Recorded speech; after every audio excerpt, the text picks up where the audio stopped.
A very good morning from the Lombardy region in Italy, not too far away from the fashion capital of the world, Milan. Of course, it is time for qualifying for GT4 Club Sport and Open GT Group number 1 here at the famed Autodromo Nazionale Monza. Established back in September of 1922, it is the third oldest purpose-built facility after the now defunct Brooklyn circuit in the United Kingdom and over in Indiana in the United States, the Indianapolis Motor Speedway, also known as La Pista Magica and the Temple of Speed. Its current variation has been in use since 2010, is 5.793 kilometers, 3.6 miles when you convert it to the other metric system. 11 turns, 4 to the left, 7 to the right, runs clockwise, and we will see speeds in excess of 260 kilometers an hour with the who's who of the family from Porsche as we are very much underway. It's Open GT in terms of classes 23 and 24, as well as Class 10. The Class 10 cars are the Cayman 718 GT4 Club Sport. RS Club Sport, and then we've also got a variety of GT3R machineries, both of the 991.2 and the 992 varieties. As we see in the front of the screens, the AMP Performance 231 entry of Filippo Menotti, who currently at this moment in time has got 37 points to his credit so far this season. We've also got a pair of drivers from Team Neuhofer Rennsport, a pair of Austrian drivers who have also been in action in the Porsche Sprint Challenge Southern Europe earlier on this year. Welcome along to David and Max von Rosen from Austria. We've also got championship leader in the GT4 Club Sport division, who has got a big lead at the moment, 186 points to Amag First Rennsport's Elia Papacena in the 107. And along with that, we've got Guillaume Châtelain and Jovazek back with us, along with Marco Zibach, who is competing in, well, we've got Leo Weber, I've just been informed, is now behind the wheel of the 144 car. So the first few lap times coming in. We are pretty much on out laps as Menotti makes his way into Parabolica Alboreto, named after a few years ago, we lost a great man in the form of Italy's Michele Alboreto.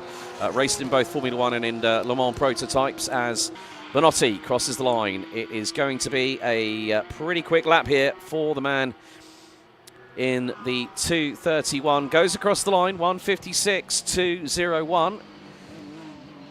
And then we also have the 250 of Patrick Dinkeldein from Germany, running with Proton competition. There is Rod Christie, the man from Scotland, now based out of Prague in the Czech Republic, running in the wonderfully Martini liveried 299-992 GT3R.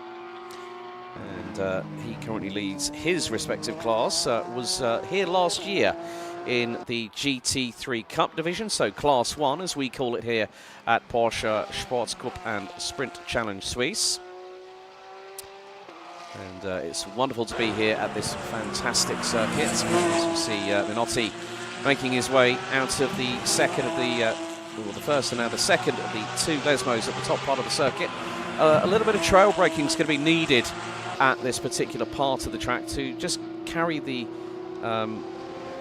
momentum and keep the speed pretty equal, so you're not overstepping the markers. Rod Christie fires the car down through Curva del Seraglio, down the compression, and underneath the bridge where you see the old school banking. Now there it is. It's quite a steep, when you think about it, at Daytona Motor Speedway, the banking on the tri-oval for the Rolex 24 is normally 31 degrees. That's more like about 40 as Christie makes his way out of Variante Ascari. It's going to be up the gearbox. So each of the qualifying sessions will take place over a duration of 30 minutes.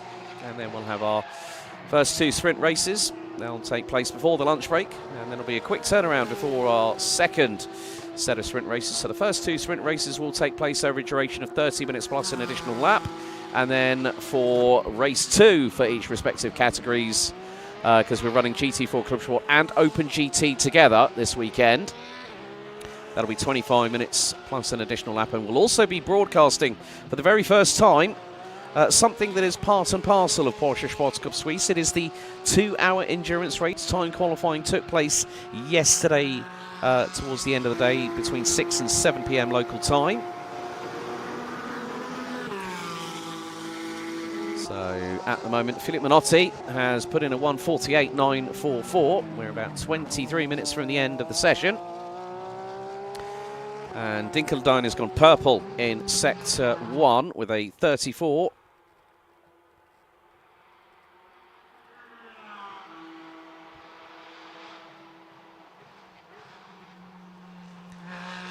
And Rod Christie starting to improve. There's Elia Papacena, the 107, the man who has raced under a multitude of different nationalities. Well, first Italian when I first met this young man in karting. And a great debut back at Portimao earlier on this year when we started our trip around continental Europe. So far this season, we visited Portimao, the Red Bull Ring in Spielberg in May. And then last time out, amidst very, very hot temperatures, the heat wave hitting continental Europe around about 42 degrees centigrade. I have to say a big shout out to Ben Wichterich for standing in last time out at Imola. As we see this wonderful 718 Cayman GT4 RS Club Sport. And in the background, looks like that is a 992 GT3R possibly. As Papacena turns it right, then turns it left through Variante Rettifiglio. Of course, the drivers have been informed during the drivers' briefing earlier on this week, earlier on yesterday at around about 1 o'clock, cutting the chicane at either Variante Rettifiglio or Variante della Roggia. As Papacena makes his way through Curva Grande at turn 3, they will have that lap time deleted.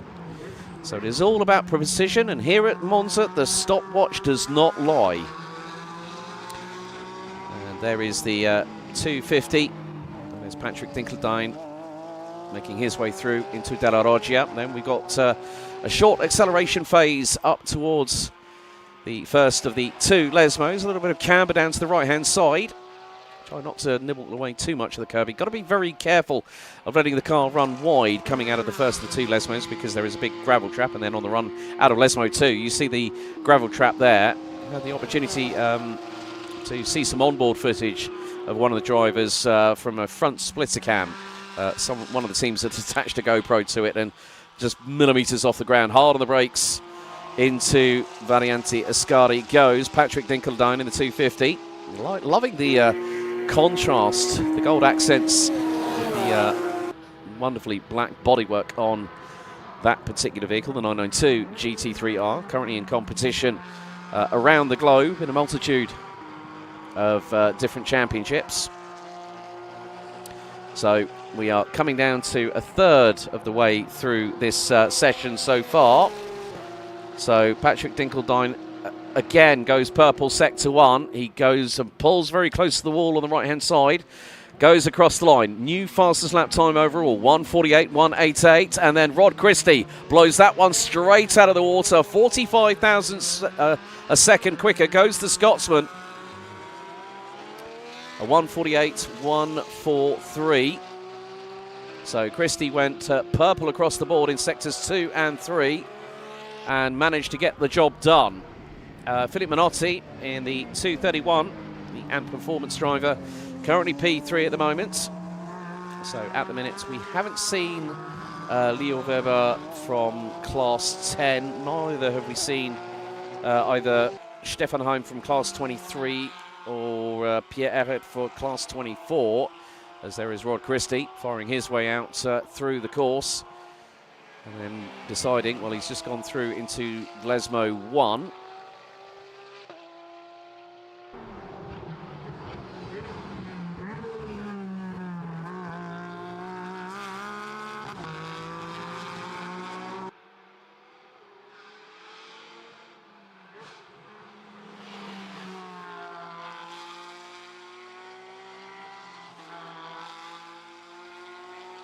So just under 19 minutes of the session to go. And, well, you can't exactly miss these two cars. It's the 137 of Max and the 123 of David van Horsen from Austria, the Team Neuhofer Hennsport cars, as they fire their way underneath the bridge. And it's a wonderful sight to see that banking in the background. And then the catch, the wire fencing is the 123 of David Von Horsen. Bumps his way over the first bit of curbing on the approach into Ascari. And then it's pedal to the metal up the gearbox once again. And, well, Jovazek, the man from Germany, running with the team at Centro Ticino. There's a little bit of a stumble there for the 137, but pulls to a little bit more towards the left-hand side. And Max van der Orsen's best lap at the moment at 154.163. David, 154.712. Max has just done a 55.9. David a 58.1.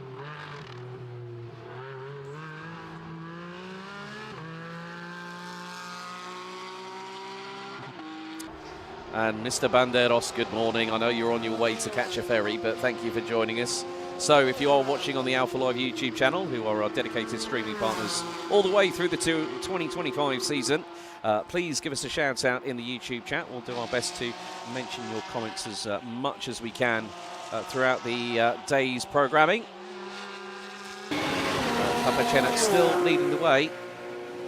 Pick up 6 points for pole position for his class in qualifying. And Papacena could wrap things up as early as this week, as today, effectively, because there's only 2 more rounds to go. And of course, then that depends on the format, but Papacena will pretty much have one hand on things as they stand at the moment. Now everyone is out on the circuit. Pierre Arret, the 234, running with Rinaldi Racing. Will be in action in both sprint races and also the endurance race, as the 234 is currently on an out lap at the moment. Leo Weber in the 144 is running a little bit further down the order. Stefan Heim, the man who currently has, well, I mean, the chassis itself was the same chassis that powered Team Mules to vice championship status with regards to the driver pairing that they had. One of those drivers being Ayhan Guven, who now is the first driver from his nation to pick up and win in the DTM for Porsche Motorsport as a manufacturer. But we are fast approaching the halfway point of this qualifying session. Patrick Dinkeldine now fastest overall, 147.769. It is about precision, but obviously you are at full throttle for pretty much 3/4 of the lap itself. So David van der Orsen has just pulled into pit lane. I just heard the rumble underneath the commentary position, just overlooking the start-finish straight. Hear the roars thunder down the start-finish straight. And you're now going to see that traffic will be a main focus also in the 2 sprint races coming up, as we'll have the 991.2 GT3Rs, the 992 generation, then we'll have the current generation GT3 Cup cars. They'll be out for Group 2 qualifying coming up after this session. Then you'll probably have the best part of over 30 plus cars combined on the grid, as Patrick Dinkeldine for Proton competition brings the 250 down into pit lane.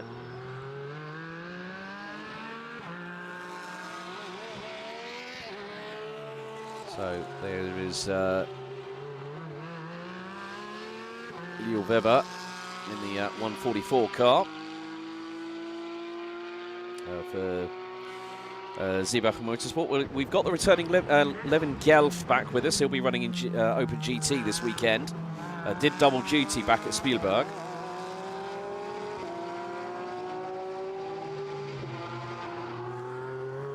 So waiting for Stefan Heim to put a lap time on the board. Goes in with a 157.880. Probably still getting tyre and brake temperatures up to spec.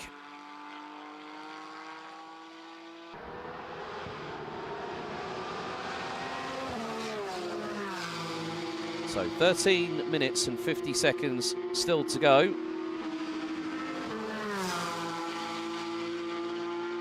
And this is probably where there might be some feedback coming from the drivers, depending on how compliant the cars are being, and especially under straight line braking. You're seeing whether they're going through into Ascari, taking a little bit of the curbing on the entrance, now through into the right, into the left, and you've got to be very, very careful, depending on how wide the car goes out.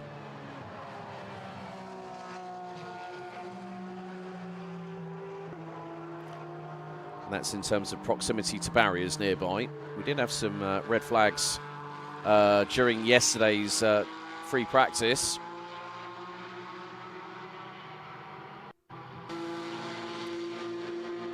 But still, Patrick Dinkeldine now has returned to the circuit. Rod Christie trying to improve. Actually, some very interesting information when I had a really decent chat with him yesterday. Because he ran here last year in a GT3 Cup car, and he said that they are actually faster in a straight line, but it's in the twisty stuff where these GT3Rs really tend to perform. You can see the nose hunker down as he breaks into the Rettifilio chicane. So you're going all the way down from about 250, 260 kph, all the way down to around 50 to 60 kph in first gear. So you're all the way down through the gearbox, then you accelerate through Curva Grande. You can see how tight to the inside curbing Rod Christie gets. And that'll be the run up to Della Roggia. Again, the nose will duck forward. And then he bumps the curbs through the entrance, through into the left and then into the right-hander. And then into the first of the two Lesmos. And again, just you see that sometimes smooth can be fast, and that's very much the case. Someone's kicked up the kitty litter coming out of Lesmo 2. So Rod Christie has had to dart his way through the dirt, so to speak. And goes through Seraglio. Underneath the bridge. So Rod Christie 2/10 down in the, well, about 2/10 down in the opening sector. Sector 2, 0.12 of a second off. So he's just set a personal best in sector number 2 as the Scotsman. Patrick Dinkeldine has just done purple, gone and done a purple sector number 2 in this particular occasion. But Rod Christie heading to the 11th and final corner, Curva Alboreto, formerly known as Curva Parabolica. And Rod Christie now will accelerate. There's Patrick Dinkeldine back on the course, making his way into the first of the two Lesmos. Rod Christie, new fastest overall lap time with just under 11 minutes to go, and puts in a 1:47.697. Also, the team he runs with Dynamic Motorsport runs Dirk Schulten in the Mobil 1 Super Cup, which, funnily enough, will be hosting its final round of 2025 at this very circuit at the same weekend as the Italian Grand Prix, which is the 5th to the 7th of September. As Dinkeldine goes purple in Sector 1 in the 250 Proton competition entry. Nice and neat and tidy out of Lesmo 2.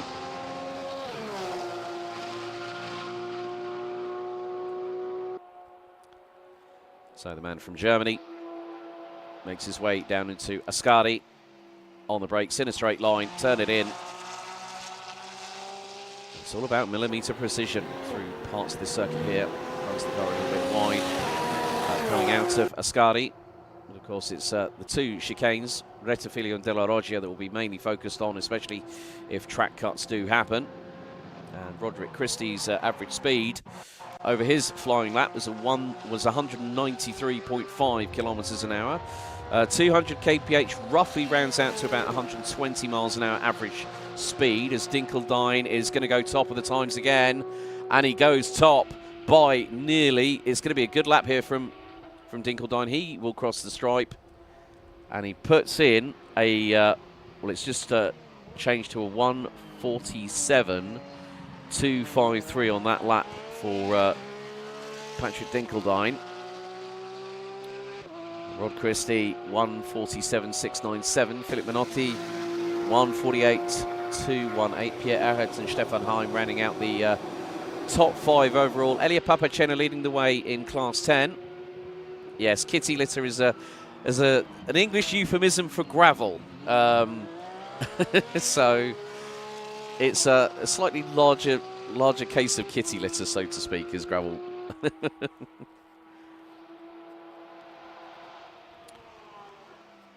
And here is the 2-3-4, the Rinaldi Racing entry of Pierre Arret, who's just done a personal best in sector number 2.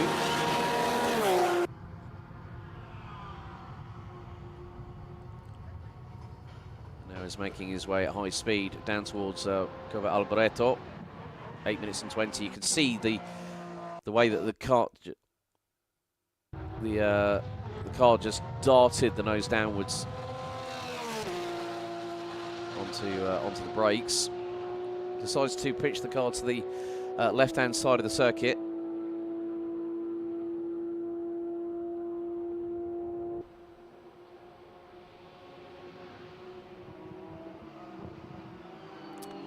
So Pierre Arret now makes his way into Variante Retafilio.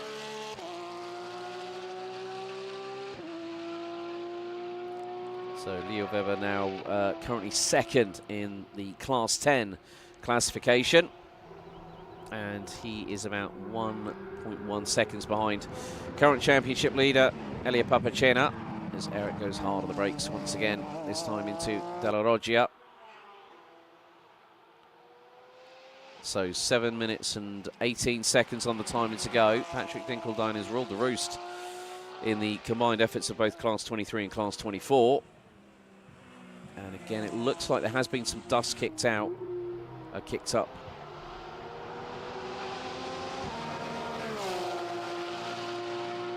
So we are down to the final 7 minutes in this first of 2 qualifying sessions for what's going to be a combined grid of over 30 plus cars here for GT3 Cup Sport and Open GT. We'll have our next class, it'll be Class 21 that will be out for session number 2. Now, in comparison with yesterday, at this point yesterday morning, around about 9:20 in the morning, we were a little bit hotter than what we are now. 25 degrees air ambient. You can see there is some cloud cover overhead. So Philippe Menotti and Pierre Arret both do personal bests in Sector 2. Rod Christie making his way down in towards through Seraglio, under the bridge, into Ascari. No improvement from the Scotsman in the second sector. So this is probably where it's going to ramp up a little bit in terms of the final push for who will get the respective top honours in their classes. But Patrick Dinkeldine at this point, according to the timing screen that I'm seeing at the moment, is the fastest overall. 1:47.152. We've had no lap times deleted at the moment, but Patrick Dinkeldine's average lap speed was 194.4 kph. As you can see, the front of Philippe Menotti's Ant Performance GT3R bouncing up and down a little bit on the dampers and the springs when it's trying to nosedive under braking at the front end going into the first chicane.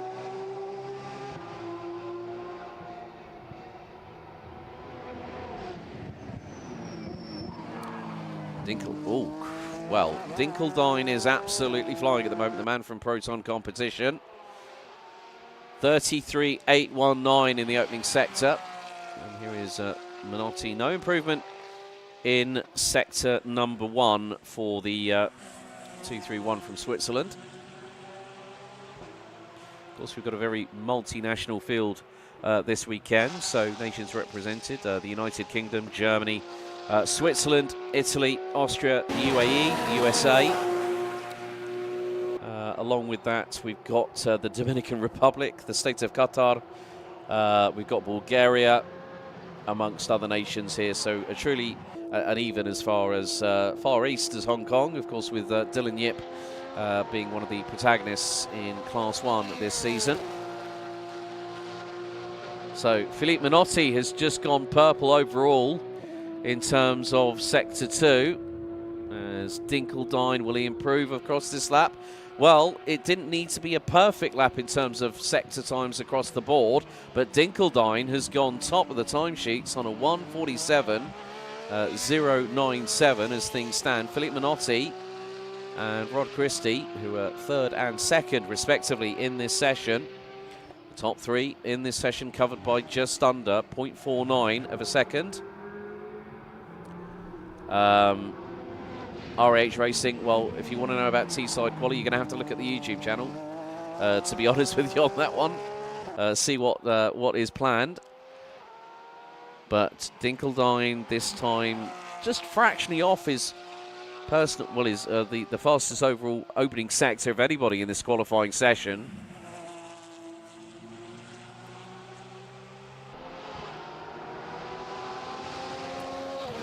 As we have another Porsche thundering across the line. The noise is absolutely glorious.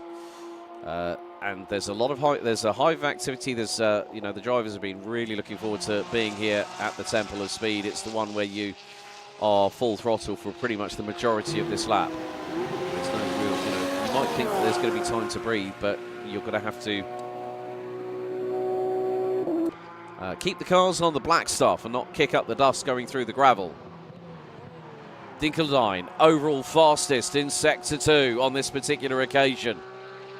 36.539, about a tenth up.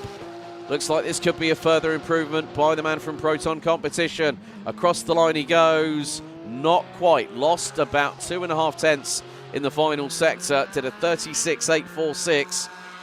And that lap time was just shy of 2 tenths off his personal best in the session. So Dinkeldine, if he gets around quick enough,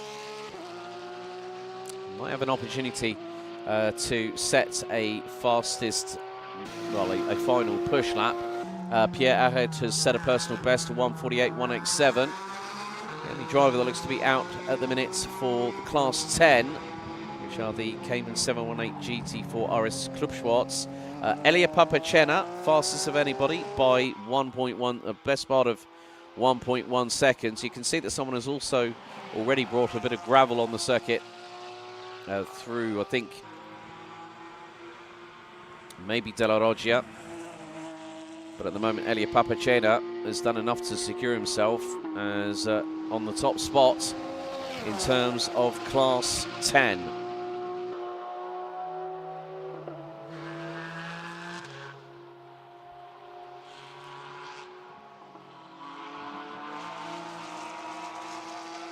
So Patrick Dinkeldine will make it around. Rod Christie has pulled the Dynamic Motorsport 992 GT3 on the number 299 into the pits. There won't be enough time for, I think he's called it time on that session.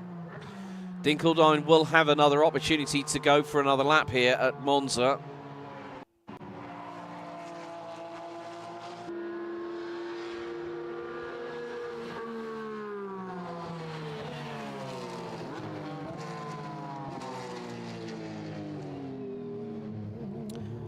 And well, with 30 seconds on the timer, it looks like a lot of the drivers are making their way back into pit lane.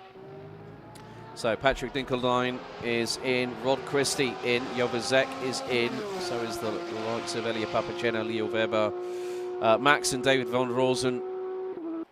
But we still have a couple of drivers thundering around the circuit, one of which being this particular car here, the 291 of Stefan Heim. So the checkered flag is out for the session. That is it for Group 1, Open GT and GT4 qualifying.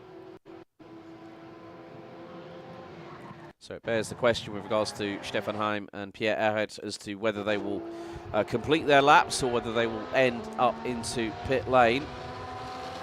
Stefan Heim keeping the car to the left-hand side of the circuit, will take the checkered.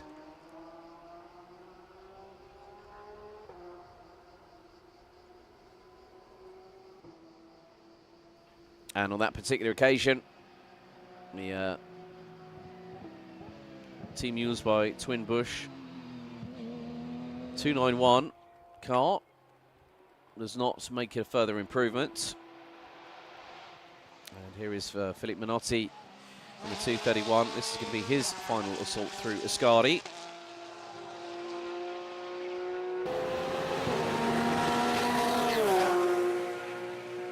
So at the minute, he is currently P3 overall in terms of the timesheets, behind Messrs Dinkeldine and Christie.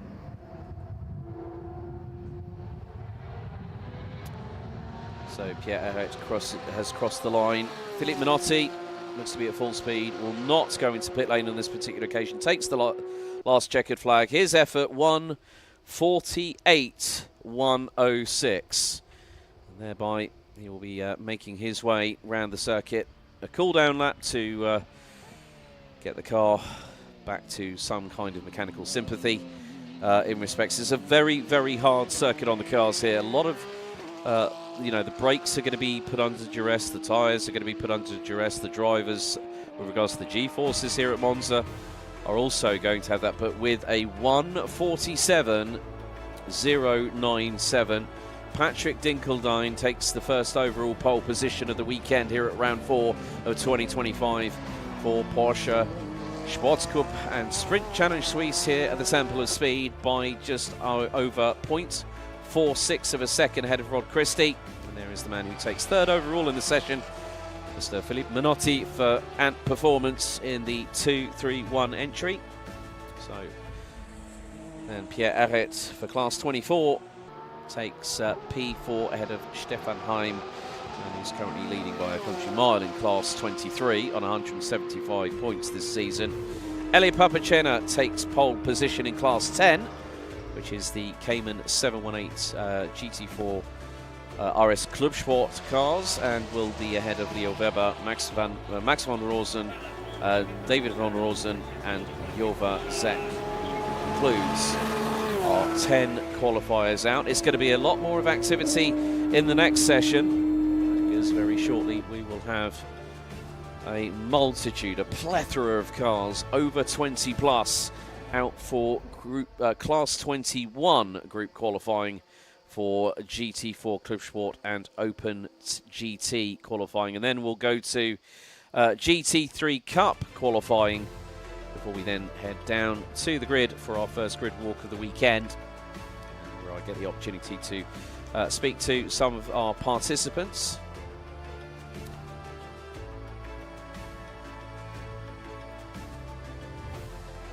So with the session having been concluded on that particular occasion, good work there by a certain man by the name of Patrick Dinkeldine, who takes overall pole position in Group 1 qualifying. And we are going to have a plethora of individuals, a big smorgasbord of 992 GT3 Cup cars competing in Group 2 qualifying. A couple of drivers at the end of the pit lane. Pit lane speed limit here at Monza is 60 kilometers per hour.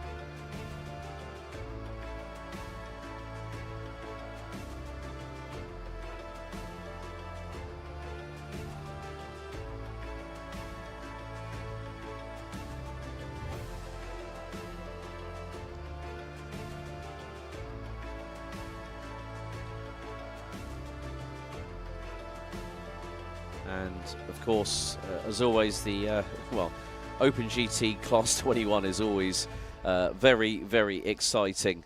And at the moment, in terms of Class 21, the driver leading the way for Porsche Zentrum 5 Scene Motorsport is Germany's Max Mützlechner in the 216. His nearest rival, also from the same garage, is Sebastian Schmidt, fellow countryman, as the green flag is now going to go out for our drivers. 30 minutes here in time qualifying. Joel Monegro, Marcus Gratian are going to be a couple of the first drivers out there. And Marcus Neuhofer, Matteo Biasoni in the 287. That's for Mega Motorsport.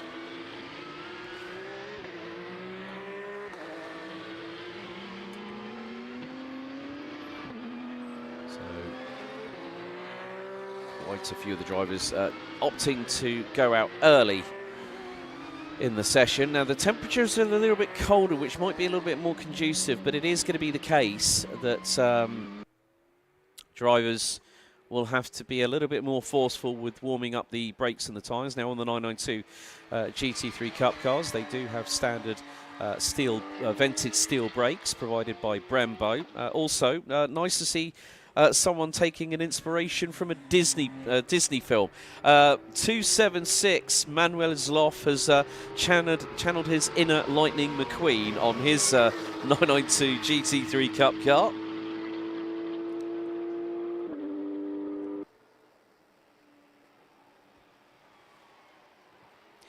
And Easy Law saying, go Dragos, of course.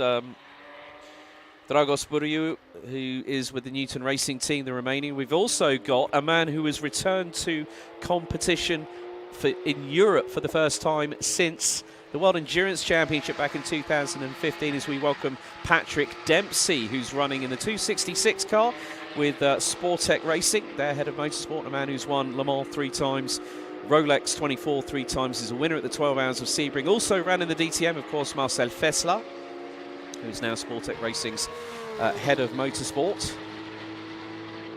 So nice to have Patrick along with us. Came back to racing last year in the Porsche Sprint and Endurance Challenge North America, along with good friend Patrick Long. And also they managed to bring in Tanner Faust for the 6-hour Enduro finale at Kota. So the early lap times coming in, of course. The lap times aren't going to be as reflective as we will see. Did see lap times getting pretty quick, around about the 150s here at Monza. The temperatures were a bit higher yesterday, which meant that the tyres were, well, were trying to hang on as best they could. So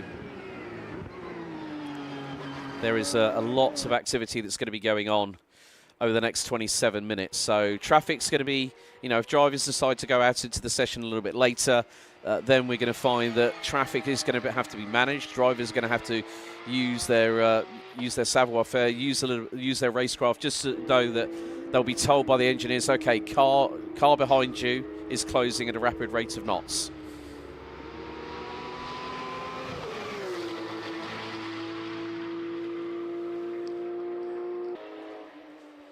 So Joel Monegro, the 224, has just gone purple in the opening sector. Markus Neuhofer, purple in sector number 2.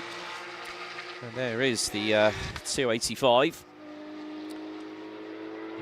Marcus has put a couple of points on the board earlier on this season, running P31 in the overall standings. And we've also got the 262, that is Nicola Sarcinelli running with Dynamic Motorsport. Also Andrea Galli is part of that squad as well. You can see with the temperatures being a little bit colder, there's going to be a little bit of weaving from side to side. Also nice to catch up with Detlef Schmidt yesterday afternoon, who's one of the elder statesmen in terms of age, I would say. Gentleman driver, 68 years of age. Shares the same name as a good friend of mine from Ingolstadt, Detlef Schmidt, who's head of their part of their motorsport activities down in that part of the world. And he said, yeah, I also know him as well. Nicola Sarcinelli brings us to a fairly decent lap of 154.845 as we're nearly 5 minutes of the way through the session. So at the moment, probably with the likes of, well, Manuel Zloff goes up into P2, 156.4 at 1.6 seconds, and then Manabi Mekbabishvili from the Georgian driver, I think. Let's just have a look. I'm trying to remember. Bulgaria for lap time performance. Now goes up to P2. Manuel Zloff now up 3rd. Monegro goes purple sector 1. Rawad Saladin from the UAE goes purple in sector 2 and goes 2nd by half a tenth behind Nicola Sarcinelli. And as the track evolves over the course of the qualifying sessions, of course, the tyre supplier being Michelin for this series. Everyone's on the same tyres, everyone's got the same equipment, but it all comes down to driver, mechanic, engineer, and also setup of the car. That is very, very crucial. Sarcinelli goes purple in the middle sector, the 262 from Italy. On home soil, looks to improve and go one better than a 154.845. But the question is, how much faster will he be in that 3rd and final sector?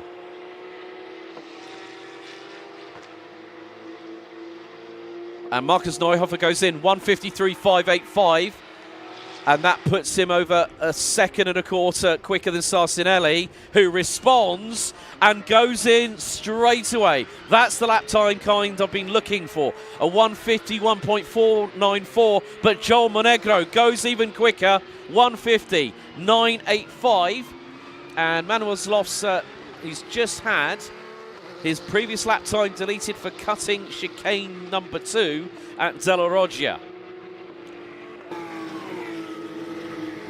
So Ahmad Al-Hamidi from the state of Qatar, running with PT operated by Manthai, has just gone purple across Sector 1 and Sector 2. So the Qatari driver is flying, goes top, 1:50.336 at the 7-minute mark. Goes quicker by 6.5 tenths of a second. So, and great work by Andrea Galli, putting up into P3.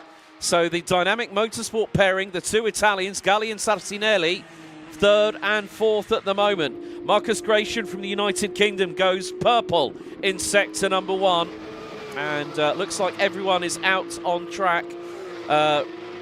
Sebastian Schmidt, Zeljko Drimic, Max Mutschlechner, Levin Gelf and Patrick Dempsey now exiting pit lane. As Marcus Gratian, fastest overall in the opening sector, 34.546 for the Brits in the 223.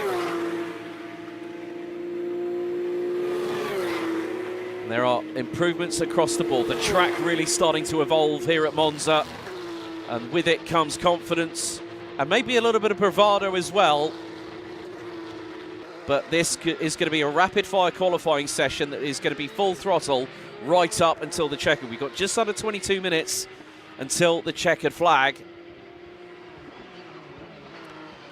So improvements across the board in Sector 2 apart from Al-Hamidi. Galli goes purple, Sector 2. Monegro goes purple, Sector 3, and closes the gap to just under 3 tenths. Marcus Gratian goes P3, 2 100ths behind Monegro. Galli, Sarcinelli, and Philippe Wiels, the Belgian. He makes his way up to P5. Good to see that Glenn Van Parijs is also on site, his driver coach. Then gets pipped by the Bulgarian. Mekvabishvili in the 218 goes 5th on that attempt. Eric Santos and Dragos Buriu ran out the top 12. And the top 7. Oh, Andrea Galli straight to the top of the timesheets by over half a second. The 239 goes in with a 1:49.8 flat. Purple across the board in sectors 2 and 3 by the Italian. And there he is, absolutely flying. He's thrown caution to the wind at Monza, has Andrea Galli, and he's just delivered an absolutely storming lap in his 992 GT3 Cup car. Dragos Buriu now goes up into P3. Nice work by the Romanian. And Andrea Galli's average speed across the line was nearly 190 kilometres an hour. He's on the flashes. He's got the 225 in front, which is Niklas Kaiser, as if to say, just keep. So blue flags will be operated. Andrea Galli has just gone purple in the opening sector. Now he can use this traffic possibly to his advantage, especially as he's out of Lesmo 2, down through Saraglio, underneath the bridge. This could give him an extra couple of kilometres an hour. Oh, we've got someone with a left rear puncture. So left rear puncture for one of the cars. Now, is that Max Mutschlechner? Is that the 216? It is! Oh, the championship leader has got a left rear Michelin, flat as a pancake and flapping around in the rear wheel arch. Mutschlechner hits trouble. And where is he? He's all the way down in 23rd position. He's not even set a lap time. Oh my goodness, how things have turned for the championship leader. He had a comfortable lead. I mean, let's put it this way. 65 points ahead of Sebastian Schmidt. Andrea Galli crosses the line. Now, obviously, that traffic has hindered him somewhat, but more to the point, where Max Mutschlechner has now jumped into the pit lane, and he has dropped to stone dead last, I'm afraid, in qualifying. So the team have got to get to work. They've got to see the garage at Porsche Centrum 5C Motorsport if there's been any damage done as a result of that left rear going flat. And he had to bring that car from a big way, a long, you know, I mean, it didn't happen. It happened as close as he could probably want it to be here at the pit lane. But he had a long, long run out of Ascari. Now I'm wondering if that's where he picked up the puncture. So Mitch Lechner in pit lane. Eric Santos and Sadamoto Takahashi are now rounding out the top 10. That's now changed. Takahashi now 11th. And the top 6 covered by just under 9.5 tenths of a second. The sunshine now starting to break through the clouds here on the start-finish straight. There is a little bit of darker cloud cover in the background. And right, there we see the 276. There he is, Manuel Zloff, as we'll get a great view of the side of the car as it comes through into Parabolica Alboreto. And there it is. He's gone with the Lightning McQueen look here this weekend at Monza. Great to see. There's always a character or two in the paddock, and I have to say kudos to him for pulling that livery off pretty well. So the times are changing all the while, as Andrea Galli is the fastest out of anybody in this session, ahead of the man from Qatar, Ahmed Alimadi. Marcus Gratian from the United Kingdom rounds out your top 3, covered by just over half a second, as we are getting closer and closer to 13 minutes elapsed out of the 30-minute qualifying session.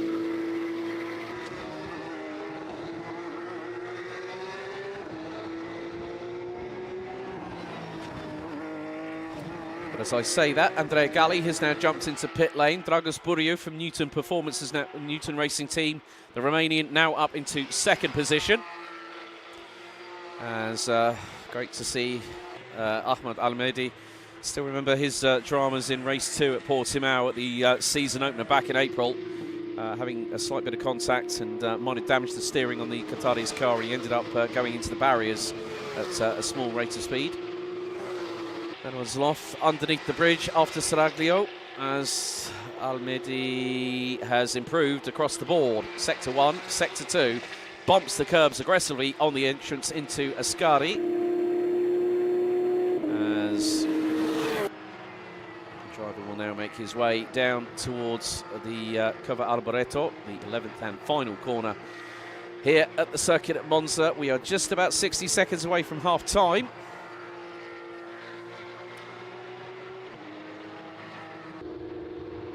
And to be completely honest with you, this is incredibly close, this qualifying session. And top 20 covered by 2.3 seconds. Rounded out by Hormansteiner in the 2:42 for Fach Autotech, the Swiss driver.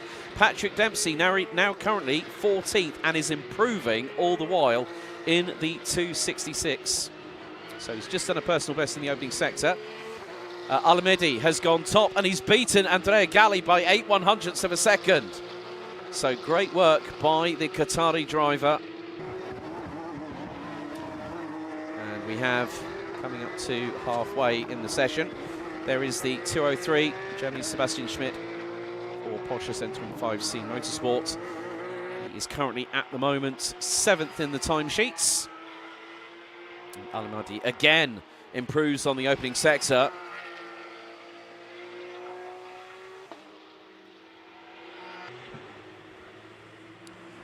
So Almadi 149.7. Let's see what Sector 2 provides for the 222 car. Because if he does the personal best, and we could be on for another improvement. And Andrea Galli, Dragos Buriu are in pit lane at the moment. We've got 14.5 minutes of this session still to go. No improvement by the 222 across the line to break the timing beam for Sector 2. There is Manuel Zloff once again. Currently all the way down in 21st position. Massimo Froio, the 205, now up into 14th. Sebastian Schmidt now up into 7th. Now Almedi, even though he didn't have the greatest second sector, can he pull it back somewhat through into Sector 3? see that very, very shortly, as we are just under 14 minutes away from the checkered flag, and then we'll have GT3 Cup qualifying afterwards. Almedi Hall, not bad at all, not bad at all. A 1:49.875 on that previous lap.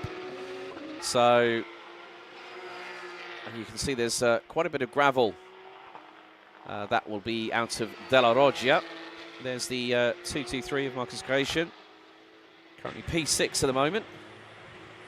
Some improvements across the board, but we're seeing a little bit of stagnation in terms of lap times being improved. Zelko Drimic now up to P7, has dropped Sebastian Schmidt, who's just gone and done a personal best in the opening sector, down to 8th.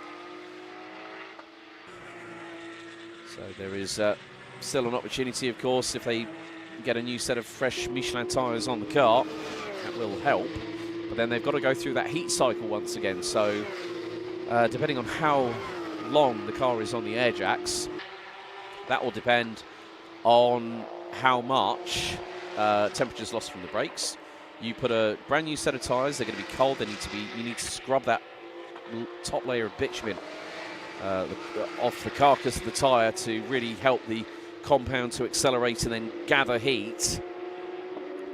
But Marcus Gratian now up to P4. Manabi Mikvabishvili up to P5. John Monegro now drops to 6 in the meantime. Zelko Drimic up to 7th. Philippe Vils now drops to 9th. Patrick Dempsey, welcome to the top 10. He's 1.356 seconds off. So the 266, the man from the United States, up to P10. Had a great conversation with him a couple of days ago, and I said, how was driving the Proton Dempsey car going up the Goodwood Festival of Speed Hill last week? And he said, man, it was emotional. Great guy, absolutely wonderful to have this man in the paddock. And he's had that reinvigorated racing spirit brought back into his life. And yeah, he's improved, and he's just like, it's so wonderful to have someone who is just here to race. And that is what is important about this series. It's about family, it's about community, camaraderie, and more importantly, of course, what we're seeing now, which is the racing. As Dempsey fires the 266 Sportec Racing entry through into Variante Ascari, being followed by the 224 of John Monegro, who's currently in P6. So times are changing all the while. This is a really competitive session as well. Top 19 rounded out by Sadamoto Takahashi, make that the top 20. Well, times are changing. For about 2 minutes, Patrick Dempsey was in the top 10. He's coming out of the final corner now. No improvements from the American across the board. His best effort, 151.076. He was about 6/10 off on that attempt. But sometimes it is also about consistency in qualifying with these half-hour sessions. Oh, and that is a big off. That is the 223. That is Marcus Gratian off the circuit. And red flag is out. Red flag is out. Clock stops at 10 minutes and 24 seconds. Marcus Gratian brings out the first red flag of the race day, but luckily enough, only beached in the gravel. Now, so instantly red flag thrown by race director. Well, I think that's probably the final corner, maybe.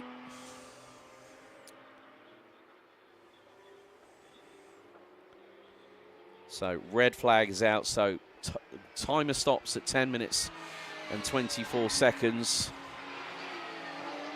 So everyone will have to go back to pit lane. Of course, they'll have the digital flags around the circuit here at Monza. Well, first red flag of the day, and it's here in Open GT Group 2 qualifying. So drivers will now return to pit lane. But Marcus Gratian doing so well. That 4th place is now, I think it's going to be an afterthought for the British driver in the 223. That is a real shame, though, because, as I said, you've got to be precise around here at Monza. And, well, we've just seen the first instance of where it can go a bit horribly wrong, I'm afraid.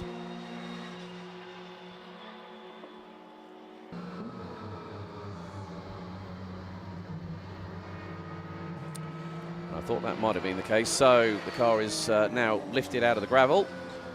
Big thank you to the marshalling and assistance crews here at the circuit.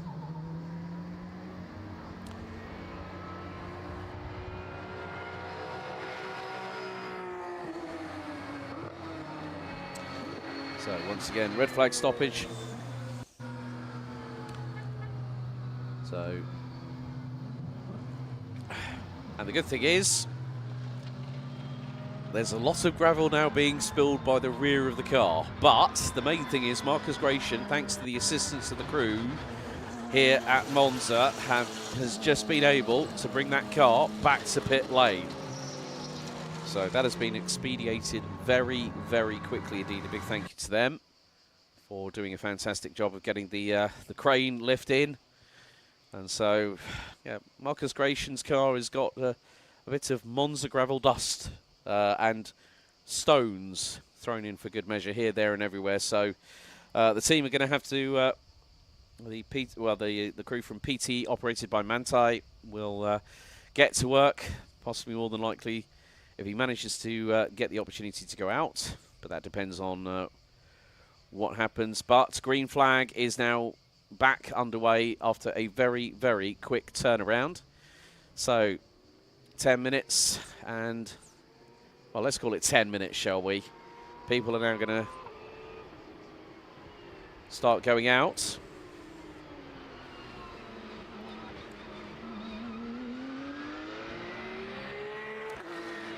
So the time to beat at the moment, set by the Qatari driver Ahmad Al-Mehdi in the 222, a 1:49.720.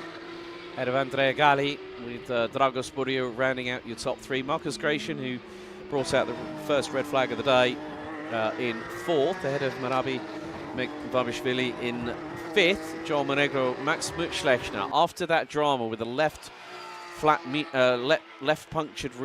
rear punctured Michelin tyre, was stone dead last. Now he's got the car up to P7.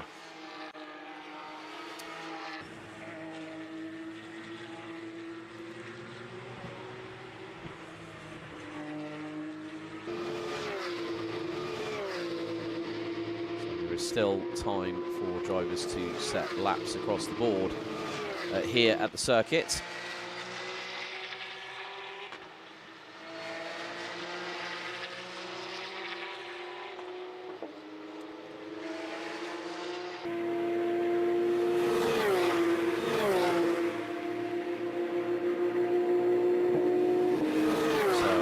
The majority of the drivers have made their way back out onto track, apart from 11 Gelf, who's now currently 14th at the moment. Marcus Neuhofer down in 19th. Rawad Saridin in the 237, who's going to be partnering with Shoki El Amali in the 282 for the 2-hour endurance race later on today.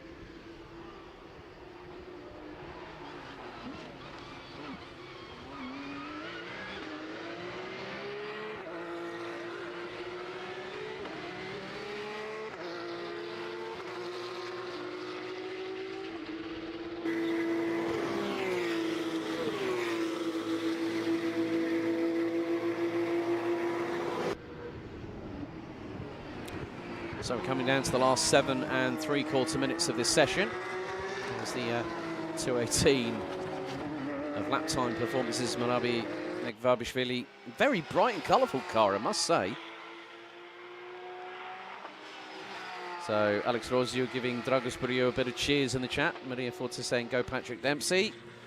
So good to hear from you all out there, wherever you may be watching in the world, to join us here for the 4th round out of this 2025 season. We've still got 2 more rounds to go, 2 more Italian circuits to visit thereof.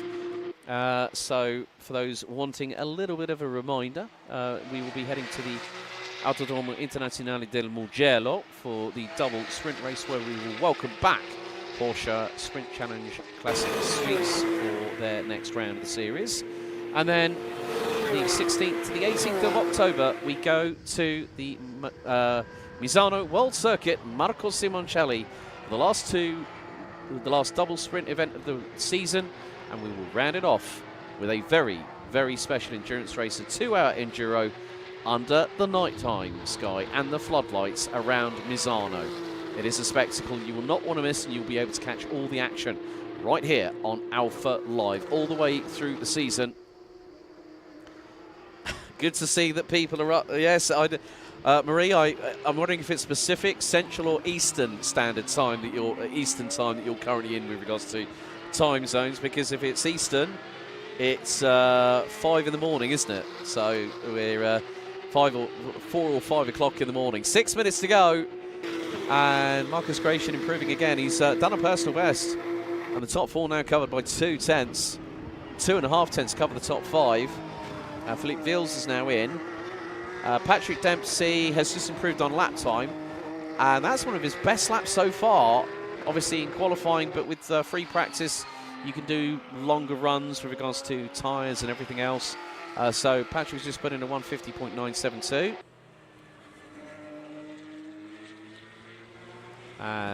Who was that? It's 2 a.m. Oh my goodness me. So you must be on Pacific time then, possibly. I'm not too sure.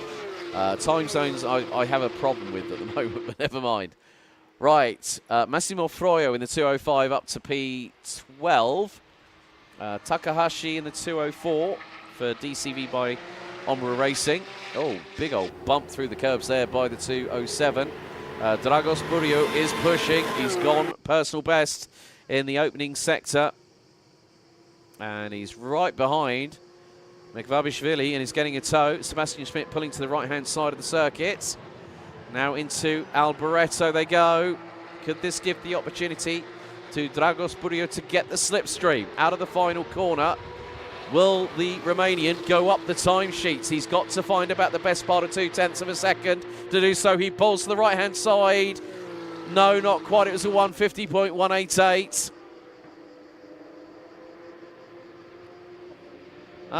So Noah, the son of Rawad Sardien, currently, yeah, your dad's doing his best. He's currently down. He's doing a good job at the moment. He's in the pits at the minute, though, Noah.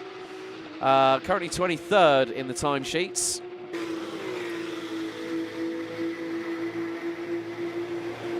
Oh, you're in Idaho, so...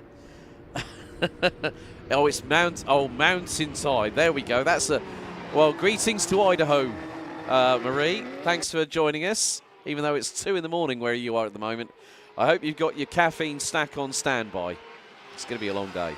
However, times are still improving. We're into the last just under 4 minutes to go in this qualifying session. Muchschnechner improving. Personal best in the opening sector was 0.5 tenth off of the overall fastest opening sector of anybody, which was set by Andrea Galli, 34.235. Dragos Burio now through Saraglio. Underneath the bridge goes the Romanian. No improvement in the opening sector, 34.697. And it's worth the loss of sleep, says Maria. Marie, well put there. Well put. Just like if you watch any 24-hour endurance races. Muchschnechner now goes personal best in sector number 2. He's about 3 tenths off.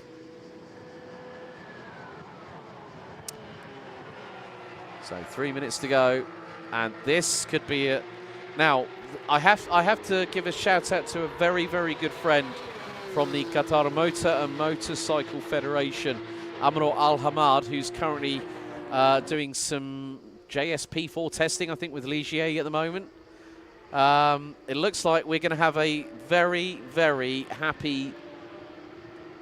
If anyone from the state of Qatar is welcome, Salam alaikum, my friends. Ahmad Al-Mehdi is 2.5 minutes away, but Andrea Galli has just gone to within 6 1,000ths of a second. The Italian wants to get what was his top time, and he was the first person to go into the 149s. And there is the 287 entry for a brief moment through shot there. So 287 is I think it's Matteo Biasoni, and there is the 262 Nicolas Sarcinelli, who was at the sharp end of the field, but is now a little bit further down the order, currently down in P17. Roman Steiner has just dumped Philippe Vils out of the top 10, so that's also meant that Patrick Dempsey is 12th, so that basically puts him close to mid-pack. Zelko Drumic 9th at the moment as, how on earth did you want to send it into Ascari there, Max Mutschlechner? He's now up into 4th. So, and he's on the flashes to the 262 of Sarcinelli in the dying stages of this qualifying session. Don't worry about the bonnets on these cars. They do have latch mechanisms. So it's just basically with the wind sort of catching between the seal and the bonnet itself. As Dragos Buriu has come into pit lane. McVabishvili has also done so. Levin Gelf, Niklas Kaiser, Markus Neuhofer, Dominique Bastien. They ran out the top 21. As Mutschlechner, well, it only had to be somebody. Max Mutschlechner has denied Ahmad Almedi with 30 seconds on the timer to go of a possible opening pole position of his run here in Porsche Sports Cup Suisse. The Qatari driver, that has to be a standout qualifying session for the Triple Two. Sebastian Schmidt, where is he at the moment? He's currently P8. And no improvement by the German in the opening sector as the timer hits 0 now. That is it. 30 minutes are up. Checkered flag is out this time. Ahmad Almedi will not improve on this lap, but can Sebastian Schmidt pull something out of the bag to put him maybe as close as possible into the top 5. Not a personal best in Sector 2.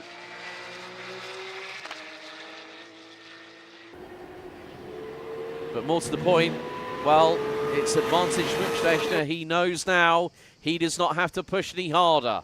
He's done the work when he needed to and took the top spot with 30 seconds in the session to spare. Sebastian Schmidt looks like he's not going to place any higher than 8th position as the German comes out of the final corner. Sebastian Schmidt will roar across the line, take the checkered. Personal best, but has not improved on position. Sebastian Schmidt places 8th in that session, but it is going to be Max Mutschlechner, the current series leader in Class 21, who by just over 0.11 of a second, as we see Sebastian Schmidt go use the runoff area, the escape road at Rettifilio, after crossing the line and taking 8th spot. And here into Ascari, this is the 2:05. Massimo Froio, but Max Mutschlechner, who's just entered into the pit lane, has taken pole for race 1 here. Now the second fastest lap in the qualifying sessions I don't have access to on the live timing, but they will then decide the grids for race 2 later on. So Max Mutschlechner takes pole, but I have to say well done to Ahmad Almedi by just over 0.113 of a second. Mutschlechner takes pole from Almedi. Andrea Galli, who was at the top for quite a time until the Qatari driver stole his thunder on his own backyard. Andrea Galli puts it on the inside of the second row for these drivers. Dragos Buriu, the Romanian, into P3. Marcus Gratian takes 5th despite having brought out the red flag with 10 minutes of the session remaining. Then we've got Marabi, Mekvabishvili, Joel Monegro, Sebastian Schmidt, Zelko Dumic and Roman Steiner rounding out the top 10. Philippe Vils, Matteo Biasoni, Patrick Dempsey ran at the top 13, covered by just under 1.3 seconds. Good effort there by the man from the USA. Massimo Froio and Levin Gelf ran out the top 15, covered by 1.6 seconds. Sadamoto Takahashi, Nicolas Sarcinelli, Nicolas Kaiser, Eric Santos and Markus Neuhofer ran at the top 20, covered by pretty much 2 seconds. Dominique Bastien, Manuel Zloff, Rawad Saridien, and then we've got the pairing of Kremer and Schmidt in the 292, and Shoki El Amali rounding out the 25 qualifiers in that one. So we have one more qualifying session to go, and it is now time for Class 1 GT3 Cup qualifying. 30 minutes on the timer. So of course these cars powered by a 4-litre flat 6 naturally aspirated boxer engine producing 510 brake horsepower. Paddle shift operated sequential 6-speed gearbox. Of course, these are the cars that you will see across the globe in the major championships that you might know of, such as the Porsche Mobil 1 Super Cup that accompanies Formula 1 on its travels, Porsche Carrera Cup Benelux, the 6th Porsche Carrera Cup Deutschland, which also is in the backdrop with regards to, say, DTM. Quite a lot of the time. There are 35 different series across the globe using this particular type of car, and it is one that has been in operation. Also, there's a particular man in who is a part of Carrera Cup history. He is also a previous Carrera Cup race winner back in his day. Marco Werner is also on site as a driver coach, so good to have him in the paddock. But 21 drivers currently being led by one of 3 drivers that are part of the young driver program here for Porsche Sprint Challenge Suisse. That is the driver from Sportec Racing, and that is young Swiss hotshot Ethan Ischer, who at the moment has 127 points to his credit. Second in the championship on 105 is Dylan Yip. P3 for DCV by Ombra Racing, Matteo Franco Segra, as the green flag is now initiated for the drivers, as a few have been waiting patiently at the end of the pit lane. P4 at the moment, Mano Quintieri for Omnia Racing, and ciao, and Andrea Giustini, who said enjoy yourself at Monza. It's been absolutely wonderful. It's another track ticked off the bucket list here. So very interesting to see a lot of the hard work that goes on behind the scenes. There's a lot of adjustment. There's a lot of fine fettling when drivers are having conversation with engineers and mechanics. There is so much hard work put in to help these drivers be competitive, and we have to say, the teams, mechanics, everyone behind the scenes that are in these pit garages, thank you to everybody for all the hard work you do. You're the unsung heroes. I mean, the drivers, yes, are the stars of the show, as we see the 2 Sportec teammates, the young hotshot Ethan Ischer, and not just his teammate, but also his boss, Gregor Burkhardt. Great to catch up with Greg yesterday with there as well. And, cheers coming in from my good friend. I tried to remember your name from yesterday, but I speak to so many people. My memory's going as age catches up with me. So cheers for coming in from Sportec. Of course, we know that Sportec, AG and Sportec Racing fans are watching, so thank you so much for joining us. So Greg Burkhardt joined Sportec. It's quite funny, and it was really, really nice. There's a great interview coming up later on the live stream, because I have to say, big thank you to Greg for taking the time out of his schedule to, we're going to have an in-depth discussion about what happens here at Monza, but also his involvement with Sportec and obviously with regards to driving, because there's a nice story that involves Greg's dad, Marcel Fessler, and Greg himself, and it's a full circle. I'll let you leave it until the interview that plays a little bit later on. But the lap times have been very, very quick indeed. I mean, Ethan Ischer has been pretty rapid, but at the moment the first couple of lap times are coming in. They're not anything really to scream about. And Antonio Quintieri jumps into chat. Ciao, Antonio. Welcome along.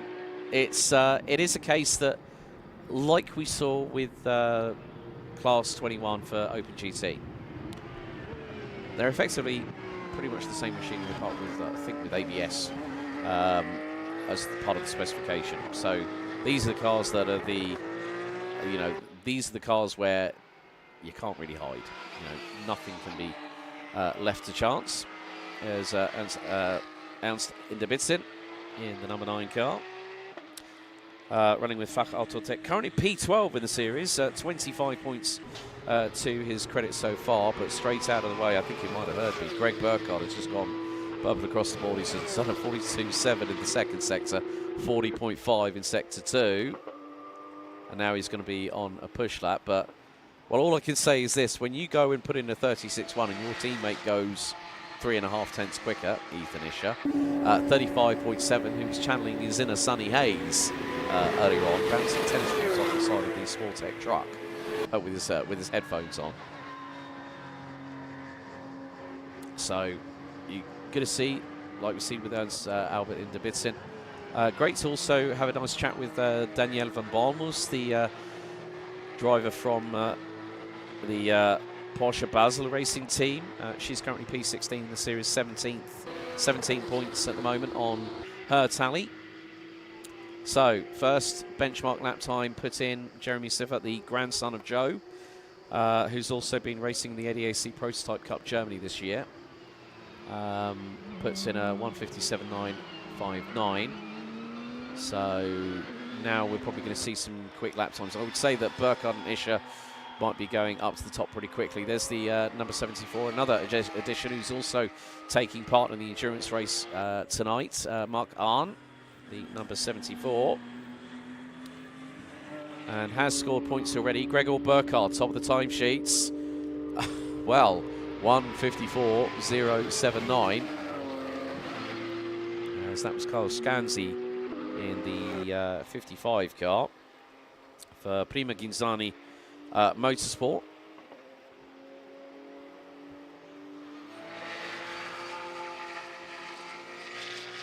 And I mean, there's a lot of history. I mean, especially when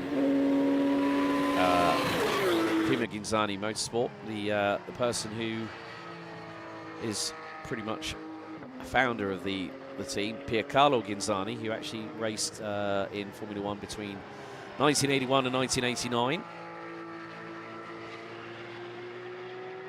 But Gregor Burkhardt has really set things in motion here with about 6 minutes nearly completed in the qualifying session. So Ethan Isher, 34.654 in the opening sector.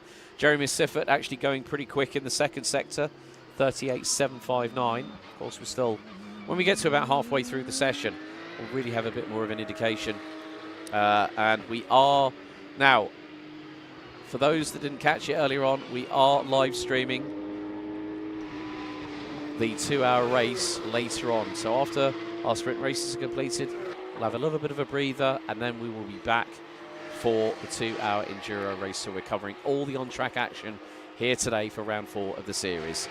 Jeremy Siffert, new fastest lap time of the qualifying session, 1:52.146. But Isher is pushing like crazy at the moment. Purple across the board in the opening 2 sectors. He's currently 4th at the moment on 1:55.935. What does the young Swiss ace have in the back pocket? 1:49.275 by Ethan Isher from Sportec Racing. Masterful lap. LKW, when will the qualifying finish? Well, this is the last qualifying session. Oh, but hang on a second. Is that a big cloud of smoke I've just seen coming down the start-finish straight? And there's some indicators going on. That's Christoph Langer in the number 7, keeping out of the way. But I saw a big amount of smoke going into Rettifilio. Now, I'm not too sure why that happened, unless someone had one hell of a lock-up. So, well, all I'm going to say is this. I think there's a little bit of a tactic being played. Now, the good thing is that with, well, Ethan Isher's opening sector has just been, opening sector time has just been beaten. Gregor Burkhardt, 34.510. And it's just, okay, right, car 21 has had his lap time deleted, this lap deleted because of cutting Della Roggia.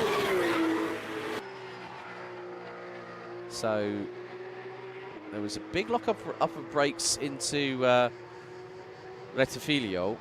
There are some drivers that have yet to set lap times. Carlos Scanzi, Christoph Langer, who had to keep out of the way. Gregor Burkhardt looks to be, well, I think he had to negotiate a little bit of traffic through sector number 2, so put him on a 38.459. Let's see. Yeah, he lost a bit of time there. I mean, if I'm completely honest, I think he would have had a really, really good opportunity to close the gap down to teammate Ethan. But also, it's great that there's still that competitive nature that these drivers have. You know, you can talk to them, they've got smiles on their faces and everything. Also, great to see quite a lot of people making their way onto the, well, Marie, have a great sleep. We will possibly still be broadcasting in a few hours' time, so, but don't forget, if you do need to duck away, well, if you are staying with us, don't touch that dial. Please, I implore you. It's going to be some great racing coming up after this qualifying session, because we'll have GT4 Club Sport and Open GT Race 1. We'll have Race 1 for GT3 Cup, and then we'll have a lunch break, and then we'll then be back just before 1:30 this afternoon for our penultimate sprint race of the day. Gregor Burkhardt firing it through into Ascari, and race controller very, very much going to be oh, and that is off in the, oh, that was the number 26, Ilario Introna. Now that was a big old off.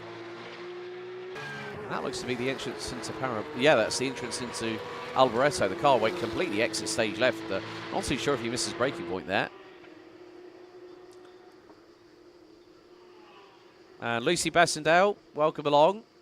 Yes, indeed, Camry being one of our, got a big crew here this weekend.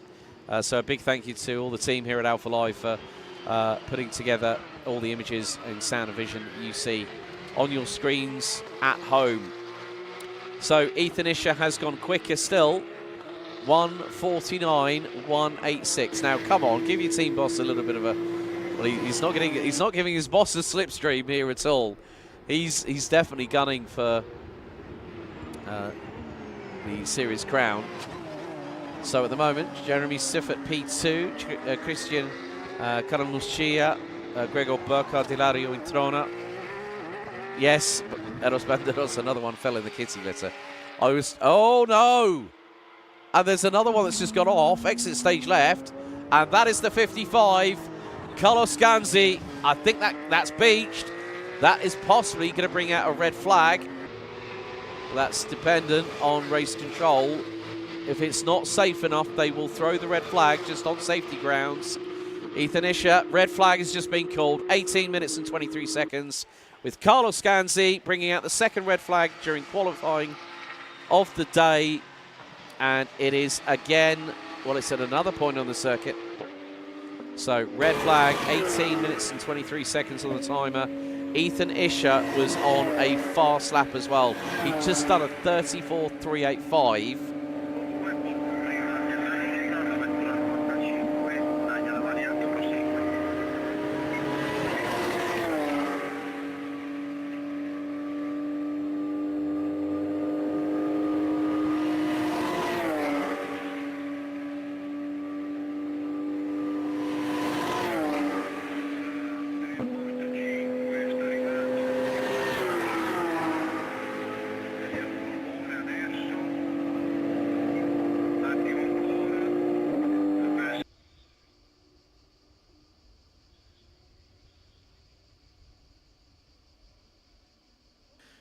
So our second red flag stoppage here today at the Autodromo Nazionale Monza, La Pista Magica, the Temple of Speed, whatever you want to call it. It's one where you can go very, very fast indeed. So second red flag incursion as the field of our Class 1 division here at Porsche Sports Cup and Sprint Challenge Suisse here for round 4 of the 2025 season. The mobile crane now brought into action here to retrieve Carlo Scanzi's car. Carlo was up to P9 at that point. So we've also had another lap time deleted for car number 69, Mario Capella, in the driving experiences entry, the Italian who is currently P27 in this series. There is Matteo Franco Segra, who was in action, funnily enough, on Porsche Cup Italia, that headed to Mugello last week. Omnia Racing also racing in the Porsche Cup Italia. So everyone out of Trundle, making their way back to pit lane.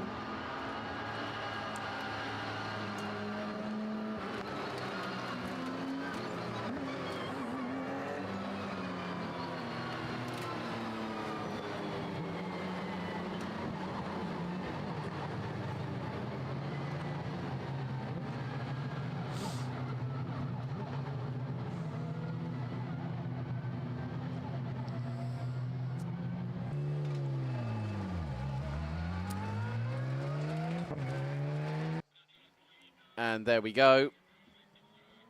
Carlo Scanzi now has been extricated from the gravel and will be spreading a little bit of kitty litter behind him. There you go, all that gravel being scattered plentifully into Lesmo 1.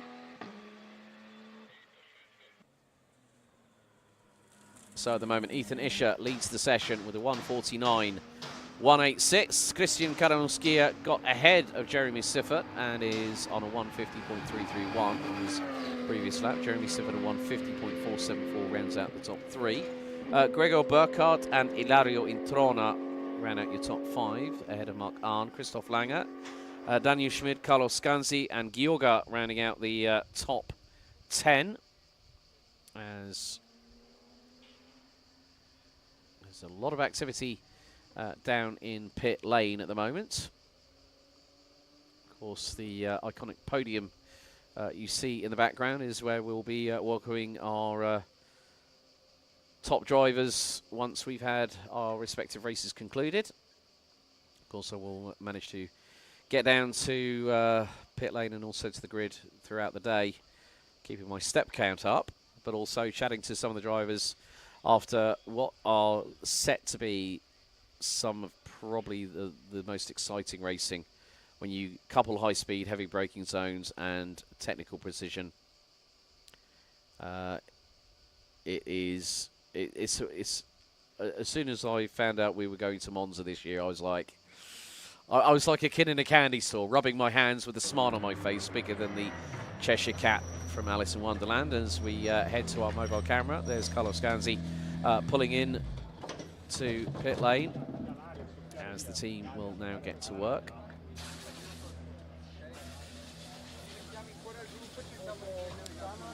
There's Christian Karamuskija, currently P2 at the moment. Great job there by the number 95 for Omnia Racing.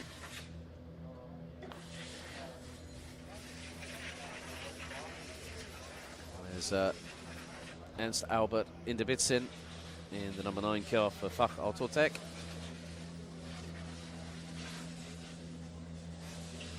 So green flag waves as the timer starts counting down from 18 minutes and 23 seconds. So green flag, and we get the session back underway.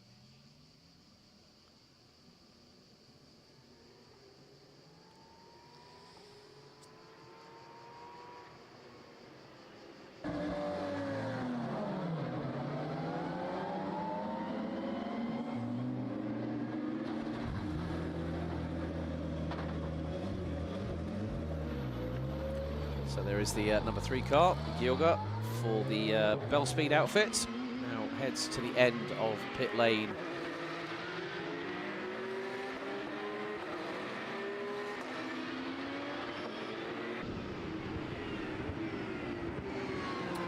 So it's about getting these Michelin tyres back up to temperature. There's the number 5, Peter Heglin, who was doing really, if anyone might remember, had a pretty mixed bag of results at Spielberg back in May of this year. At one point was on course for a podium and accidentally spun the car inadvertently.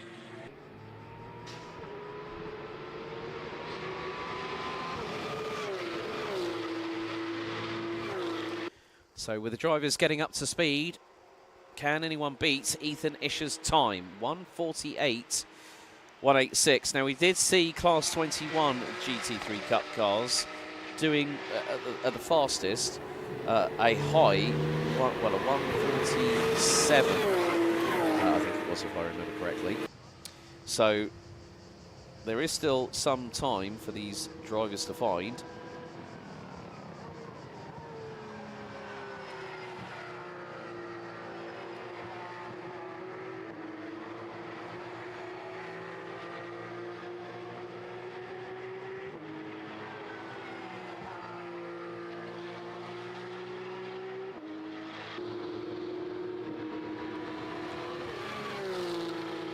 So it's now about getting the cars up to full racing speed here in qualifying trim. Of course, the wings are pretty much set to a lower downforce configuration. You know, sometimes with these wings on these cars, you can sometimes, you know, slightly angle them upwards just to get a little bit of aero, at the, you know, aero stability at the back end of the car. But these cars are pretty much on a knife edge, depending on how the drivers have set them up, ready for this circuit. It's the fastest track we go to. It's one that very much has been, it's a driver's dream, it's a petrol head's dream. Oh, someone's got, oh, that was a big off there for the number 7, Christoph Langer. So that would have been out of Della Roggia at turns 4 and 5 as Isher makes it through turn 7, the second of the 2 Lesmos. So Ethan Isher, even on a slow outlap, so to speak, he's just done a 34.606 in the opening sector. We're now halfway officially through the session on the timer. So just under 15 minutes to go. Big lock up into Ascari, and Isher goes straight through the gravel. Oh, that was a hairy moment for the young man from Switzerland. The front left absolutely billowing smoke on lockup. And, well, I hope he's not flat-spotted that tyre. Because now, look, you're seeing him and Christoph Langer, they know that the tyres are not up to temp. And I'm sure that there's probably, the air might have been blue in the cockpit of the number 21 from Sportec. And, yeah, I mean, if someone says to me, oh, he's just done a purple in Sector 2, yes, he might have done. But the thing was, he was carrying so much speed into Ascari, and I think just completely misjudged his braking point. Remember, this is his first year in a tin top, so for him it's very much going to be a case of, oh, and that was very, very lucky there for the number 26, Ilario Introna. That was backwards into the gravel on the outskirts of the right-hander, going into the left at Rettifiglio.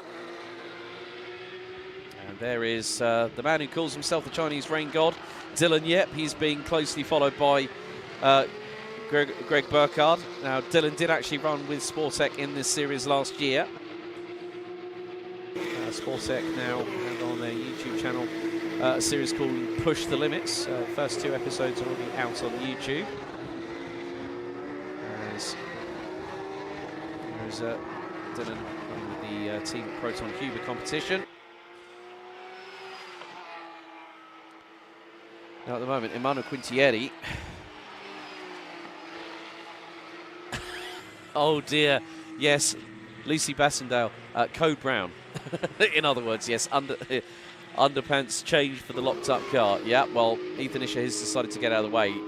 Maybe if that front left has been compromised, because that was a big lock up into Ascari at that point.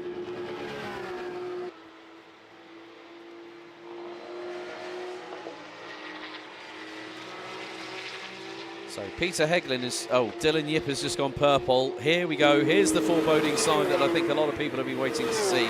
Dylan Yip now purple in sector number 2, 37.188.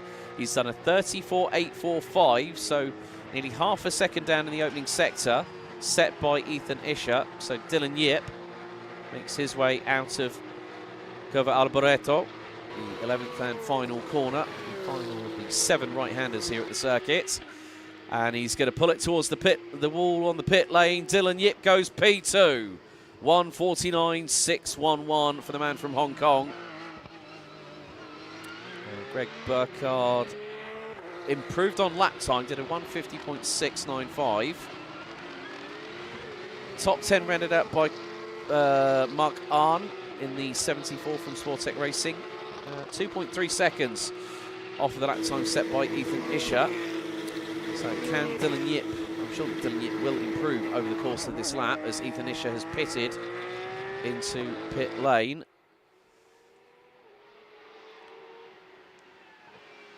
So wondering whether they're going to have a look at that that left front. I think might be a cause for concern, because after that big lockup, he might have had a lot of vibration through the steering, Ethan Isher. Dylan Yip 34.6 through the opening sector. So a slight improvement. That puts him about just over 2 and a bit tenths of a second off of Ethan Isher. As Dylan Yip fires it through Saraglio. Down the compression, underneath the bridge. It's going to break the timing beam very shortly for sector number 2. Dylan Yip is going to be very close. In terms of the second sector, slightly down, a 38.6. Greg Burkhardt, so Dylan Yip 1.5 seconds down in the middle sector, but obviously they're having to deal with a little bit of traffic throughout the course of this 30-minute qualifying session. We've got 10.5 minutes to go, so Dylan Yip has got to try and find some pace from somewhere. But as we all know, it's not, it's time for show. Points are to go, but even if you get pole position, you're going to get 6 points in this series. So Dylan Yip's last lap time, 1:51.040. He really does need a bit of a clear track in front of him as a man from Hong Kong, as he hits the brakes hard into Rettifilio.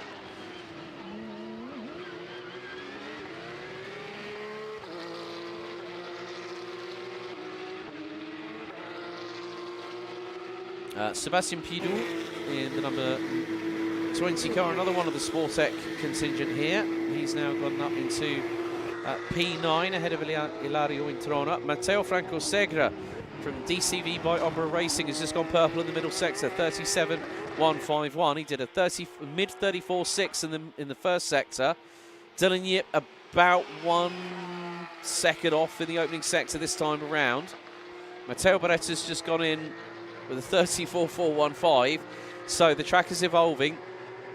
The sunlight now showing shadows on the circuit through the wire fencing on both sides of the run, down out of Ascari and into Alboreto.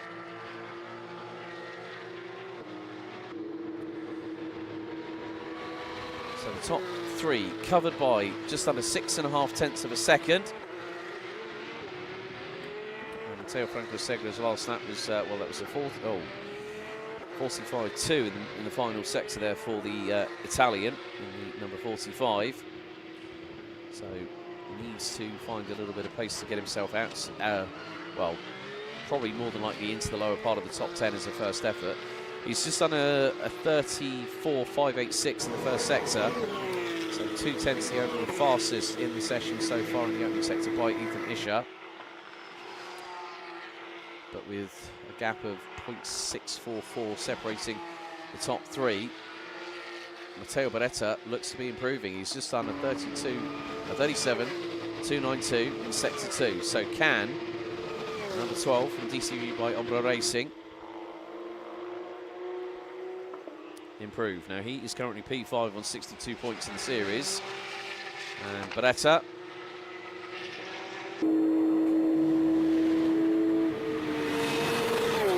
there is Segre, and Matteo Beretta gets the gap down to just under 0.28 of a second.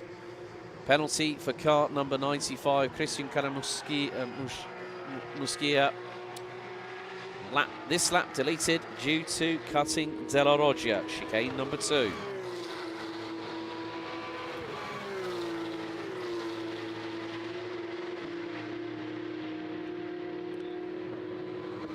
And as I say that, Ermanno Quintieri, that's a great lap from the number 15.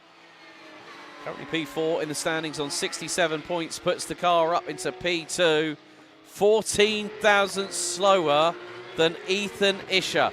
We've got a fight for pole position on our hands. Car 69, Mario Capella, has also cut chicane 2 at Della Roggia. Also will have this lap time coming up deleted. But the top 5 rounded out by Hong Kong's Dylan Yip for Proton Huber competition, covered by just a mere smidgen over 0.4 of a second.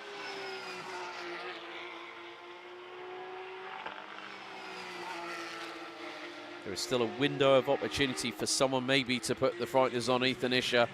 Isher wants to do as much as he can, but of course now with being in the pits for a lot of time, that is now going to give the people that are trying to chase his lap time down all the impetus in the world to close in on him.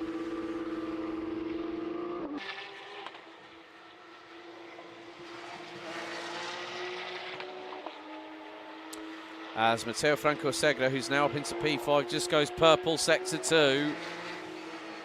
And last time around did a 1:49.562, so the number 45 looks to be really upping the aggression when it comes to pure pace here in qualification for both races 1 and 2.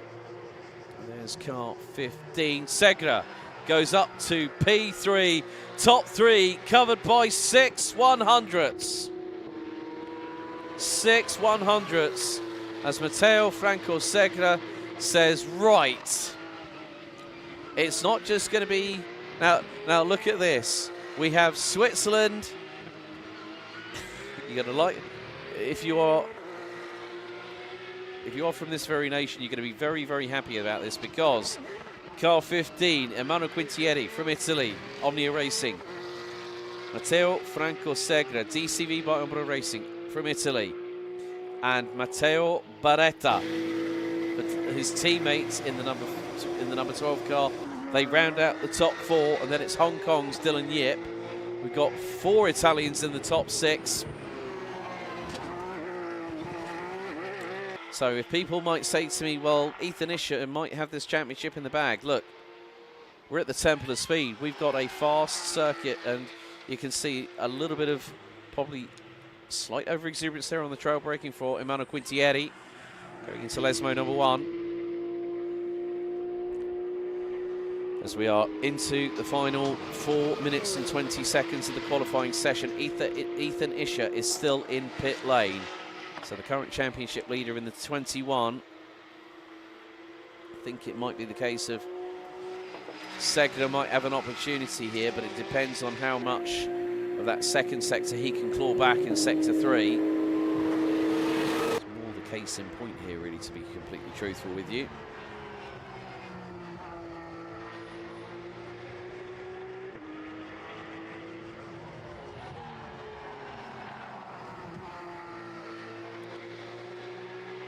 So, Jeremy Siffert, currently 9th ahead of Sebastian Coul, just sets a personal best in the second sector. Personal best in the opening sector by Segre, Caramuschia, Capella and Casella.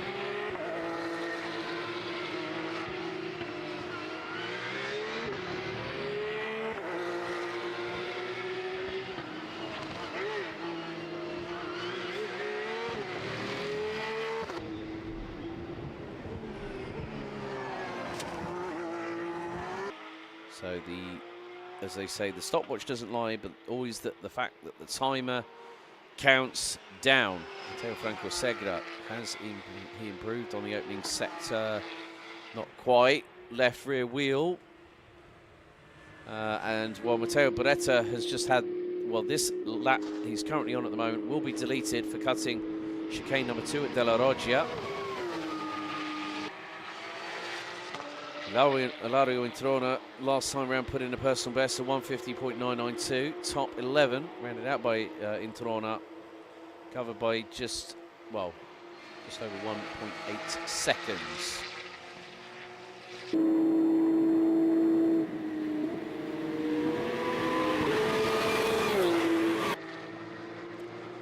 And now we've got another, well, this lap time for Emmanuel Quintieri will be deleted for cutting chicane 2.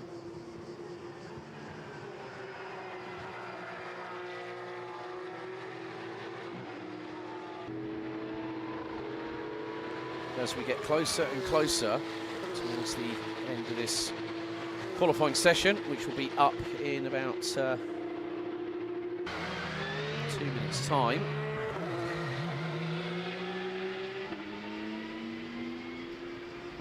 So Matteo Franco Segre will probably have just this lap to go before he sees the checkered flag.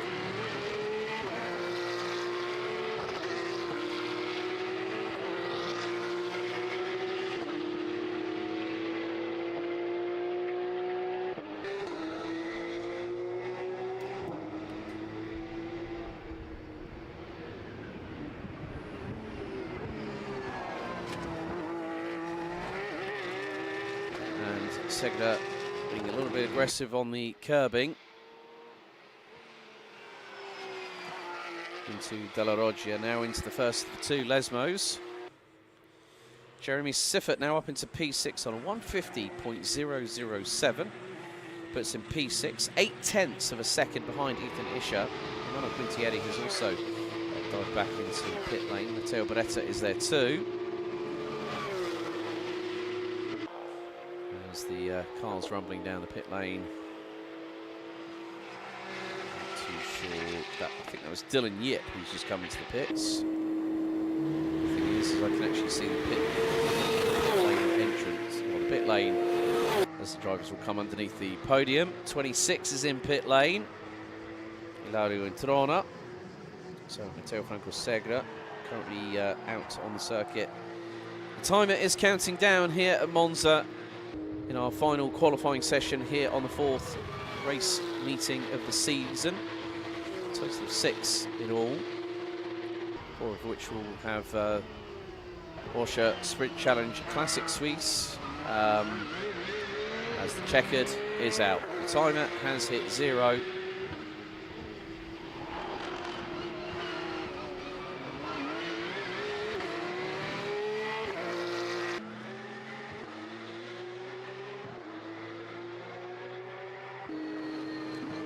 Now, I did see a big kick up of dust going through into Parabolica. Oh, now 23 has had a bit of a scare. Thomas Winkler.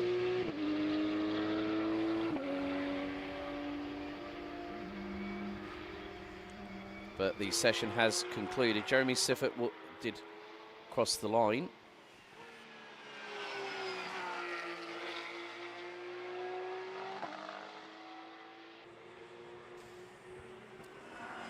So Peter Heglin crosses the line to finish in 9th. Georga for Bellspeed in the number 3 takes 17th at the checkered.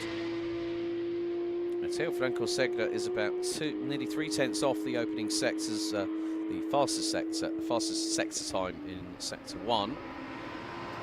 And he's about 1/10 and a bit off in sector 2 overall, but sometimes, even if it's not an improvement, it can still mean that if you look at the law of averages, but Ethan Ischer, despite that scare through Ascari, hard on the brakes, locking up the front left significantly. Blue Michelin smoke spiraling into the air, and then him having to go straight off at the gravel. So I'm sure that they've probably got the air blowers and the vacuum cleaner underneath his car at the moment in readiness for the first race of the weekend. But despite a very, very big scare, Ethan Ischer at this moment takes provisional pole position for race 1 later on this morning. As the last few drivers come across the line, Emmanuel Quintieri will put it on the outside of the front row, with Matteo Franco Segre and Matteo Beretta rounding out the top 4 positions. Dylan Yip and Jeremy Siffert, 5th and 6th, ahead of Christian Canamuscia, Gregor Burkhardt, Peter Heglin and Sebastian Pidou rounding out your top 10, covered by 1.6 seconds.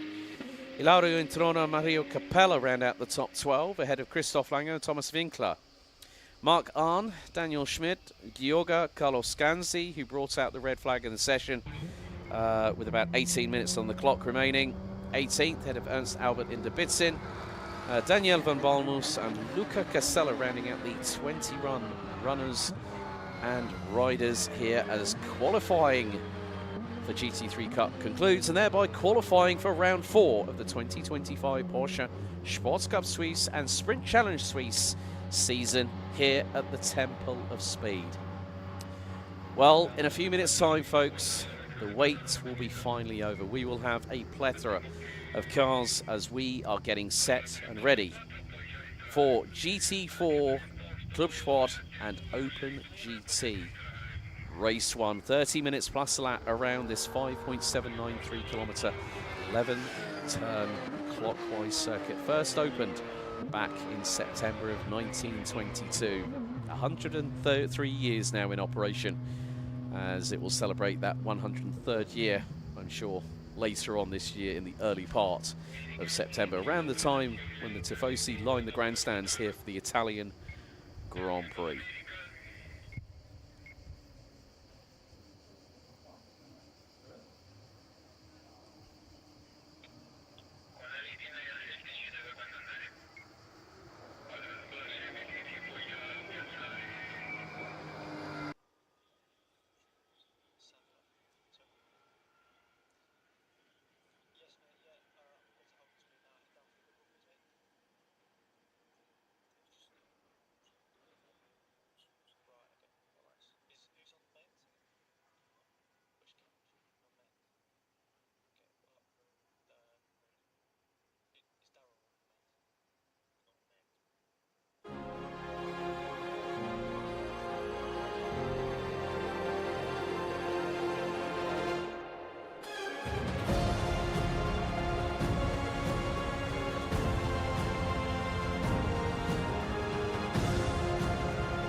Buongiorno e benvenuti. Welcome to the first grid walk of the day here at Monza.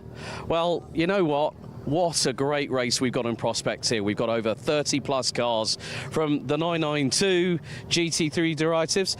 Let's see, maybe if I can possibly have a chance to chat with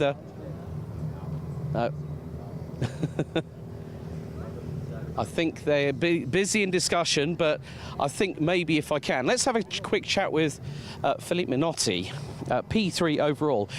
Big development post-qualifying. Yes? English okay, Philippe? English okay. So, how is it driving this car around this track? I mean, hearing these GT3Rs go around, it's a glorious noise. How's the feeling in the car at the moment? Yeah, it's great. It's a great pleasure. It's a bit difficult because of the aero. Yeah. So the cup cars are quite fast also. I found that information out from Rod that you guys have got a bit more advantage in the corners, but with the straight line speed, the cup cars have a bit of an advantage. Do you think you can frighten these two guys in front of you? I will just try to follow them as good as it gets and have a safe start. Brilliant, Philippe. All the very best of luck here for race one. Philippe Minotti in the 231, but I want to have a chat with this man here, if I can, from the state of Qatar. Ahmad Al-Hamedi, his best qualifying performance of the season. Let's see if we can get a chat with him. Let's see.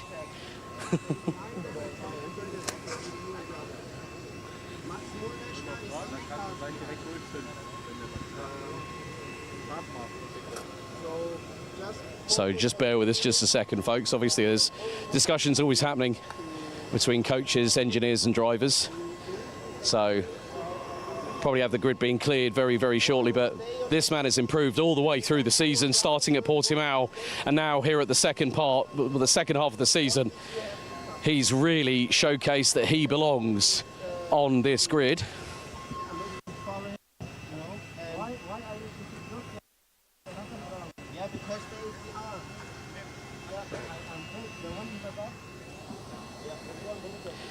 So you stay next to the arc. You close the gap between you and the arc. So one of the things that also happens is that tactics are always being discussed and there's a plan in place. You have to plan for every contingency here in this series. And it's always the same. When everyone's in the same equipment, it's about the driver, it's about the setup, it's about how the team gels and works together.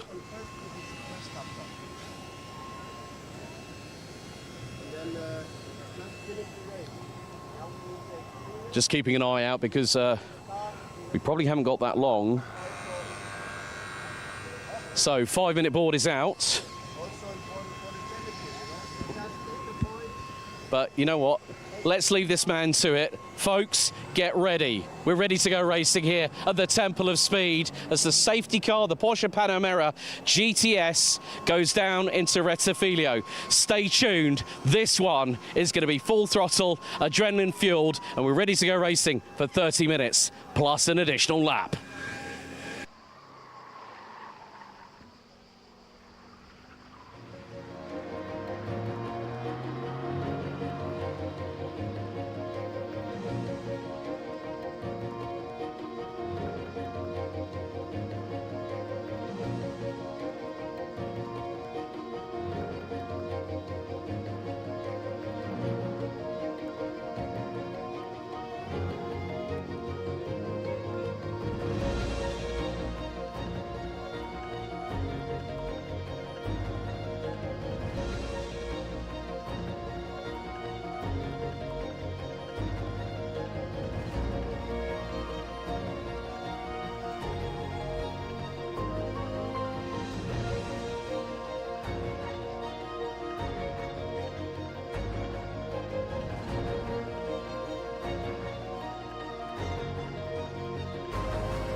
So we are set and under starters' orders. The Porsche 911 GT3 leading car is guiding Patrick Dinkelstein on pole position overall.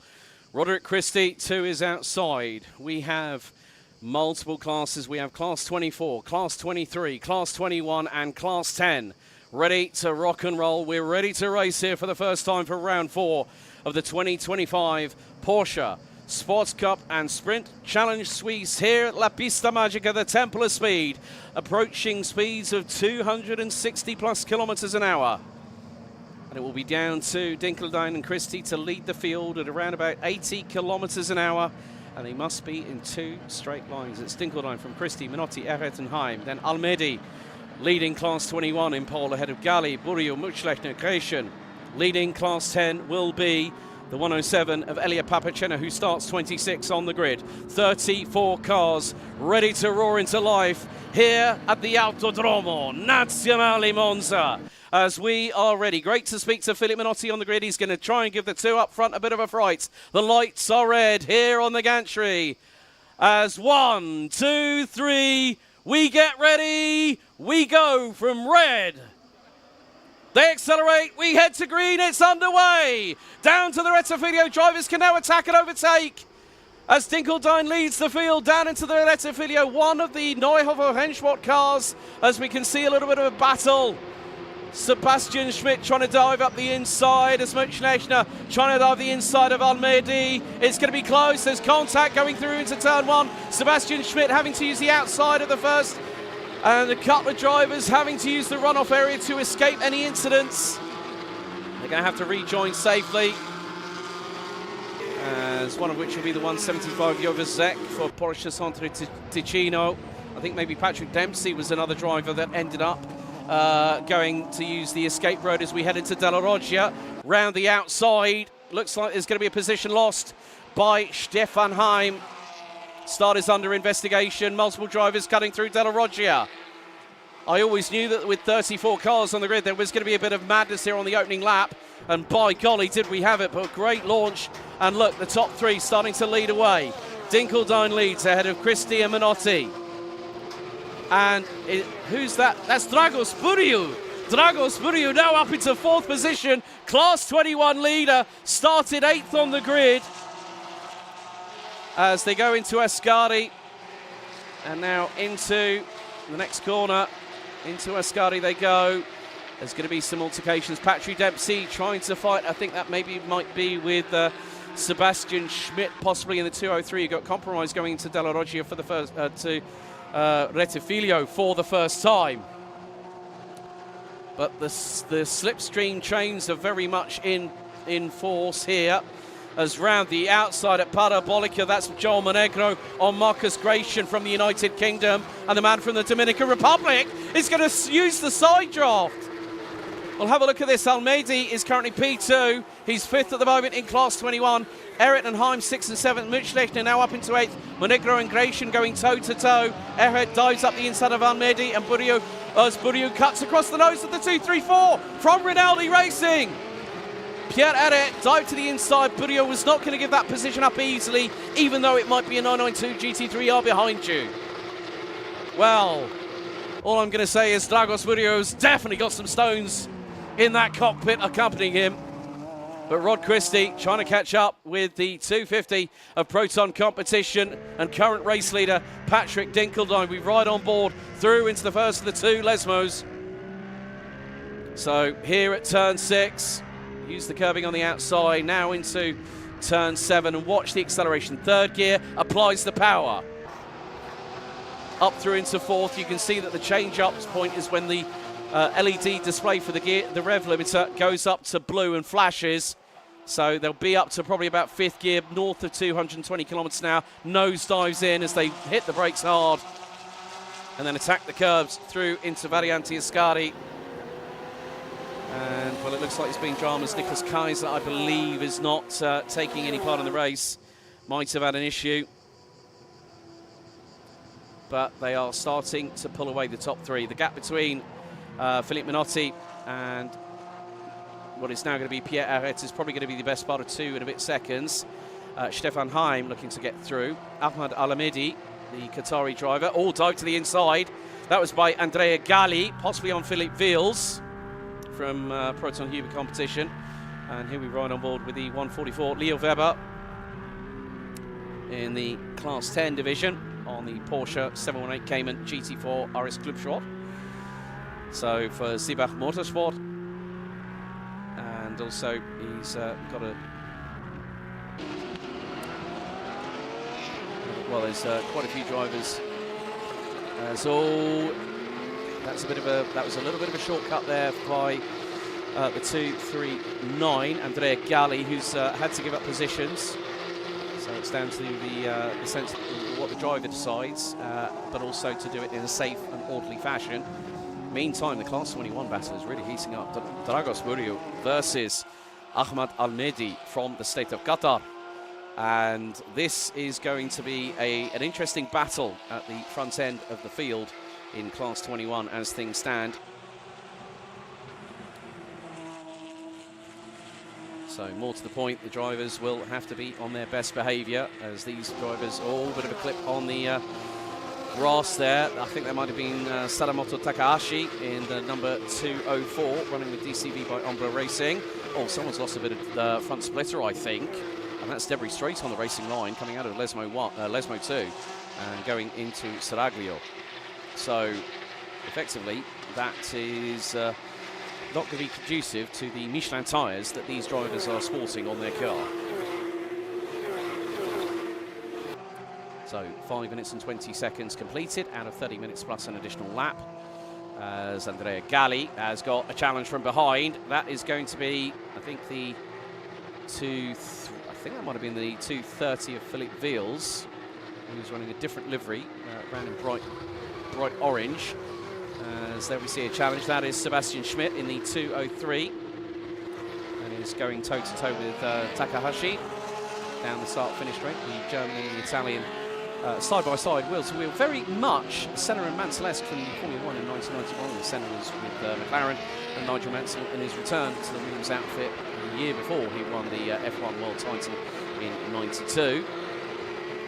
And 204 has got a little bit of close company from behind. Ryan Steiner in the 242. Fach Autotech, as there are some really good groups of battling happening here. As the 204 is coming under attack. Roman Steiner dives through on the inside, has to go straight on at Della Roggia, I'm afraid, and that means and that was very quickly expedited by the 242 from Fach Autotech. Knew he wasn't going to make the chicane, let the accelerator off, slow the car down, and he would have been straight in front of Sebastian Schmidt at that point. As Elia Papacena has just hit trouble.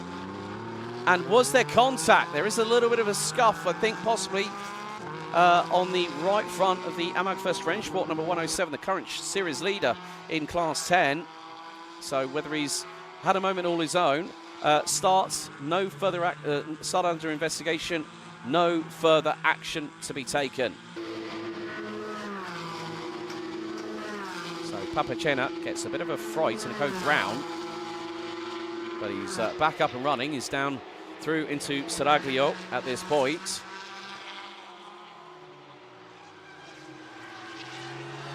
But he's lost a lot of real estate, as now the battle between the leaders is coming close to fall. They've dropped Philip Minotti like gravel thrown. Oh, and there's a stopped car.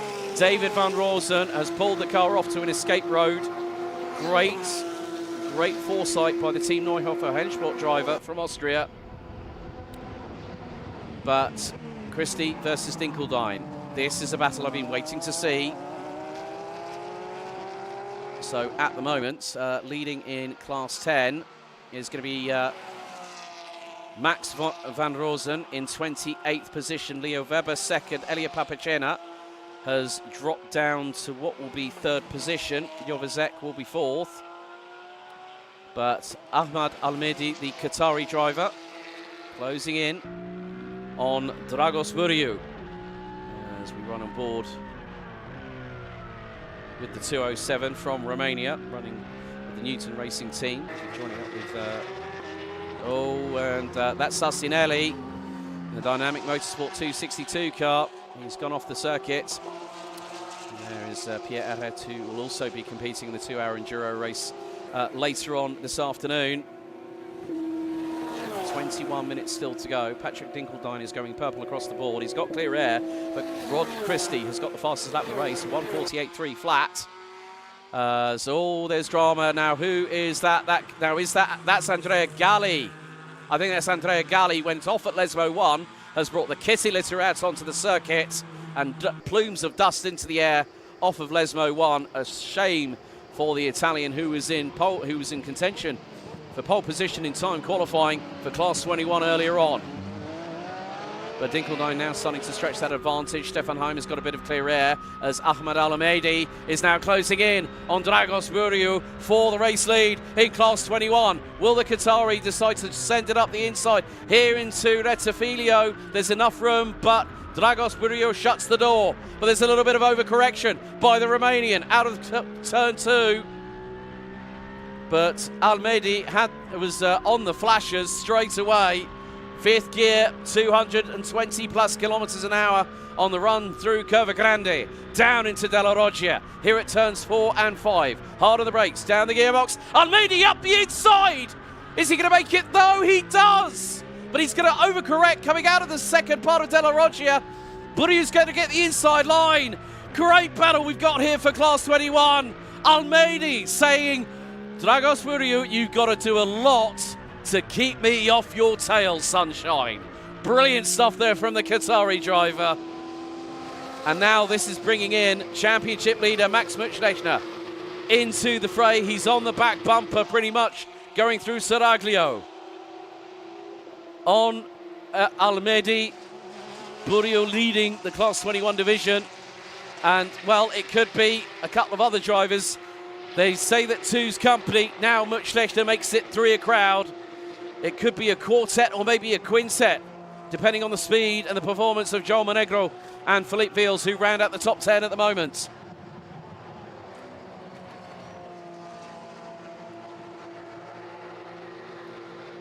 But still, at the minute, this battle now is really going to come to a fulcrum at some point.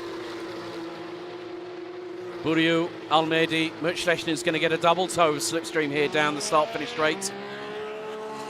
As Almedi closing in at over 240 plus kilometers an hour. He's looking in to the inside. Almedi dives to the inside. Muchlechner dives up the inside. Almedi round the outside, but he has to cut the chicane. He's got to give that place back. He got an advantage. I think he just knew he overcooked it. He is slowing down. He's got to do it at the next safest possible opportunity. But Almedi threw it to the outside. It gave the opportunity for Muchlechner to throw it through the inside of the first part of the Rettifilio chicane. And now Muchlechner and Buriu into Della Roggia. Oh, there's contact. Muchlechner's front axle up in the air, and he's off. Oh, dearie me. The problems continue to fight around with regards to Max Muchlechner. I had a chat with one of the team at Porsche Centrum 5 team before the grid walk, and they said, yeah, just basically the tyre let go, and we had to get it in, get it changed. And now, well, Almedi, if he thought in his mind that it was to avoid an incident. Now, there was discussions about this in driver briefing. So at the minute, I haven't seen any messages reference the 222 at the moment. So Ahmed Almedi does hold the lead, but keep your eyes on Monegro and Vils. They are not that far behind, and there is still plenty of this race to go. Car 222 has just gotten a warning for cutting that chicane. So for cutting Della Roggia, Ahmed Almedi has got a warning. So if he gets a second warning, the next warning will be a drive-through penalty. But Dragos Buriu is going around the outside, coming out of Parabolica on Almedi. Now, has he got that place back? Yes, he has. So you come across the start-finish line. So Muchlechner has dropped all the way down to 12th place, which puts him 7th. And more importantly, it puts him behind chief rival Sebastian Schmidt, who is currently running in 11th. Some good work by Patrick Dempsey. He's now currently up into P9 in class. As you can see, the front bonnet of the number 276, the Lightning McQueen liveried car of the weekend, Manuel Zloff. And we have the 285 on board with now. Markus Neuhofer from Team Neuhofer Henschwart. Of course, they're running Class 21 and Class 10 as well. And in the meantime, Max van der Rosen still leads the way in Class 10, down in 27th position as current class leader in the standings. Elia Papacena rounds out the top three, but he has got to find probably the best part of 7.3 seconds to close down and then pass Max van der Rosen. In the meantime, at the front end of the field, Pierre Erret has just gone purple in the opening sector, 33.924 by the Rinaldi Racing driver. Almedi, I think, has done the discretion part of valor kind of situation in regards to Dragos Buriu. Wanted to make sure that he does the overtake on track to get that victory, and that is a gallant thing to do, and I fully applaud that, to be completely honest with you. So we're nearly going 3 wide down the back straight out of Ascari. Zloff to the inside. It looks like it could be. Well, there's the 2-2-1, and that is Alex Santos. And we've got Markus Neuhofer trying to go around the outside. Oh, dearie me. Now, you can see that some of the cars don't always have the stickers. They have the some of the cars that are run by the Porsche Drive Experience team here, who are also on site. There's a specific bona fide livery, and then they have the number in with the... Oh! Now, that is not what you want to have happen there for the 237. And that is the intake vents on the 237 that have just literally lost the clips. Rawad Saradin in the 237 for Baron Motorsports. That car could pick up a mechanical black flag. But that's not going to help. That's going to probably help the air intake because of the way that the cooling system is appropriated on these cars. Right, drive-through penalty for, during the start, Dragos Buriu is going to have to serve a drive-through penalty for cutting chicane number 1 and gaining positions at the start. So that is going to automatically promote Ahmad Almeti from the state of Qatar to the lead of Class 21. Running on board with Sibach Motorsports, Leo Weber in the 144, who currently is 4.6 seconds behind Max van Rosen, who is leading in the way for the Team Neuhofer Henschwart crew. Of course, 123 of David has retired. Andrea Galli, I'm afraid to say, is also retired from the race. So we've got 13 minutes plus an additional lap still to go.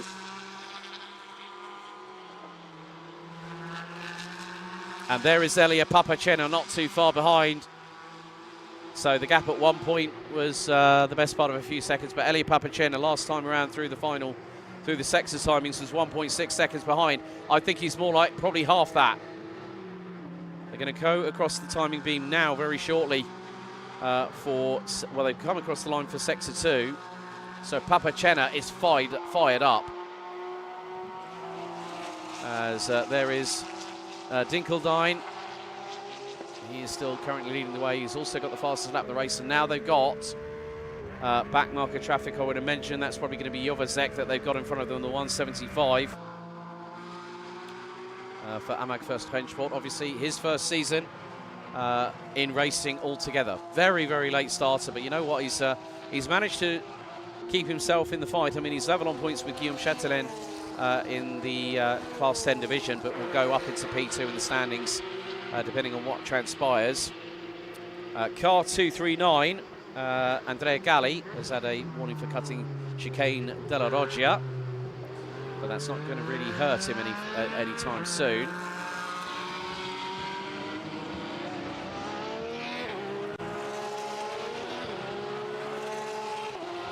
So we have 11.5 minutes to go.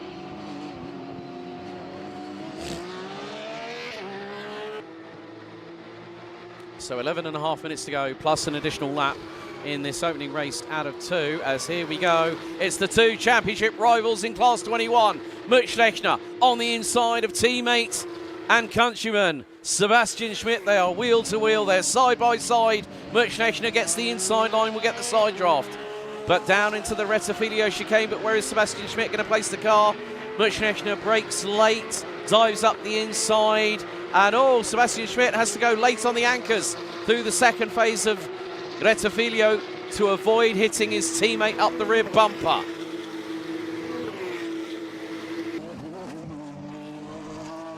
As well, Dragos Buriu and Ahmad Almehdi. Now, Buriu's still got a drive-through penalty to serve, and he hasn't served it yet.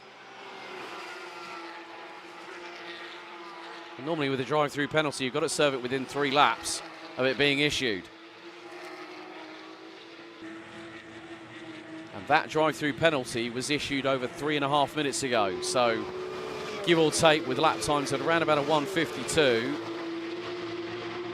call it probably about the best part of 5 3/4 minutes that he's got to serve that penalty.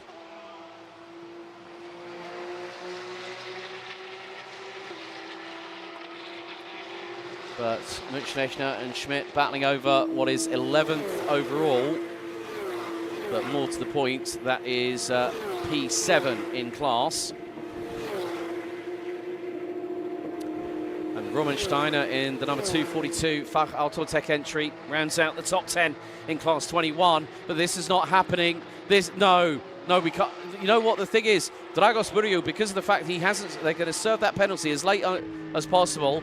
I saw João Monegro trying to go round the outside of Ahmad Almehdi for what is de facto on the road the race lead, and Monegro's got through on Almehdi. And Almehdi trying to go towards the outside. This could be very close, and he keeps out of the way. There's Philippe Vils in that all-silver Carrera Cup car, the Belgian. He's got Marcus Gratian not too far behind him, like literally right up his exhaust pipes. And OKA Adventures watching from Mount Tambourine in the Queensland district. So g'day to a land down under.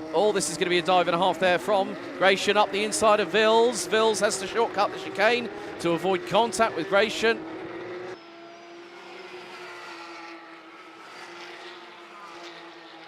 And at the moment, Pierre Herret is setting the timesheets a little bit more of the colour purple, so to speak.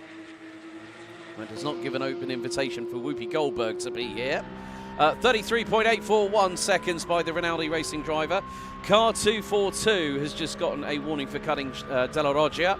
That is going to be Roman Steiner in the 242. As we're running on board still again with Dragos Buriu, but it's nip and tuck between him, Almehdi and Monegro. As 230 gets a warning. Philippe Vils gets a warning for cutting the chicane. So like I said, it's a 3-stage process with the penalty side of things. As there's still a front splitter that has been fallen off the front of a car. Not too sure whose it is, but it's basically you get a warning, you get a final warning, and then you get a drive-through penalty. But also it can depend on the severity of the side of things. As into the pits, Dragos Buriu is now going to serve a 418-metre drive-through penalty at 60 kilometres an hour here on the pit straight at Monza. And that can lose you a lot of time. Max Mutschlechner diving to the inside of the 223 of Marcus Gratian from the United Kingdom. And that now means he's up another position. So Dragos Buriu is going to be probably not happy about the decision, but obviously it's under the eyes of race control. They do have a lot of cameras to analyse incidents from respective viewpoints around the circuit.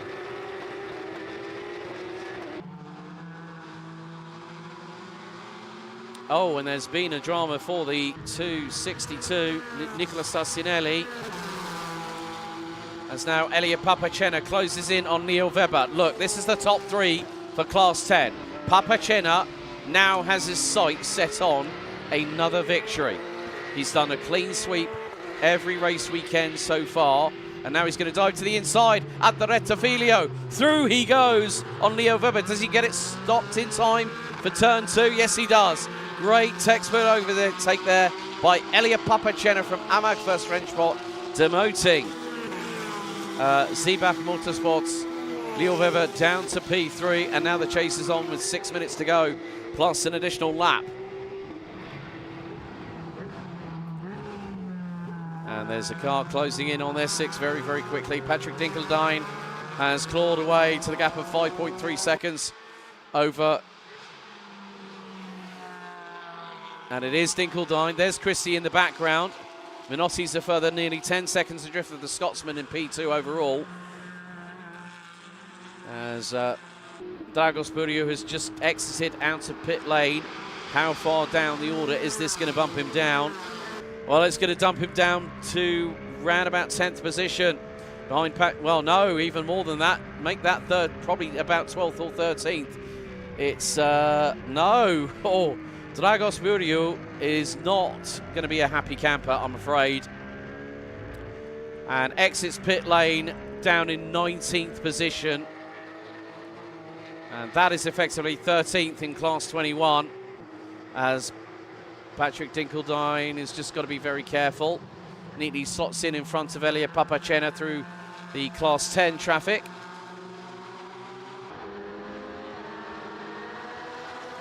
And now quickly gets past on Max van der Rosen.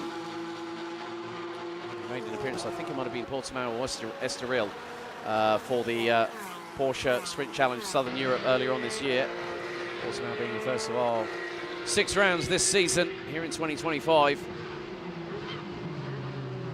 But Papacena, you can see the front end a little bit twitchy on the braking. He's trying to get that car stopped on the anchors. And the gap between him and Max van der Rosen was 0.7 of a second when they crossed the line to complete lap number 13 of the race. And Pierre Ahed now past Philip Minotti, so change for P3 in the combined efforts of Class 23 and Class 24.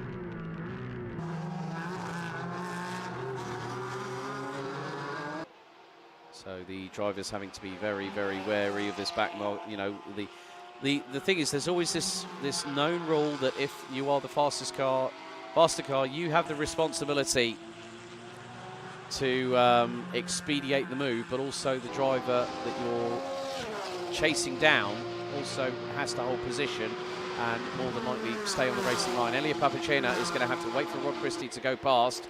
Down through Saraglio they go, and Christie now on the flashers. Max van der Rosen has to keep out of the way, will stay on the racing line. And Rod Christie will then fire it at full throttle out of Ascari.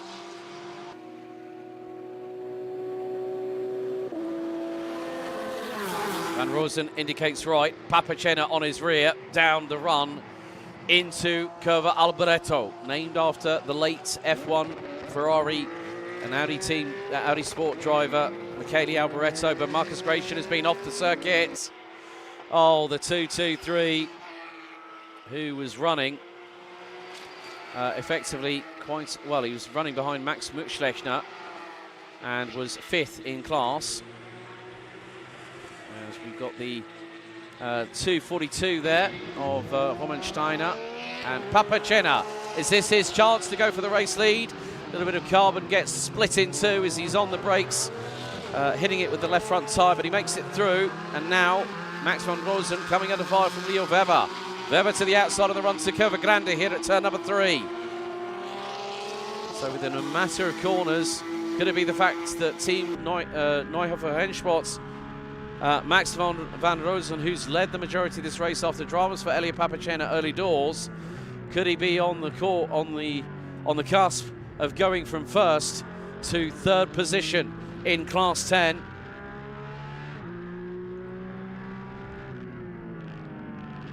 So we are down to the last minute and 50. Plus an additional lap here at Monza for race 1 of Open GT and GT4 here for round 4 of the series. And all bit of a twitch there coming out of Lesmo 2 by Max van der Rosen. This gives the impetus to Leo Weber in the Liquimoli liveried Seebach Motorsport Cayman 718 GT4 RS Club Sport. He's not going to dive through into Ascari, is he? No, discretion, better part of valor, executed there by the man from Germany.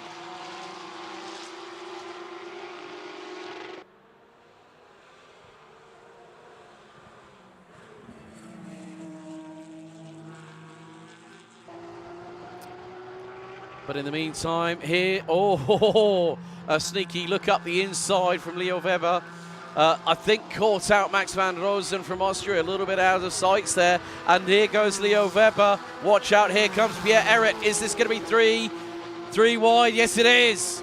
Ehret across the front, cuts across the front of Max van Rosen.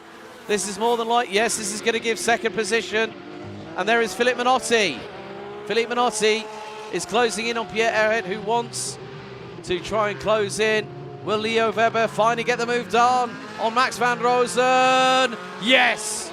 Finally, the German gets through, but the Austrian quicker on the power. Menotti to the outside. Oh, don't try and go through there at Curva Grande, Philippe. Oh, my goodness. Now through the second phase of the corner. Now, has that meant that Leo Weber has got second place in Class 10? He has. So the timer counts down, 0 strikes the clock. And Patrick Dinkeldine has done an absolutely fantastic job here at Monza in race 1 as the overall race leader. Rod Christie gave him a fright early doors, but it's not going to be enough, because the next time he comes across the line, it's going to be the last lap. As here we go, we ride on board with a 250 from Proton Composition from Germany. Patrick Dinkeldine now makes his way through into Curva Alboreto. After this, one more lap remains, just over 5.8 kilometers beckons for the German. So last lap is underway here at Monza in race 1. What a sterling drive it's been by Patrick Dinkeldine. But the feel-good story is going to be with the person currently down in 6th and leading Class 21 from the state of Qatar. Ahmad Al-Mehdi is leading Joel Monegro by 2.3 seconds. Max Mutschlechner rounds out the top 3. Head of Philippe Fields, Sebastian Schmidt, Sadamoto Takahashi.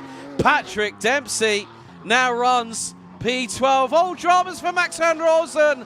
Left rear tyre delamination, possible puncture, and that is going to bring an end to his race that he didn't really want. And oh, there's been dramas for Leo Weber. He's also suffered the same drama on the left rear. Now, has this been either to damage or a tyre just letting go? Dramas on the last lap of the race. Max van Rosen, I think, has just made it into pit lane. There's the 237 of Rawat Sadien. But there is your race leader coming through Varianti Ascari for the final time here in race number 1. It's great to see. It's great to see that this man has led every single lap, got a scare early doors from Rod Christie and Philippe Menotti, but it's coming through out of Curva Alboreto here on lap number 18. It's Open GT, race 1 winner here at Monza. Gratuliere, Patrick Dinkeldine. And he's going to win by a commanding margin. Rod Christie comes across the line to take P2. Philippe Ehret will round out the Class 24 podium. Philippe Menotti will round out next up ahead of Stefan Heim. But keep your eyes on the 222 from the state of Qatar. Yet to come through at Sector 2. But it's going to be Elia Papachena that's going to take another victory. The clean sweep continues. Dinkeldine absolutely jubilant behind the wheel. Elia Papachena takes the Class 10 victory. Class 23 goes to Philippe Menotti, but Class 21 from the state of Qatar, several thousand kilometers away. It's not long Ahmad Al-Mehdi is a race winner in Porsche Sports Cup Suisse. Inshallah, as they would say over there, Ahmad Al-Mehdi has just taken his maiden victory. What a race, and I have to say congratulations. Now get this, on his first return to Europe in competition since the World Endurance Championship, 4th at the Nürburgring in 2015, Patrick Dempsey, 10 years after getting on the podium at Le Mans, has ended up, let me just count this, 6th on his return to racing here in race 1 in class 21. He takes 6th position ahead of Marcus Gratian, Roman Steiner, Manabli, Mekvashvili rounds out 14th, ahead of Philippe Vils, Zarko Drumic, Massimo Froio, Matteo Biasoni. Dragos Burio rounded out 19th, which ended up being 13th at the end. Ahead of Dominic Bastien and Eric Santos, Markus Neuhofer, Manuel Zlov, Raoul Saridien, Shoki El Amali, Freddie Kramer, Elia Papacena, and Jovazek making it to the checkered flag. 28 cars at the end. I think Philippe Vils ended up pitting in on the last lap. Nicolas Sarcinelli, Andrea Galli and David von Rosen unfortunately retiring, with Nicholas Kaiser unfortunately not taking the start. I'm going to head down to pit lane because I've got some drivers to interview here after race 1. Be with you in a moment.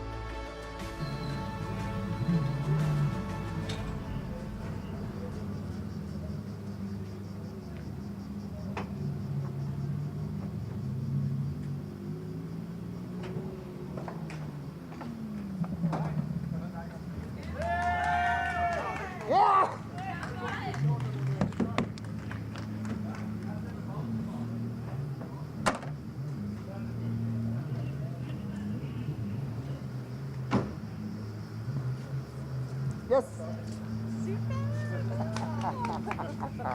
Wie geil, wie geil. Wie geil, wie geil. Sehr geil. Bin stolz. Fantastisch. Hey, Rod! Super race back. I could only stay with you for a bit, and then you just started to speed away. And then you had one bit of bad traffic, and the next 3 you got good, and I got bad. But I thought, oh, traffic. If he gets it wrong, like, or he gets caught, I'll get it. But hey, you drove beautifully. Man, you drove beautifully.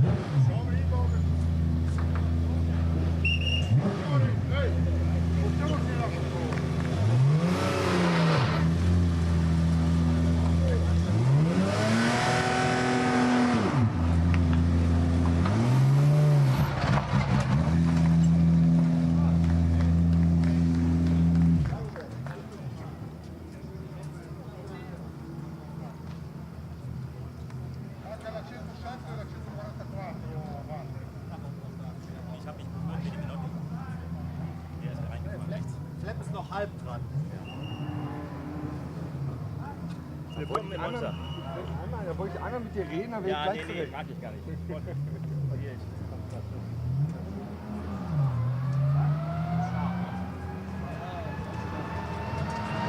Right, let's go find some drivers. First of all, I need to speak to this man over here.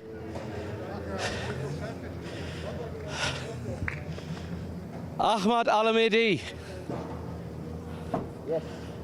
I'll wait for you to take your race helmet, but inshallah, congratulations. Let's wait for you to take your race. Do you want to take your race helmet off? Are you okay?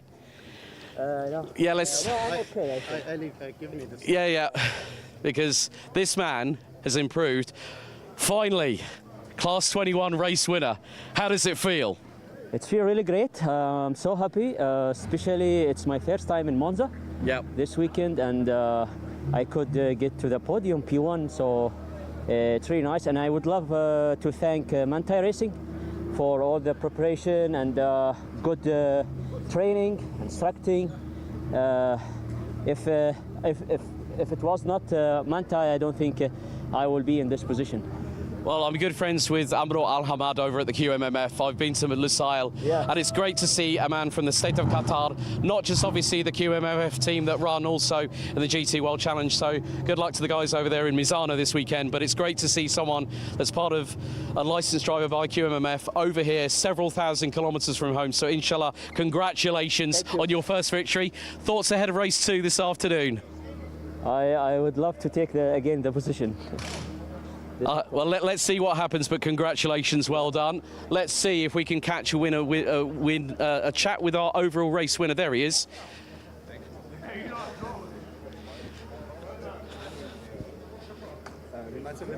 Okay, let's see if we can grab a word with this man.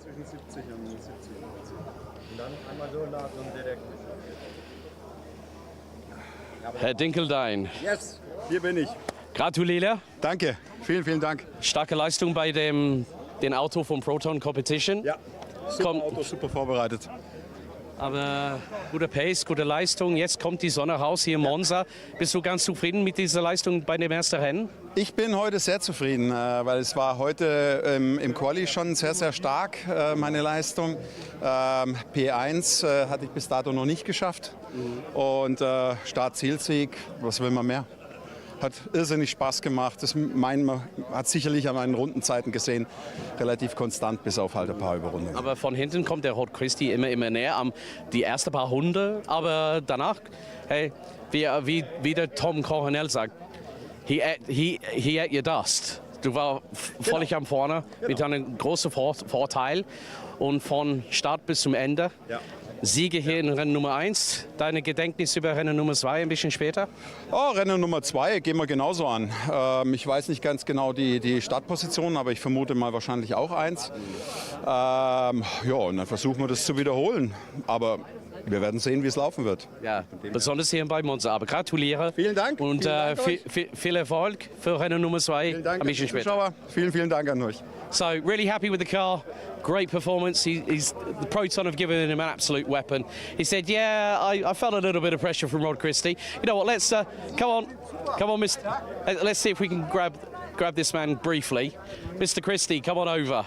Now, finally, this man has now got, finally, I'm glad to see that we can finally see this on screen, a set of overalls to match the car. Yeah, thank you.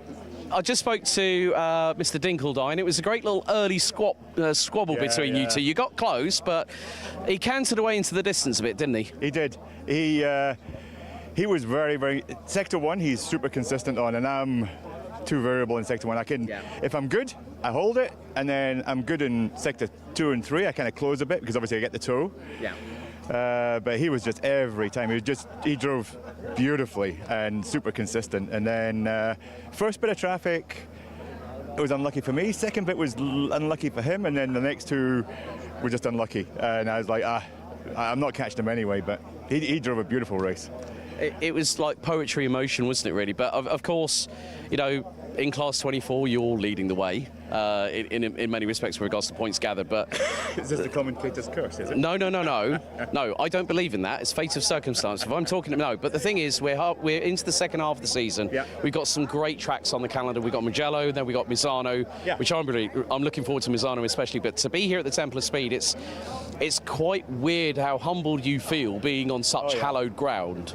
It is. The atmosphere is amazing. The track is not the most technical, yes, but it's just, you feel the presence of being in Monza. It's a beautiful location. Well, good luck for race 2, buddy. Hopefully these nice martini stripes give you a bit more luck and maybe a couple of extra horsepower. You never know. Let's have a chat with the man who's also been through the ringer a little bit. Let's see. Oh well, Elia. That was a tough race, wasn't it? Yeah, sure. The start already is very heavy for us, GT4, because we don't know what to expect in turn 1. We now drove with the open cars. But then, of course, in my opinion, I was third after the start. I overtook to first. Then, of course, a crash. But it's a racing accident, happens, and we look forward to the next race. Well, congratulations on another successive victory. Elia Papa, Jennifer Avag, First Reg Sport. Well, the podium's about to get underway for race 1 very shortly. Join us back on the grid very soon for race 1 for GT3 Cup. Coming up shortly here at Monza.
Here's pole position down there, all the way down there, and the haze here in the Lombardy region in the King's Park of Monza is the first corner of Variante Rettifiglio.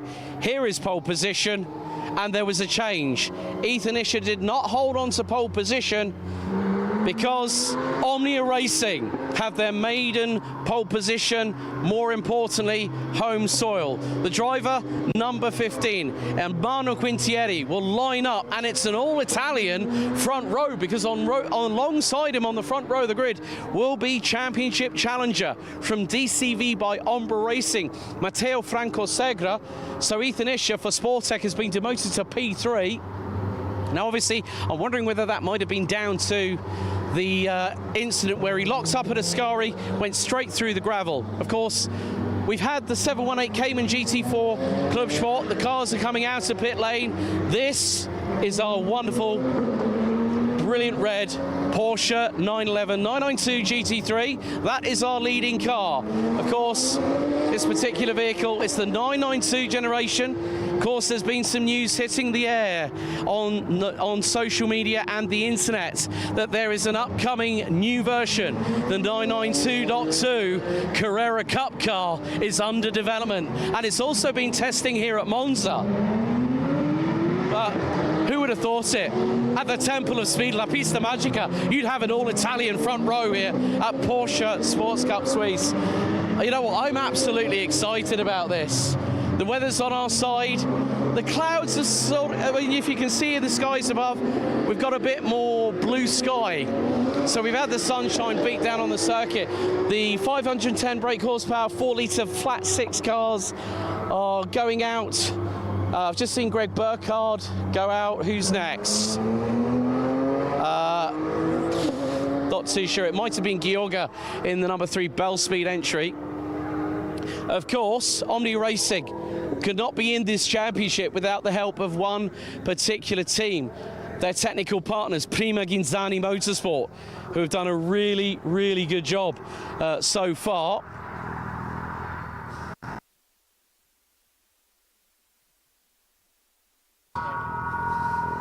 So, yeah, the team, obviously, Prima Ghinzani Motorsport, established over 30 years ago by Piercarlo Ghinzani, 111 races in Formula One. Man still is about today 73 years of age, 73 years young, as we like to say in motorsport. But it's going to be quite interesting. The podium's going underway for GT4 Open GT. There's a lot of activity now. The thing is, for those that don't know already, Sportec Racing have some good people on their team, including this man here. Can we have a quick chat? Sure. How are things? Good, phenomenal. Isha did a really good job in qualifying. Unfortunately, the lockup, we had a grid penalty, but I'm not sure which one in front of him had one as well, so he moved from 4th to 3rd. So it's all good. He's motivated. We're happy. That's what I like, a young, hungry Swiss driver. Did he flat spot that left front tyre when he went into Ascari? Yeah, badly. he must have had a hell of a vibration on that left front Michelin, but yeah. Good to see you, buddy. One of the team, the very hard-working team at Sportec Racing. Of course, Gregor Burkhardt, the CEO, joined the team 2020. As I said, we've got an interview and a track analysis up with the man himself coming up a little bit later on. Let's see. I think we are going to try. I'm not too sure how much time we're going to have left. However, we are going to see. I haven't seen the 5-minute board just yet.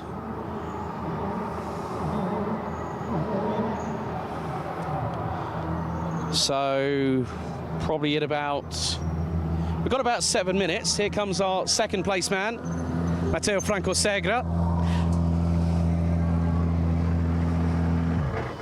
Lines it up. I do want to have a look. I do want to have a chat with Ermanno Quintieri, but I also, if I can, let's see.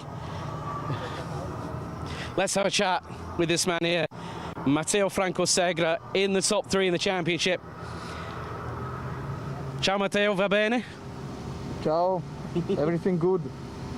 So, on the front row with Emmanuel alongside you, it's an all-Italian front row here on home soil. How does that feel personally to you? Yeah, I think just to my race. Yeah. I want to lead the race and win. That's it. Hope to do my best, and we'll see. Well, all I can say is, buon fortuna. Go get them. Have a great one over there. Matteo Segre on the outside of the front row here in the number 45 DCV by Ombra Motorsport car.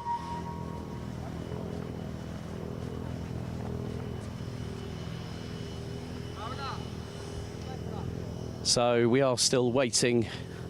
Let's see. Let's actually, you know, I'll tell you what, considering the fact we are still waiting for Romano at the moment, the driver can do 2 formation laps. Okay, let's go and have a chat with the Chinese rain god himself, the man, the myth, the legend, who's been travelling the globe, also recently been piloting in Carrera Cup Asia. Dylan Yip, the Chinese rain god. How are you doing, buddy? Quite good. A bit of jet lag, to be honest, when I just arrived. Considering you were in Bangsan just not that long ago in Thailand, weren't you, for Carrera Cup Asia? You follow my race? I was commentating on F4 Southeast Asia that weekend. Why you didn't come say hello? I wasn't on site. I was at home in the United Kingdom, stuck in the chair in my office. Oh, okay. Yeah, I was there. It was really fun. But you know, you got the outside of the second row here alongside Ethan. It's going to be a tight squeeze going into turn 1 here on lap 1, isn't it? Yes, I don't know how it will be, but let's see not be the iRacing lobby. So yeah, we will see how it goes. Brilliant, Dylan. All the very best of luck. Give him hell for race 1, buddy. Well, good job. So Dylan Yip there for a Proton Huber competition, as I said, Carrera Cup Asia. He's also done Mobil 1 Porsche Super Cup as well. So you know what, Emmanuel Quintieri not on the grid at the moment. They do have to be out within a certain time window. So let's see who else. You know what, I think really we may not be that far away from going racing, but it's time to let these cats loose. 510 brake horsepower, so quite a lot. Heading into the Resifilio chicane very shortly for 30 minutes plus an additional lap here for race 1 of GT3 Cup action for round 4. Porsche Sports Cup Suisse here at the Temple of Speed. We'll be back with you very shortly to go through the grids.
So, GT3 Cup Race 1 about to get underway. Big development. Manuel Quintieri is going to be starting from the pit lane, which gives a certain Matteo Franco Segre a bit of a hole shot down into the Rettifilo chicane.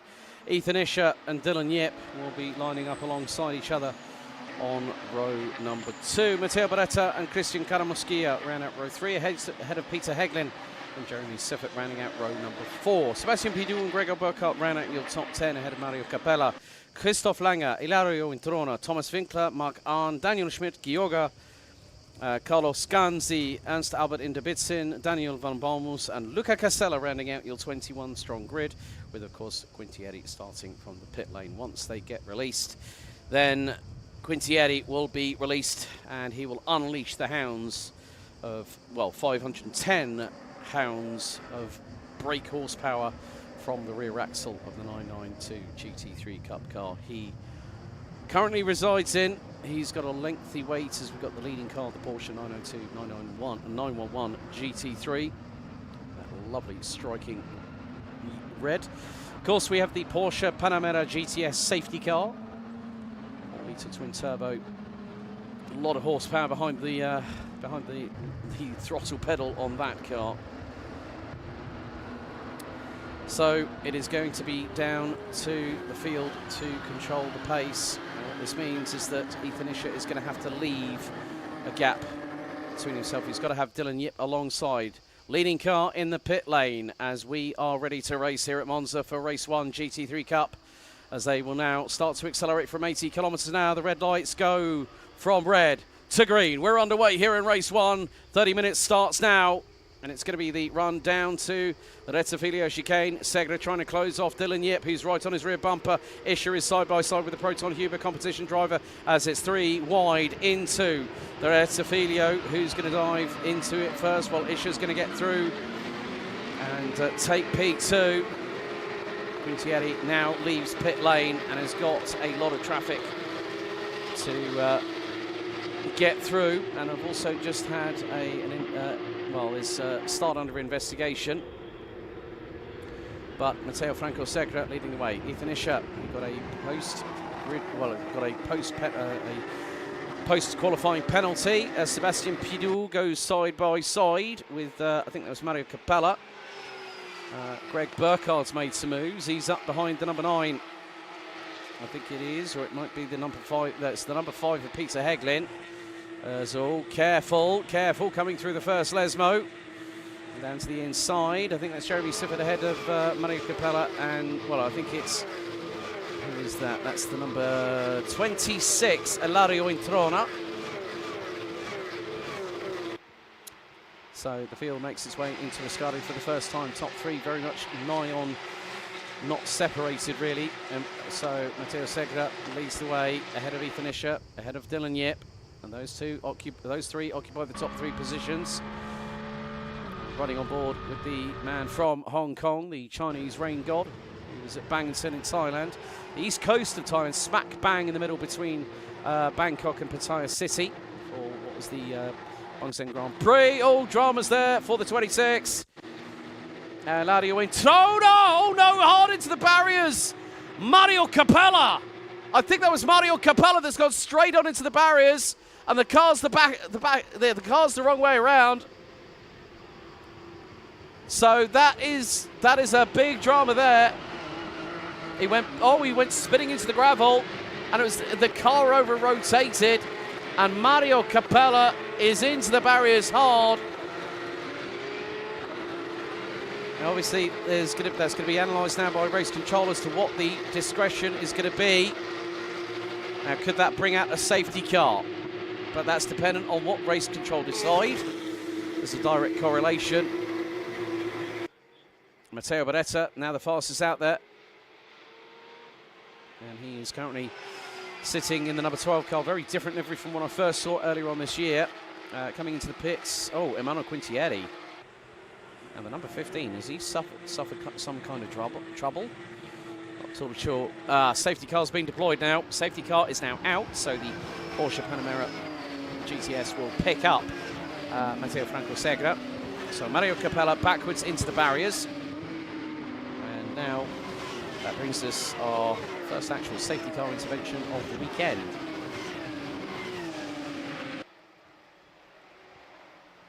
So the timer will count down. So with Mario Capella out, that is going to give the team at the driving experiences a lot to do. We're running on board briefly with the 74 Mark Arndt from Sportec Racing. So this is very much the case whereby these drivers are going to just have to keep things calm, but Emmanuel Quintietti, the car is parked nose end in, and it seems like the person who put it on pole position, who got promoted to pole position in qualifying, Emmanuel Quintietti, felt a bit weird that he wasn't on the grid. So whether there was a technical issue with the car itself, that's probably why.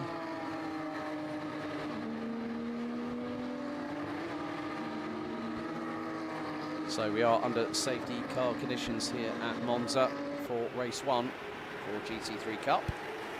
30 minutes plus a lap, and after this particular race, and we've done our post-race interviews underneath the podium, we will then head to the lunch break.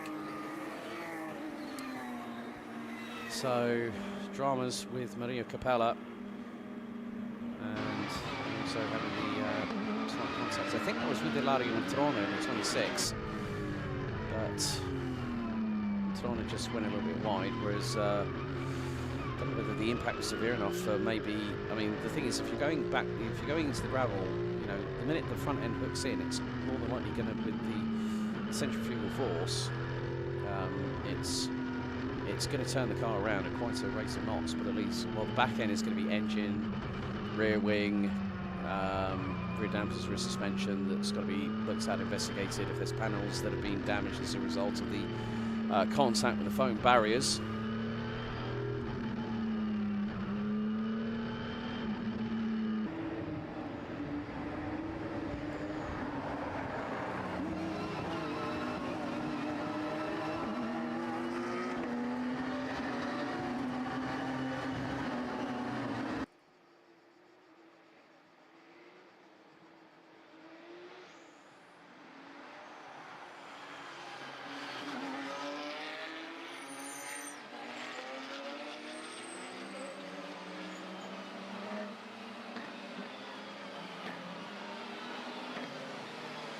So it looks like safety car is going to be in this lap. We are at 24 minutes plus 1 lap remaining of the timer here in GT3 Cup Race 1. There is the Porsche Panamera GTS safety car, leading the field around the 5.793. So here's the replay. So dives to the inside, there's contact, it's a glancing blow, and just, oh, with the amount of velocity, Capella backwards into the barriers, and it was contact. Yeah, right side of, it was the right side of Introna, and then, well, Capella dived to the inside, thought the move was on, and just literally just shot him out like a bullet out of a rocket out of a cannon, effectively. So Capella and the team are going to have a bit of a, well, first of all, that car's going to be recovered back to the garage, and then that car's going to be turned around, ready for race 2, which is due to start about as well. Basically, the pit lane will open at 2:35 this afternoon, and 2:52 p.m. local time here in Italy is due to be when with the race start.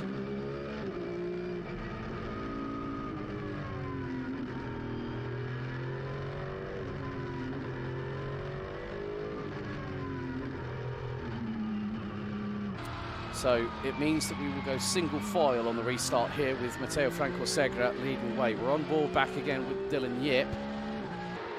And as soon as they come out of the final corner through Curva Alboreto, we're back under green flag racing conditions here in race 1 for GT3 Cup. Ethan Isher has got the bit between the teeth. And down to 19 runners. So Segre leads from Isher, Yip, Beretta, Heglin, Burkhardt, Pidou, Siffer, Karamuskia and Langer rounding out the top 10. Going defensive on Burkhardt, who's looking to the outside, locks up on the right front on the number 88 from Sportec, bumps over the sausage curbs, He's going to have to give that position back, so allows Heglin through on the inside. As that was oh no, Greg Burkhardt, he hits the wall. Oh, he had to avoid his teammate. Sebastian Pidou might have just caught him out unawares.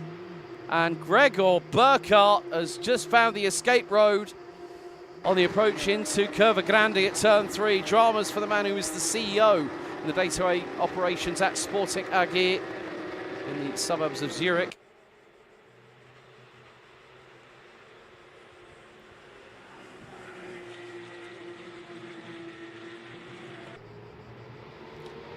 So Gregor Burkhardt has more than fright and ends up in the barriers. It was a glancing blow, but what damage has that done to the front left corner of the car is probably more under consideration.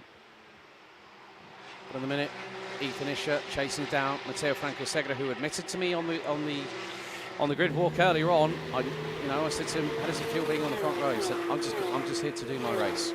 Perfect mentality to have, rather than the commentator sticking the microphone in his gullet. However, so it is very much the case of how things go now for the rest of the field. We're coming up to 1/3 of the counter timing down here at Monza for race 1 out of 2.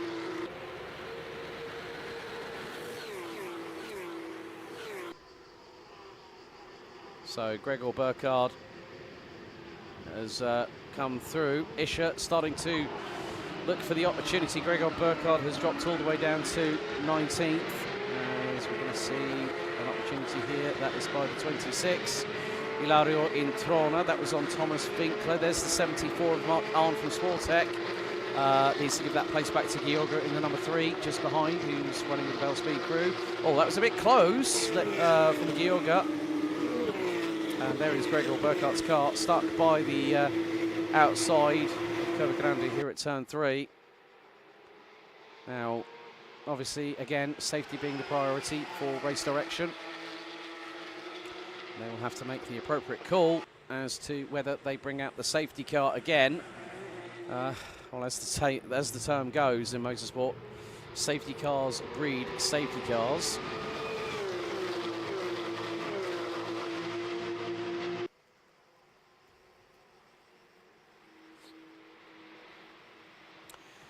But the top 4 have started to scamper away into the distance. Sebastian Pidou rounds out the top 5 at the moment in 5th. Matteo Beretta not that far behind Dylan Yip, who's running P3. Yip has the fastest lap of the race, 150.911. Ethan Isher has got the gap down to probably less than 0.3 of a second as they head down the down out of Ascari into Curva Alboreto. It's about a car length and a half between the pair. Beretta's just gone purple in sector 1.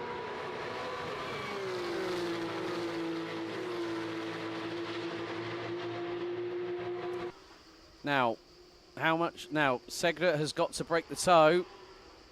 You can only really move once, so to speak. Segre last lap, fastest lap of the race, 150.840. Ethan Isher was 18 thousandths slower. They are right, pretty much bumper to bumper between the pair. You can see the damper and the spring rebound on the car as it tries to settle itself out of the chicane.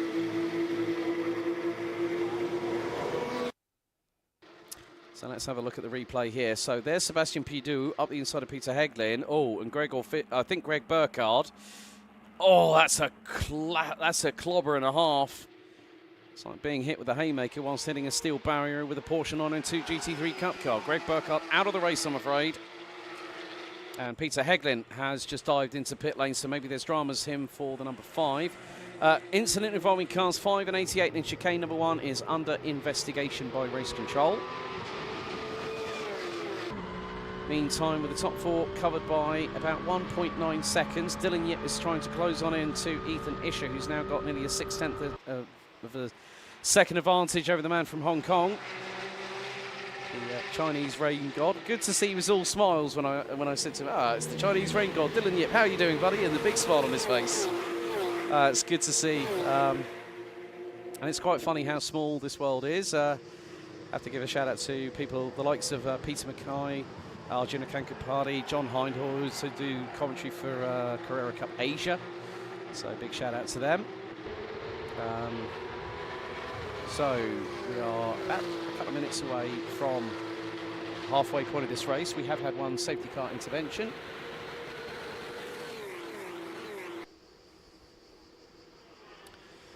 But this is going to be very, very close between this top three, maybe even this top quartet.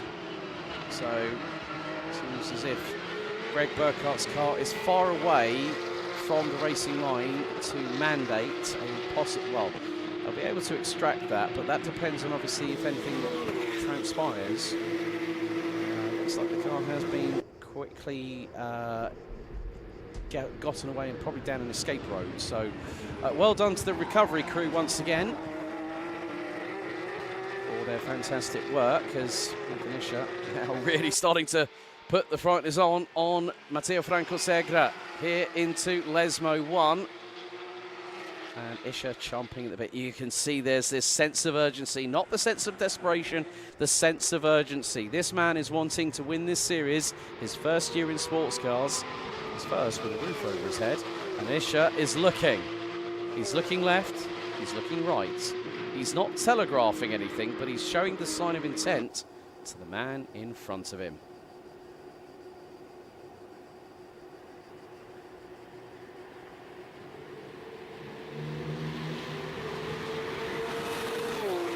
Dylan Yip is going to be even closer still as well. This is going to be an absolute freight train coming out of the final corner very shortly, as we are now on lap number 7 of this race.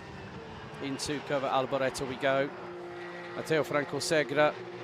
I'm sure that the crew at DCV by Ombra Racing have got their fingernails being bitten down to the quick as we speak. Ethan Isha in the slipstream.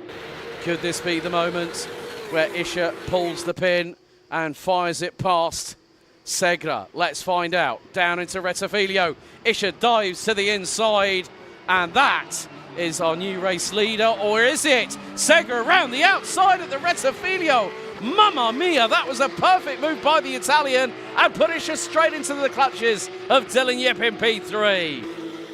Segre delivers. Incredible stuff through the Rettifilio. Isha got the move done. So car incident involving cars 5 and 20.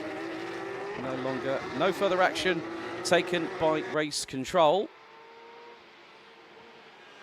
So Peter Heglin and Gregor Burkhardt's incident no longer a concern for race control. However, it's quite strange how the pendulum swings, so to speak. So Isha was closing in on Segre. Now he's got Dylan Yip right behind him.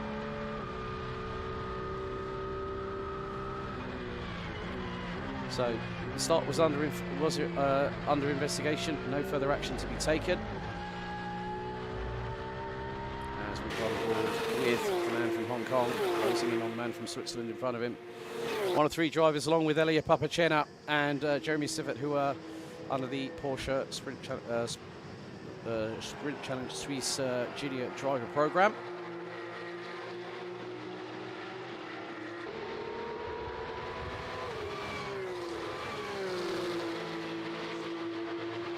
Excuse me.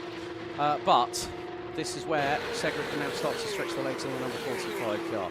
His lead was at one point 0.2 of a second. It's now 5 times that, 1 second. And climbing, here goes Dylan Yip. Thinks discretion is the better part of valor on that occasion. Thought, might be able to get a run here on Ethan. Well, considering what we've seen so far between these two protagonists, there have been some fireworks between them. There have been scrapes, there have been clashes between the pair, but they're both very competitive young individuals. You know, Dylan's in his early 20s. Ethan's in his late teens. So you've got you've got one driver who's got a couple of years more experience. Of course, with these younger drivers, you know, they're hungry. They're like the cubs in the wolf pack. They want to get to the top of the pecking order as quickly as humanly possible. fastest lap of the race so far, currently held by Dylan Yip in the number 99 car. 1 minute 50.084. His last lap was a 58.84. Isha has just gone purple in sector 2, 37.3. So high 37.3. Personal best for him in sector 1, a high 34.5. Got a good battle here. This is between 23.8 and 74. That is Winkler, Schmidt and Arn. And a little bit further back there's Carlos Ganzi, Casella, Ernst, Albert Inderbitzin, and I think Danielle van Bolmus, yes. And wonderful livery for her car. Stars on the outside of the paintwork and also on her race helmet too.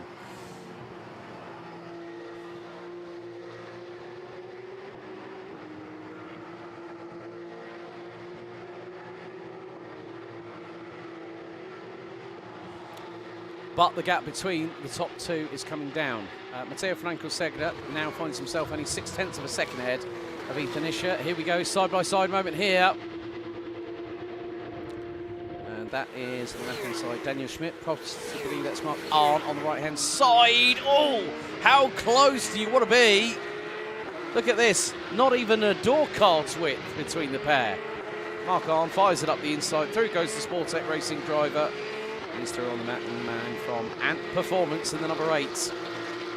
But, oh, that was definitely squeaky bum time coming out of the final corner at cover Alboreto. So we are now down to 17 runners in total. Mario Capella out after connecting with the barriers on the opening lap. Emmanuel Quintieri pulled him into pit lane with 2 laps completed. Gregor Burkhardt a lap later, well, the couple of laps later after the safety car restart, I think just got caught out, unfortunately. It can happen to the best of people. It really can. And Peter Hegden also retiring as well in the number 5 car.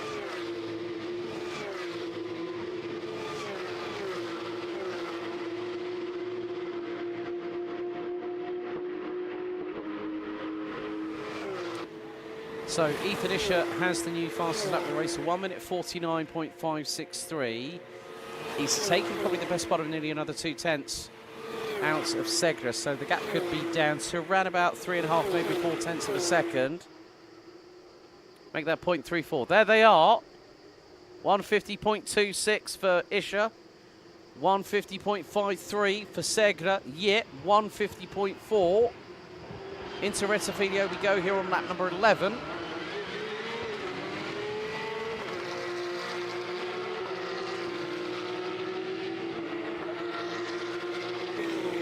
And they kind of have left Dylan Yip a little bit further behind them at the moment.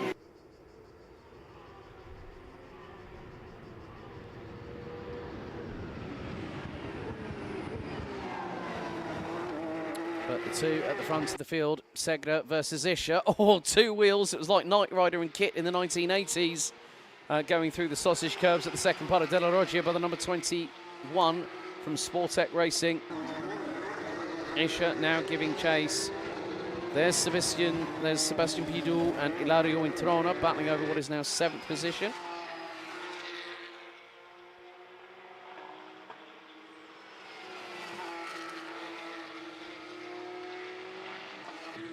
So at the minute, Ethan Isher is the fastest driver out on track overall, but how much closer can he get? Okay, it's minuscule, but it's probably going to be the factor 0.3 of a second. Might be the next time we go across the line, the gap between the 2 leaders. A little bit of a run wide out of Lesmo 2, looks like, from the number 8 of Daniel Schmidt. Currently running in 13th position. As they're just going through shot. There's Jeremy Siffert being chased down by Christian Caramusquilla in the number 95 for 5th place.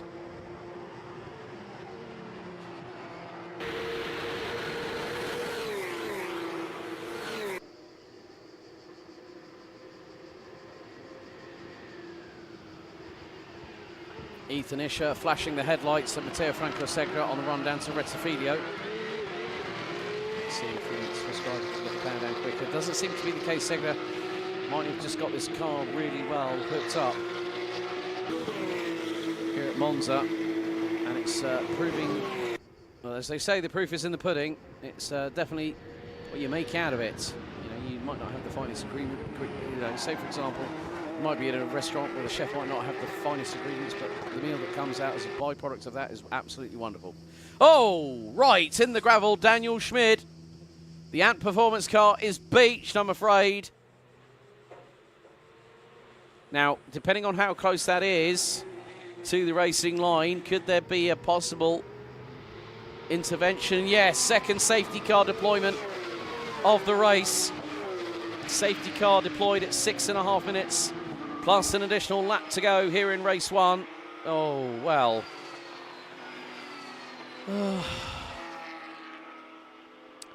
That sometimes just goes to show that it's not always so cut and dry here at Monza. You can make, you know, you can be really, really happy with your lap, and then all of a sudden you get it completely wrong, and then bang, you're in the gravel.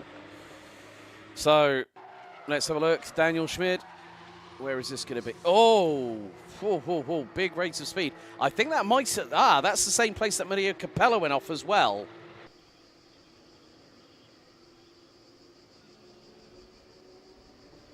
So there is the Porsche safety car, ready to pick up our race leader once again, Matteo Francosegra, who has dealt with a safety car restart. He's going to do it all over again, depending on how...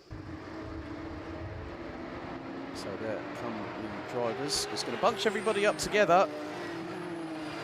So that's going to promote everybody else in front. So Mark Arn up to 11th, head of Thomas Winkler, Carlos Ganzi, Ernst Albert in Debitzen, Luca Casella, Daniel van Balmus.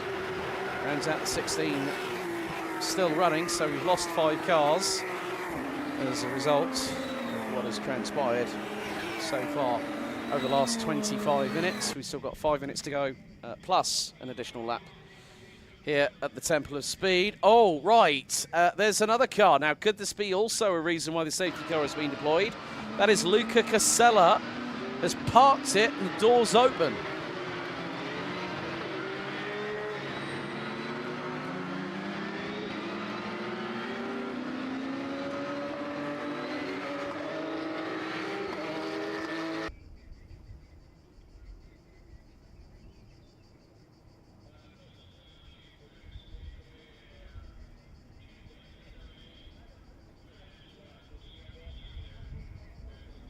So that looks to be possibly,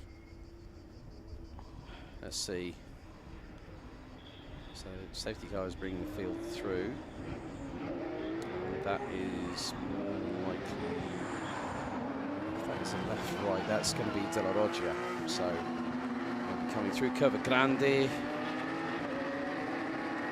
Yep, it is, it's coming out of turn 3, Curva Grande, and on the run to De La Roggia. Well, wonders never cease. That's another car that's going to be out. So 6 cars out. We've lost Capella, Quintieri, Burkhardt, Heglin, Schmidt, and now Luca Casella joins the list of casualties.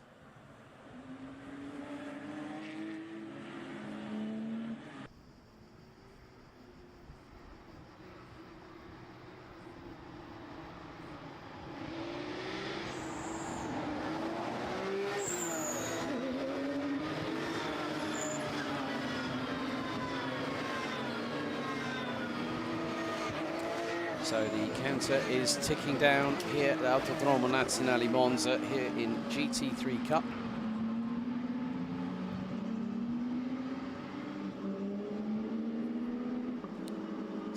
So we will see whether we have had it before where we okay, there is so it's 2 cars to be, so it's going to be 2 cars that are going to have to be taken out off the circuit. First one there, the Ant Performance number 8 car of Daniel Schmid.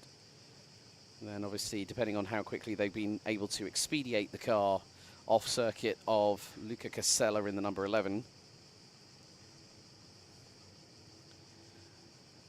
So that can very much be a possibility. Now, at this rate, depends on whether we go racing for a final lap, but that is dependent on race control.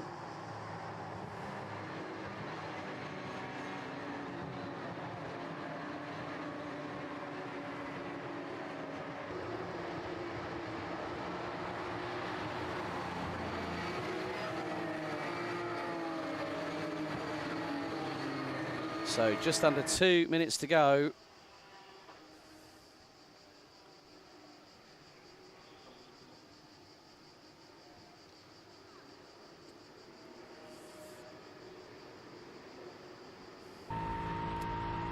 So on board now with Dylan Yip from Proton Huber competition, and he is currently in second position in the standings. It could be the fact, with the timer counting down as it has done, we may finish possibly under safety car conditions. That will be at the discretion of race control.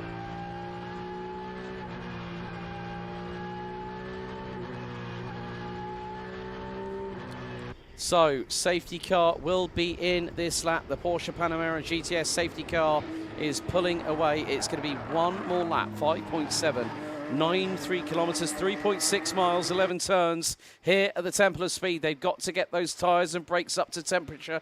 There is going to be some weaving here as they head into the first of the two Lesmos, and then there will be the point where the safety car will peel off into the distance and then release us into a single file formation restart, as per the regulations through the sporting side of the competition.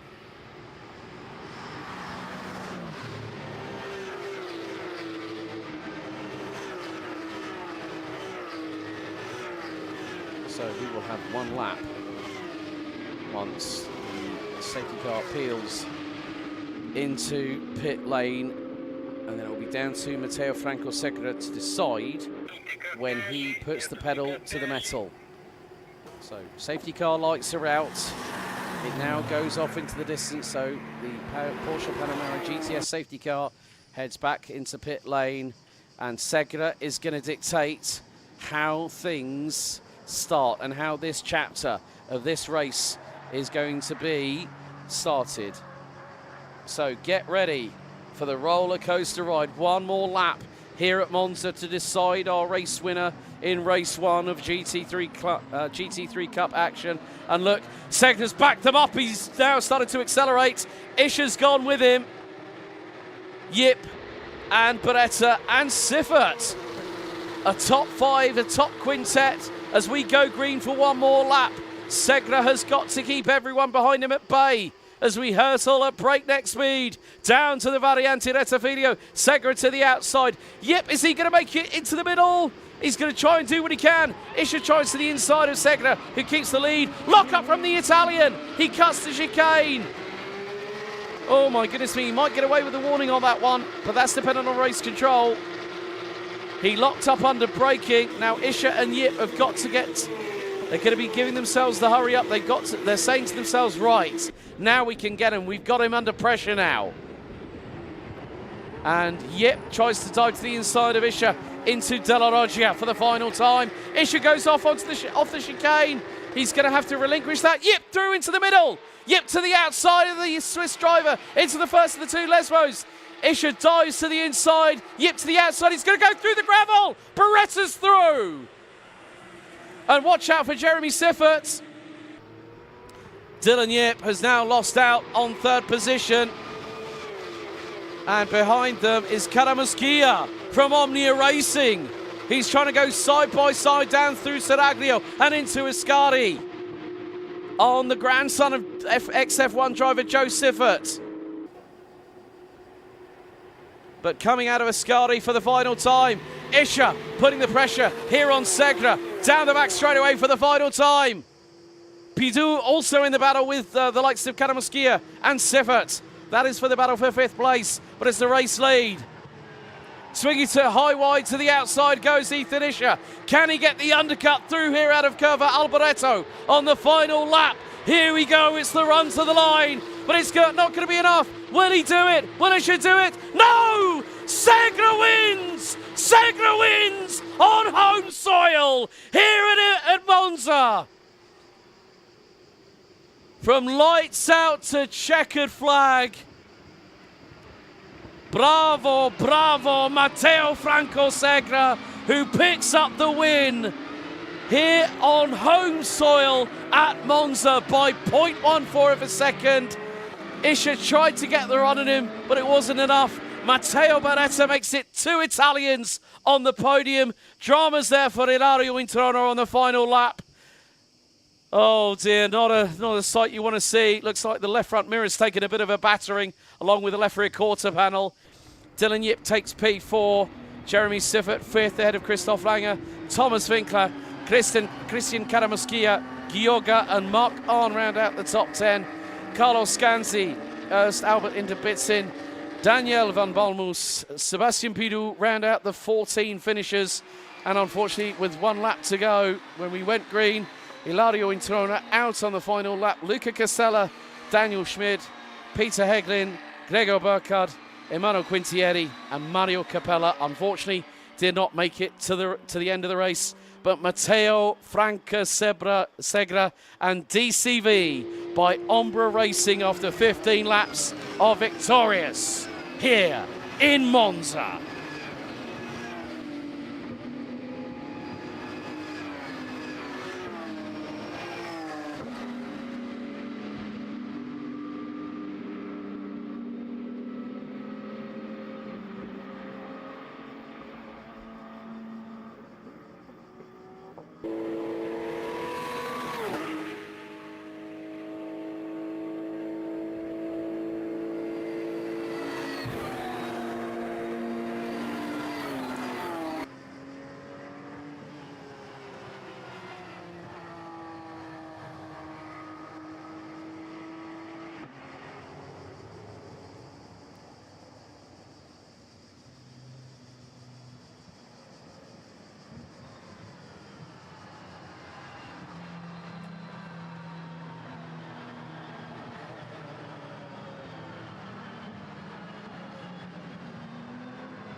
Kelvin, das Video umschalten. Well done.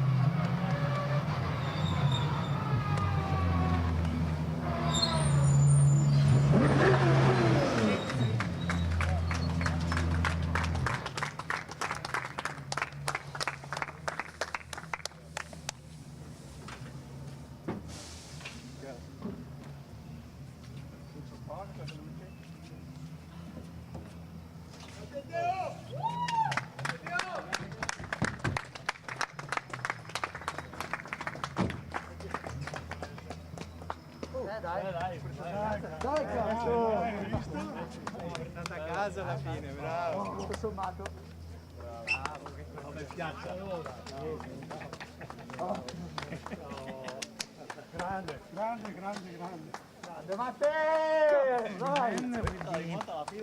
Light blue shirt is the team principal of AF, the one that won, the one with the Cambierai mai.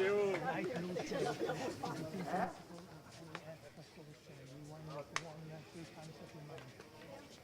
This one.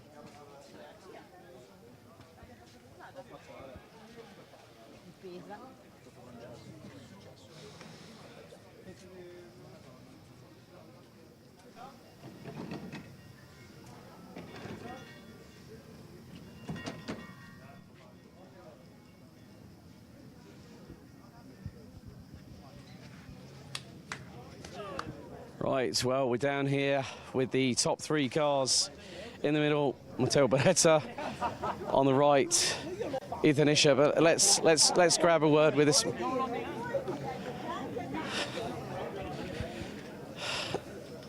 Right, Matteo. You now have a race win at Monza, my friend. Congratulations. Yeah, very happy for this win. We had a lot of technical problems yesterday. I took part only to one free practice, so it was really difficult to adapt to the new condition of the track because it's much faster than the first day. So very happy finally to win here in Monza, in my home. The most important track in Italy, amazing. I have to thank a lot the team for the amazing work because they gave me a solid car for this race and it was not easy after yesterday to win this race. Plus, you also had 2 safety car periods to restart the race from the front of the field, and you had to keep Ethan, Dylan behind you at all costs within the sporting regulations, of course. But I know that you know what you need to do.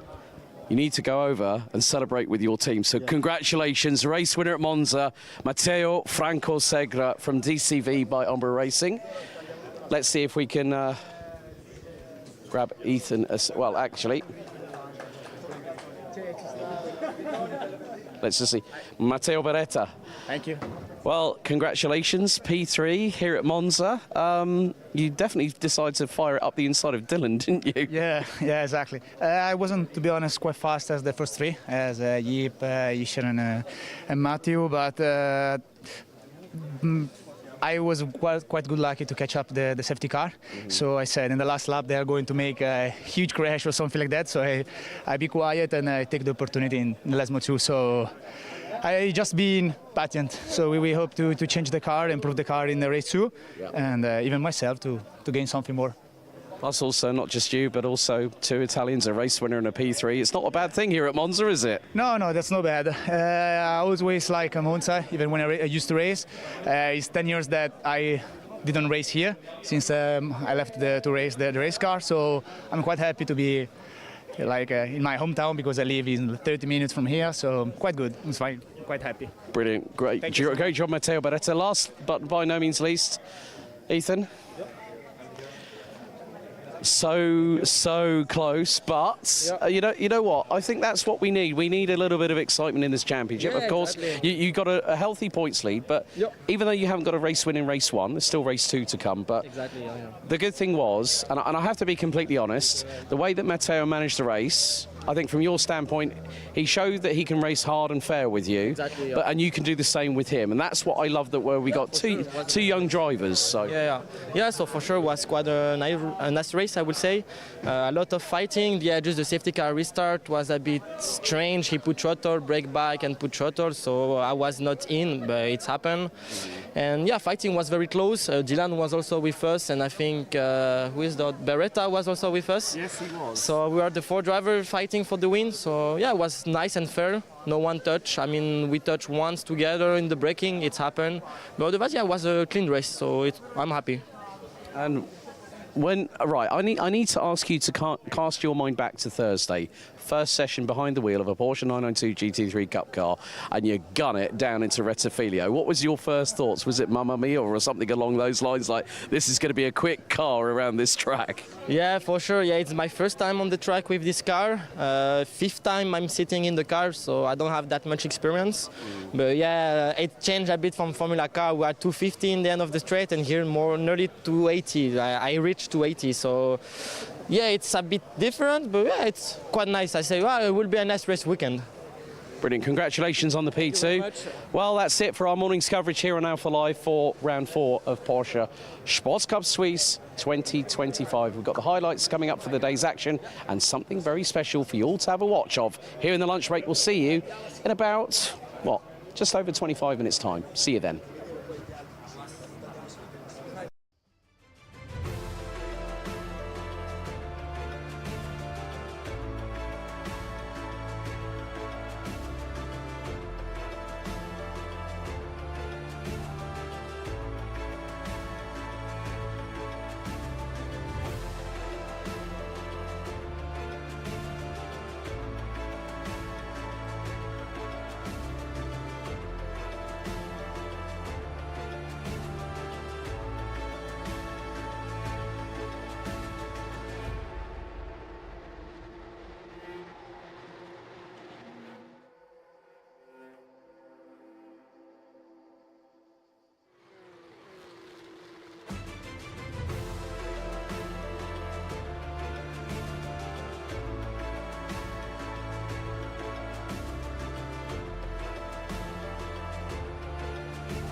Well, the Lombardy region here at the Autodromo Nazionale Monza is definitely alive with the sound of flat six boxer engines. We're getting ready for race 2 of Open GT and GT4 Club Sport. Then we've got the final race of the GT3 Cup action, which concludes the sprint activities.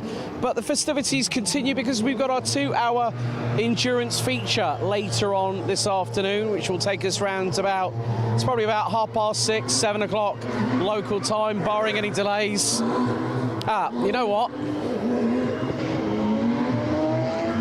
Right, if you haven't seen the Road to Le Mans project with Michael Fassbender, Basti Borowski, good to have you with us, buddy. How are you doing? I'm very good, thank you. So it's nice to see Mr. Dempsey back out in a cup car, I think for the first time in a decade, and he puts it P6. It's great when you're given this opportunity to work with these people who love racing, come here for the sheer aspect of it. As a fellow member of the Porsche family, what does it mean to have Michael and Patrick as part of the Porsche crew? I mean, it's great for us. You know, we love motorsport, and they do. They're really enthusiastic about it. And it's always good to see those guys around because they bring new fans to the grid. For us, it's great. They're having a good time, so I guess it's good for everyone. Yeah, we're getting a thunderous roar of flat sixes coming down the pit lane. But Basti, thanks for coming to visit here at Monza. So he's one of the guys that really has helped, not just Patrick Dempsey, but also Michael Fassbender. Laura, you just might want to... actually, here's a good indication. Michelin, Pilot Sports. So look at this. There's no tyre warmers allowed, so we got slicks, and we also got the groove wets as well. The cloud cover is starting to come back here, but obviously with the wheels themselves, they're Porsche bespoke, centre locking cap, and the torque wrenches that they have to put on these things it's basically probably about as tall as me, like literally. And I'm seeing young apprentices in Sportec racing having to literally do things as they are. Mr. Fessler. Hello. Good afternoon. Hi. How's it all going? Yeah, so far quite busy, let's say, driving in 2 classes, each after the other one. So no, but that's good, exciting at the moment, very good. Well, there was definitely a smile on your face when I came back into the paddock this weekend, wasn't there? You was like, come on, get your backside to Mugello. Yeah. No, it's a really good first race from Ethan Ischer in the GT3 class. I'm really proud of that. Especially looking good for the championship, which is very important for us. Yeah. He did very well, and now in this group, in this race with Patrick, he did a very good first race. He went 7 in his class, so this is really good. Never been here before, so that's already great. He's improving lap by lap, and now we start P16. I don't know which one is which position is in class, but another, let's say, good race would be great for him. Well, he qualified in the top 12, so I think his consistency has ramped up over the course of the weekend. And when I spoke to him earlier on this week, he was just he was like a kid in a candy store. He was happy as hell to be here, and it's good to have him back, and it's great to see him racing with you guys. But Marcel, good luck for the rest. Thank you. Good luck with the rest of the weekend. Thanks. So the cars are coming in. Philippe Vils running a different livery this time around. Patrick Dinkeldine going to be starting at the sharp end of the grid. Who we got here? 2, 2, 4. Joel Monegro, second in Class 21 in Race 1. So for those wondering, if you want to see where Patrick... Now, we're not going to disturb Patrick, mainly because of the fact he's here to race. And let's let him enjoy as much as he can. But great to speak to Basti Borowski and also Marcel Fessler.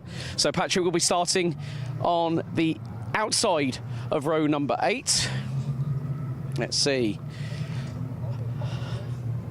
So there's going to be quite a lot of activity going on. So the cars are lining up. Rod Christie coming through. If anyone might have seen on the Alpha Live YouTube socials, that car nearly took out Max Mutschlechner's door, and myself and Laura, our mobile camera operator. Great to be reunited with Laura as well, along with the entire team. Rinaldi Racing have got Pierre Arret. Now Pierre's going to be starting in the front end of the grid. He's teaming up with another person that was part of the Road to Le Mans project with Michael Fassbender. Felipe Laza, a very, very quick driver. And there's a lot of people coming in. So let's just see. You know what? Looks like a new front bumper on Max Muchlechner's car. Let's see if we can grab a word with Joel Monegro if we can.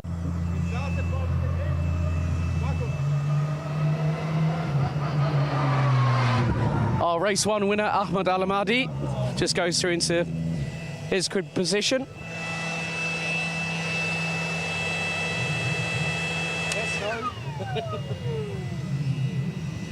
Good luck out there, Joel. We'll leave him to it. You can see now, look, foil covering up onto there for Max Muchlechner. Laura, just find yourself.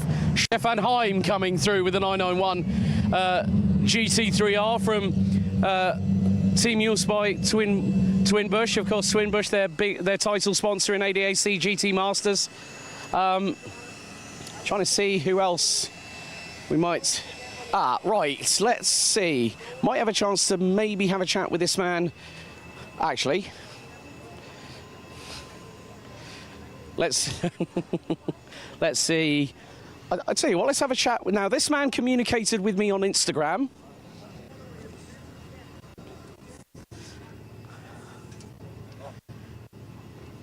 Andrea? Hi. Andrea? Ciao amici. Thank you very much for communicating with me, first of all, on Instagram. Difficult first race, wasn't it? Ja, auf Deutsch auch besser. Schwieriges erste Rennen bei dir letztes Mal, ne? Ja, andere Rennen. Den ersten Rennen heute. Ja, wir haben ein Problem gehabt am Bump und ist so gegangen. Und dann, ich hoffe, dieses Mal in diese Rennen das gut machen. Pole ist schon in Monza, ist schon eine Winner. Aber ich hoffe, dass am Ende dieses Race zu gewinnen. Ja. Dann weiß ich schon, Andrea, dann müssen wir die Daumen drücken, ne? Für dich. Ja. Aber viel Erfolg. Danke, Alex. Okay, so Andrea Galli flexing his German muscles there. This is the thing with the Swiss Championship, Porsche Sports Cup Suisse. We have people from a variety of different nationalities. Patrick Dinkeldine looking to do the double. Pierre Herret there in the Rinaldi Racing Very Stealth Carbon 992 GT3R.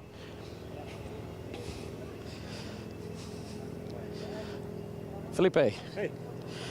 Another person from the Le Mans program with Mr. Fassbender. I just caught up with Basti. Good to see you on the grid, and you're partnering with this man a little bit later on the 2-hour enduro. Feels like coming back home behind the wheel of a Porsche, doesn't it? Oh, of course. Always something special. I mean, from the bottom of my heart, I'm a Porsche guy, so always something special. And of course, it's nice to working with Pierre, and yeah, that's it. I think I saw you were coaching him earlier on this year, I think, when I was at Spielberg at the Red Bull Ring round 2 back in May. I mean, he's definitely really started to improve race on race and lap by lap, hasn't he? Yeah, I mean, of course. I mean, it's always way to go. There are always some ups and downs, but basically, with a guy like his ability or his experience, it's always something special to get used to the new cars, because he learned racing without traction control, without ABS, and sometimes he's always hesitating to using these tools. Yeah. But we are on it, and it's looking quite satisfying so far. Well, Felipe, thank you very much for talking to us. We'll see you for the endurance race a little bit later on, Felipe Laza. So, on that note, we haven't got long, folks. Steel yourselves, get your popcorn and your beverage of choice, because get ready, Open GT and GT4 is just moments away for race 2.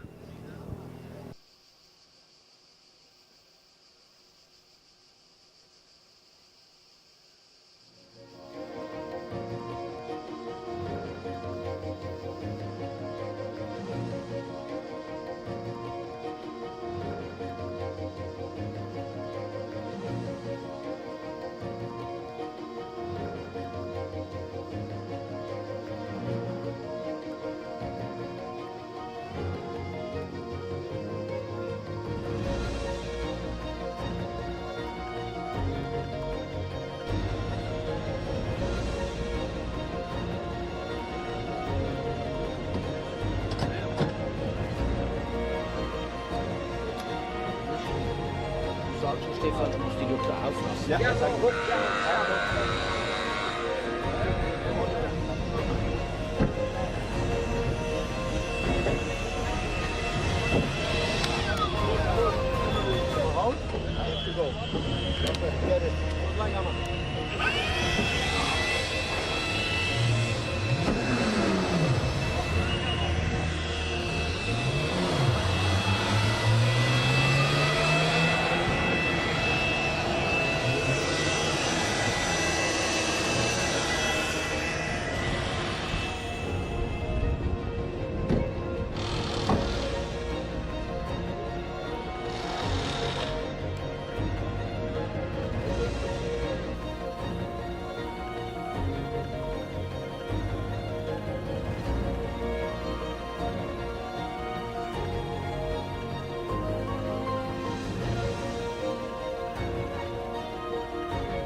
So with the grids assembled, we are ready under starters orders for 25 minutes plus an additional lap.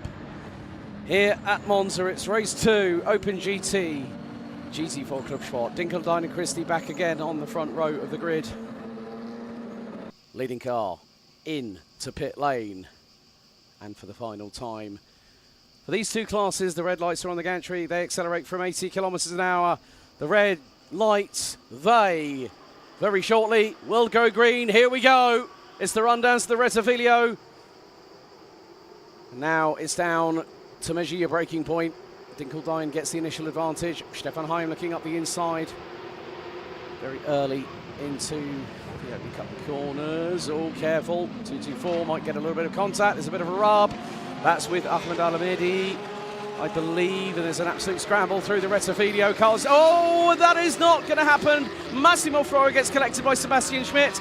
Manuel Zloff in this 276 gets broadsided.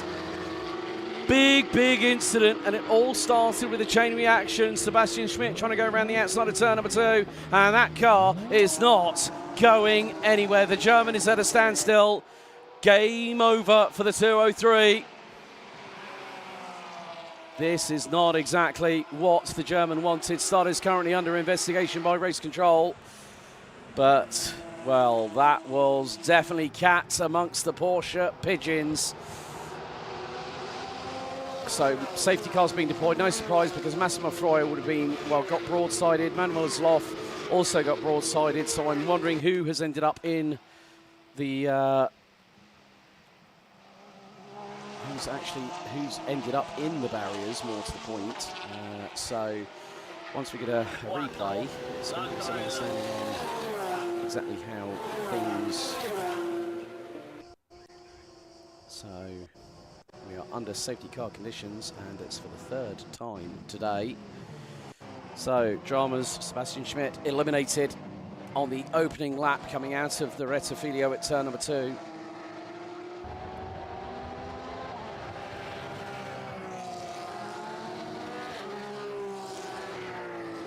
Everyone on cold tyres, cold brakes, and with the safety car now, we'll very shortly be picking up Patrick Dinkelstein.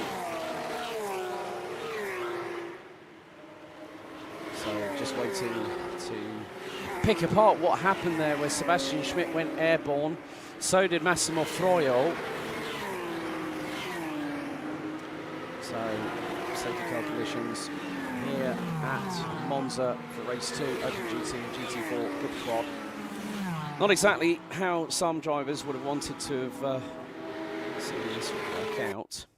So let's have a look at the replay. So everything gets underway pretty well. Everyone starts to fan out because from the minute the green lights come on, you're allowed to overtake no matter your position on the circuit. So Dinkelstein gets the lead, but it's the car, it's Sebastian Schmidt there that's going to try and go up the inside. Then the 224, Joel Monegro dives through up the inside, collapses into one car, Mutschlechner uses the escape road, Galli goes through, and then here is the contact between Sebastian Schmidt and then Massimo Froio goes flying. Pierre Eret hard into the barriers underneath the camera position. Froio's in the barriers, Eret's in the barriers, Schmidt is out. Oh my goodness, that was a big one. And yeah, so Massimo Froio compromised in that. Philippe Minotti, I don't think even managed to take the start possibly. And well, I think it might have, yeah, well there is the 234 Rinaldi Racing. Unfortunately, Pierre Eret. It just really goes to show how much things. So more to the point, it's now about everyone just sort of getting into position. Of course, there was a lot of scrambling through into Rettifiglio at that point, and that is just when everything goes south for the winter, let's say.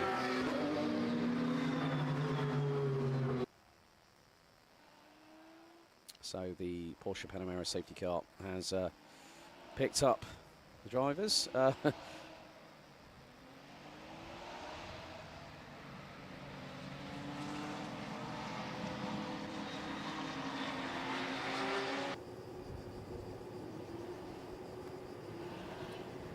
So we are counting the timer here. So the 5 minutes elapsed out of the 25 plus an additional lap here at Monza. There's no overtaking permitted. That will be penalised by quite severely by race control.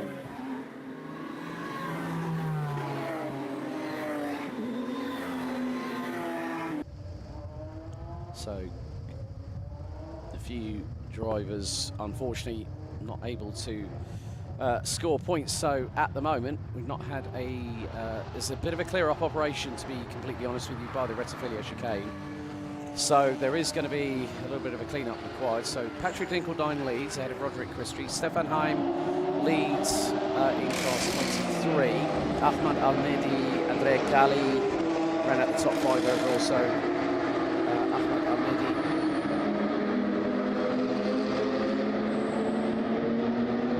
Yeah, Ahmad Almedi. There's the mirror shot there. There's the main building. So who's pitted? Elia Papacena. Papacena has just pitted in the 107 AMAG First French Sport car. That was up to 12th, and he is now going to drop down the order. So that now means that Elia Papacena, could his 100% success rate be gone by the wayside, unfortunately. Now, whether he has picked up damage, but Papacena managed to weather the storm and was up to P12. In a field that was set to have quite a few more cars.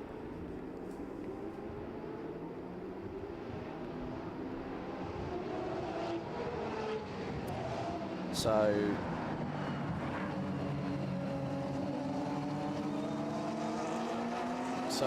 looks like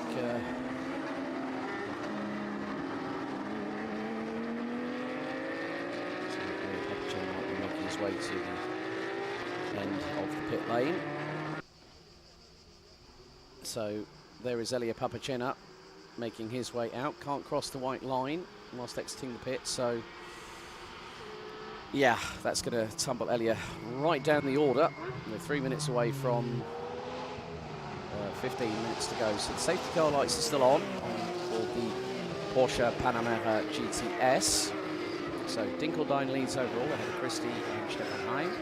Running out your overall top 3, Ahmad Almedi leading the way in the Class 21 division. Elia Papacena pretty much, well, it depends on how far behind. I mean, it could be the fact that Jovazek might be in prime position to be leading the Class 21 division side of things.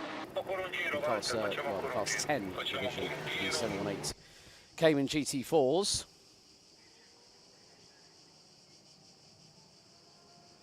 So they are weaving from side to side.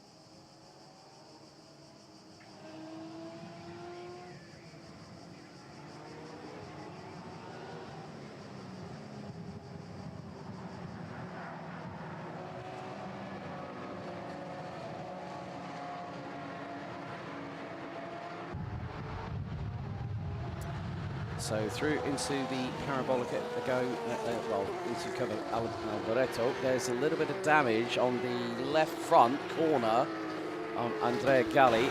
Joel Monegro is peeling into pit lane, so whether he's picked up some damage or there's something awry, possibly maybe with the left side of the car. Couldn't really see that much. So Joel Monegro pits. Fastest lap of the race, Markus Neuhofer in 13th overall. There you see the slightly battle-scarred left front corner of Andrea Galli. 239. Lives about 3 hours north-east. As we just had the indicator that the safety car will be in this lap, so Joel Monegro is stepping out of the vehicle. So looks like it could have been the left front that might have been compromised with the steering or suspension, or the lower suspension might have been damaged. It is going to be more the case of how the comforting arm around the left shoulder of Joel Monegro there. And that curtails his racing activities for the remainder of the day here at Monza, but very shortly the safety car lights will be out and we will be under starters orders. It will be single file formation. And Patrick Dinkeldine will have to keep a watching brief behind him. More to the point, he's got Rod Christie and Stefan Heim behind him. And now the pace car pulls away. Safety car will be in at the end of this lap, and that will be lap number 4. So it's going to be effectively probably a 14 or so minute sprint.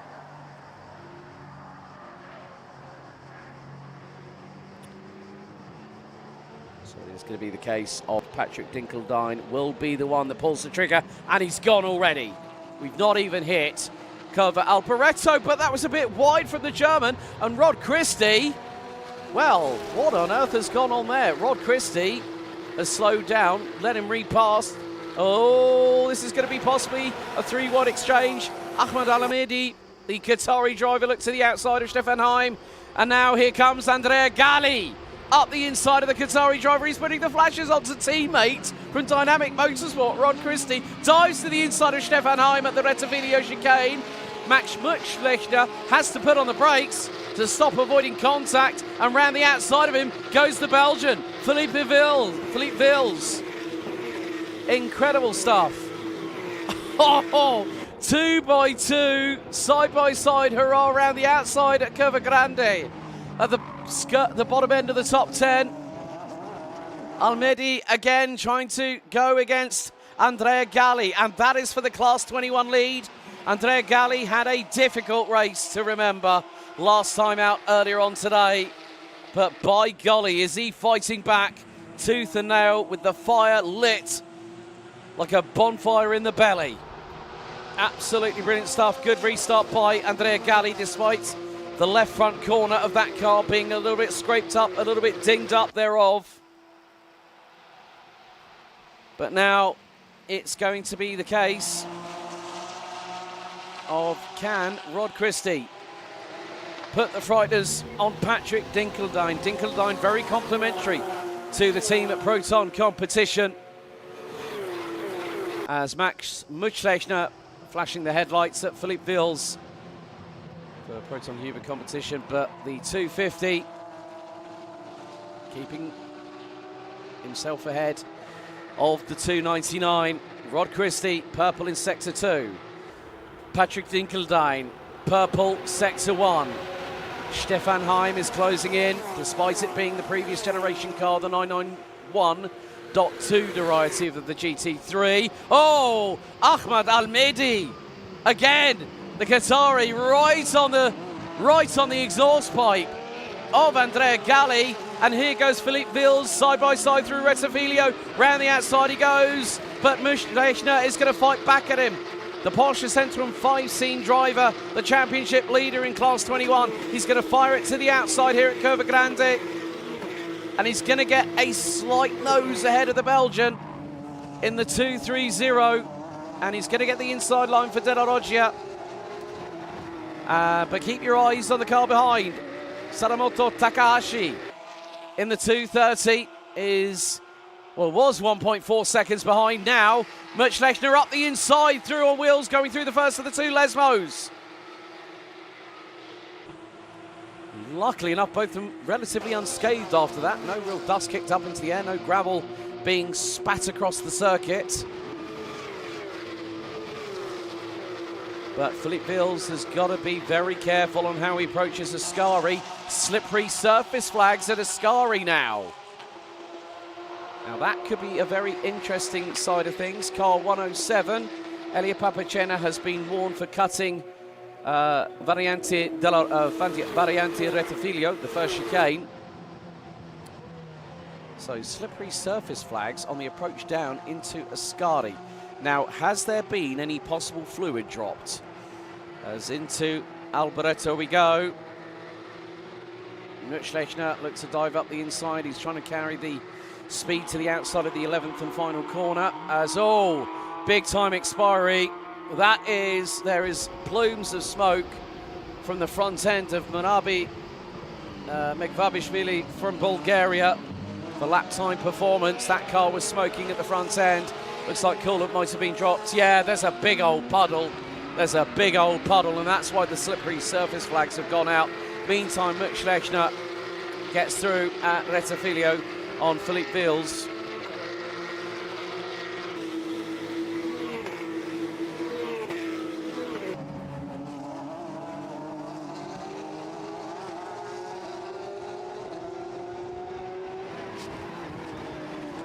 So 10 minutes to go, plus an additional lap here in Open GT, GT4 Club Sport, race number 2. There's a bit of dust kicked up there, going through into the second phase of Della Roggia.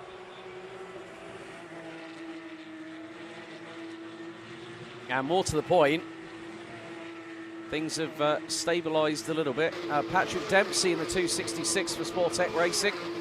He's been gradually moving up the order. He was towards the back end of it. And there you see the coolant puddle.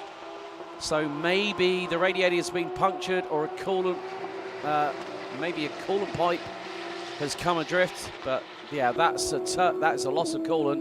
And the engine temperatures would have been through the roof on that one. So the Bulgarian in the 218 managing to get that through. Meantime, Rod Christie. Oh, the Scotsman is firing back on all 6 cylinders in that 992 GT3R. He's just put in the fastest lap of the race. He's less than 2 tenths behind.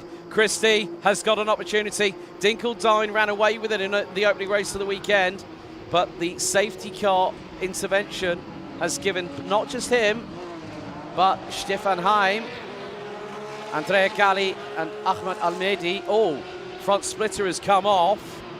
Now, could that have been from the Qatari driver's front? Maybe from his front bumper. I'm just keeping an eye. And it was from Almedi on that particular occasion. So you've got the 2 end plates that secure the front splitter onto the car, and that has exited stage rear on the 222. So it's going to hamper Almedi maybe in a little bit of aerodynamic efficiency, but with regards to straight line performance, well, there's less for the air to have to cut through, along with the bodywork thereof. Rod Christie, new fastest lap of the race, 1:49.527. But Max Mutschlechner closing in for an opportunity to go for a race win here in race 2. He is leading the championship. And they've still got the slippery surface flags out at Ascari, obviously, for the coolant, the vacant coolant system of the 218 of Marabi Megvabishvili in this particular occasion. A real shame for the Bulgarian, looking rather racy, but I'm wondering whether it might have been due to inadvertent slight contact to a car in front. Because anything with the way that the radiators and the coolant pipes are located, they're located in the front of the vehicle. But here comes Rod Christie. Christie gets through on Dinkeldine. And now he's got to avoid that bit of debris.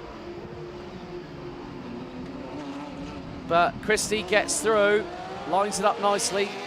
Dinkeldine knows that he doesn't have to fight it at the moment, but with 6 minutes and 40 plus an additional lap, I'm sure that the team at Proton Competition will say just keep hounding him, keep in his wheel tracks, stay with him.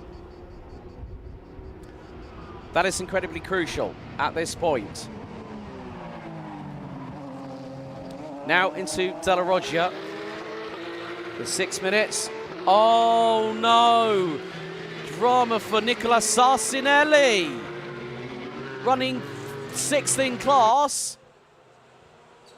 And that was beached in the gravel, but he's managed to pull that car out of it. Great job there by the Dynamic Motorsport driver.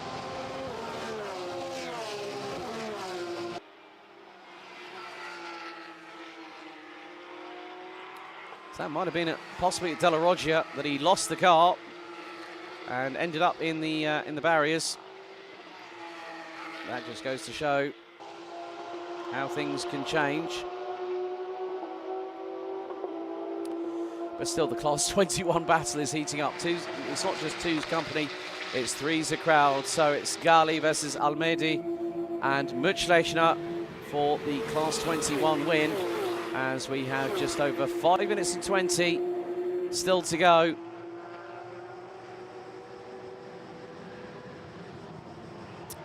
And there's a little bit of bodywork on the right rear of Max Mutschlechner's car, flapping about. I think that might be back at, yeah, there we go, back part of the right rear wheel arch is flapping about, but it's not stopping him in terms of performance. So it's very much superficial, I think is the term I would be using at this particular juncture. But it's keeping him within earshot of Gali, Almedi, and yeah, Philippe Vils is not too far behind there either.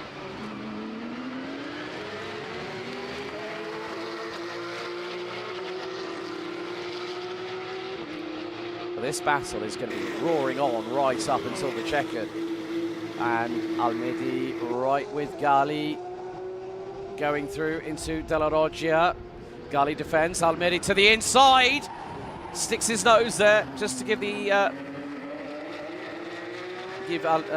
Gali a bit of a warning shot across the bow. But here comes Max Mutschlechner into Lesmo 1. Mutschlechner up the inside of the Qatari driver, who doesn't really fight it. Mutschlechner now through into what is P5 overall, but more importantly, P2 in Class 21. Rod Christie now is leading the way and is starting to pull a gap over Patrick Dinkeldine, even though we've got 3 minutes and 45 seconds to go. Down into Ascari, this Class 21 battle for the race lead and eventually what will be the race victory. It's too hot to trot at the moment, but it is going to be a four-way scrap. It becomes not just a trio, it's a quartet, because Philippe Vils, the 230 from Belgium, is hanging back. Here we go into Curva Alboreto. Mutschlechner looked to dive to the inside of Andrea Gali, but the Italian from Dynamic Motorsport holds his nerve, stays on his racing line, and now the Qatari driver. Right, car 239, Andrea Gali gets the black and white warning flag for sporting behaviour in a non-sporting behaviour way. Max Mutschlechner late on the brakes, Gali dives, brakes, oh, they make contact! Oh, the championship leader and the leader in the class make contact, and the Qatari driver, Ahmad Almedi, is back through, and Gali, oh, it's gone from disaster to absolute disrepute on that one, I'm afraid. Gali defended from Mutschlechner. Mutschlechner would not let go. It's gone from a chaotic day to a disastrous day for Andrea Gali, and I hate to think how much that's compromised Max Mutschlechner in terms of Class 21. But that has gifted either Ahmad Almedi or Philippe Vils the race 2 victory here at Monza. I did say there was an air of unpredictability. You could feel it in the local atmospherics, and here it's just transpired again. It just goes to show how much these people want to race hard here at Monza, and you want to put it all on the line. Meantime, we've got the battle for the lead in Class 10. Elia Papacena versus Max von Rosen for the class lead. This is for Class 10.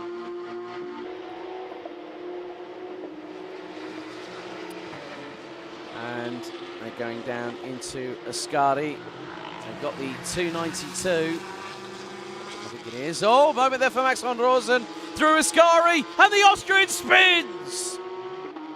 And we've now got a 10-second time penalty post-race for car 223, Marcus Gratian, for cutting Della Roggia and gaining a position, gaining advantage, so getting places. So I would imagine next time around we are going to have a 992 GT3R battle to the checkered flag, because Patrick Dinkeldine is closing in on Rod Christie. 40 seconds plus an additional lap still remain in this race.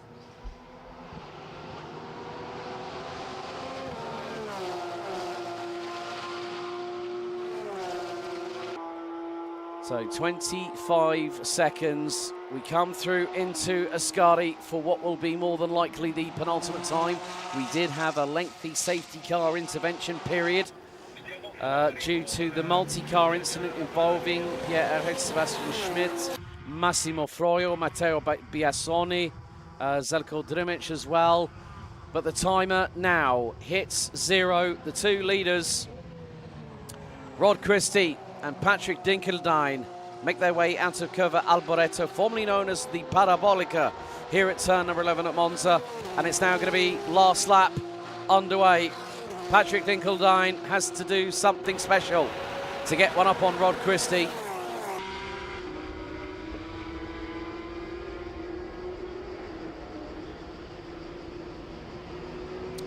As into the Rettifilio chicane we go for the final time. There's Andrea Galli's car still forlorn on the runoff area, well, the miniature runoff area. Oh, yellow flags are out at Curva Grande, so someone has gone off. Can't really make out who that is. Max Mutschlechner. So, oh, right, okay, so just been informed that the team manager and driver for car 239 for Andrea Galli have to report to race control after the session itself. So this will probably be due to the incident involving Max Mutschlechner. You see that the 216 for Porsche Central 5C took a bit of a hit, but the timer has struck 0. Through into Varianti Ascari goes Open GT and GT4 Club Sport in terms of sprint racing action this weekend. Well, we're coming down to the final moments, the final few meters of this wonderful 11-turn clockwise directional 5.793 kilometer circuit here at the Temple of Speed. Through turn 11, Curva Alboreto for the final time. Dinkeldine picks up the victory in race number 1, but winning in style despite the safety car. Rod Christie wins race 2 by just under 0.7 of a second. Stevenheim wins class 23 in the Team Mules by Twinbush 991.2 GT3R. But how's about the history books on this weekend? It wasn't anyone from continental Europe. It was a man from the Middle East. Ahmad Al-Mehdi has done the double here at the Temple of Speed. The Qatari driver, the 222, takes the win. Philippe Vils will take P2. And, well, the 242, get this. Roman Steiner takes 3rd in class 21. Running at the top 6 overall. Sadamoto Takahashi takes P7. Dragos Murillo, Eric Santos and Marcus Gratian Marcus Gratian will be demoted down to 13th in the amended results. So Marcus Neuhofer gets promoted to 10th ahead of who said this? Dominic Bastien finishes ahead of Patrick Dempsey. Great results by the pair of American drivers, and great to have seen Patrick race here with us. It's been great, wonderful having his company here this weekend at Porsche Sports Cup Suisse. Marcus Gratian, Manuel Zloff and Rowan Saradin ran at the top 15. And he might be 68 years young. He might be a gentleman driver. Detlef Schmidt rounds out the top 16, and Elia Papacena. Well, that man is pretty much the tour de force in class 10. Picks up the win in 17th ahead of Nicolas Sassinelli. Max van Rosen, Shoki Al-Amali and Jova Zek rounds out the top 3. Well, 21 drivers. It was a big rate of attrition. We lost the likes of Gali, Mutschlechner, Mekvabishvili, Monegro. We also had the likes of Eric Schmidt, Weber and Rosen. Froyo went skyward, Biasoni et al. But you know what? What a race. Rod Christie takes the win after 13 laps. Long first safety car intervention. So time to go downstairs and catch up with some of our drivers after race 2 here for Open GT and GT4.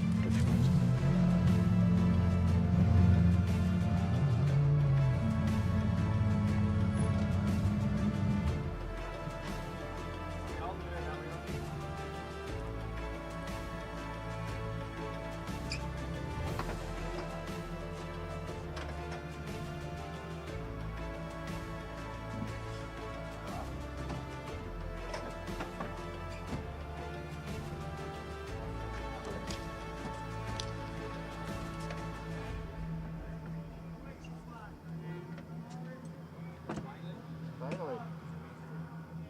That was good. Much better. With an extra bit of wing.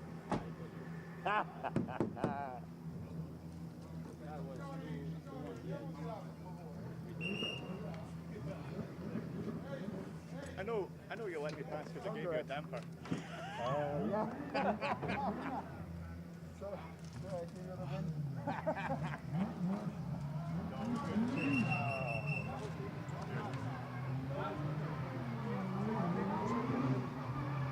Stay in Mexico. I know, I saw.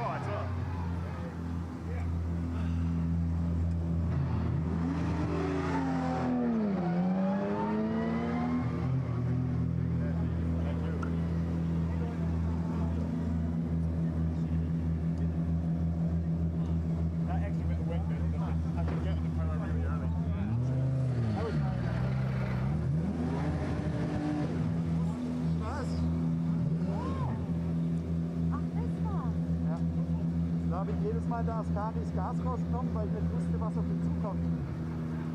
Ich habe nur gehört, das ist Bremsen oder Kühlflüssigkeit.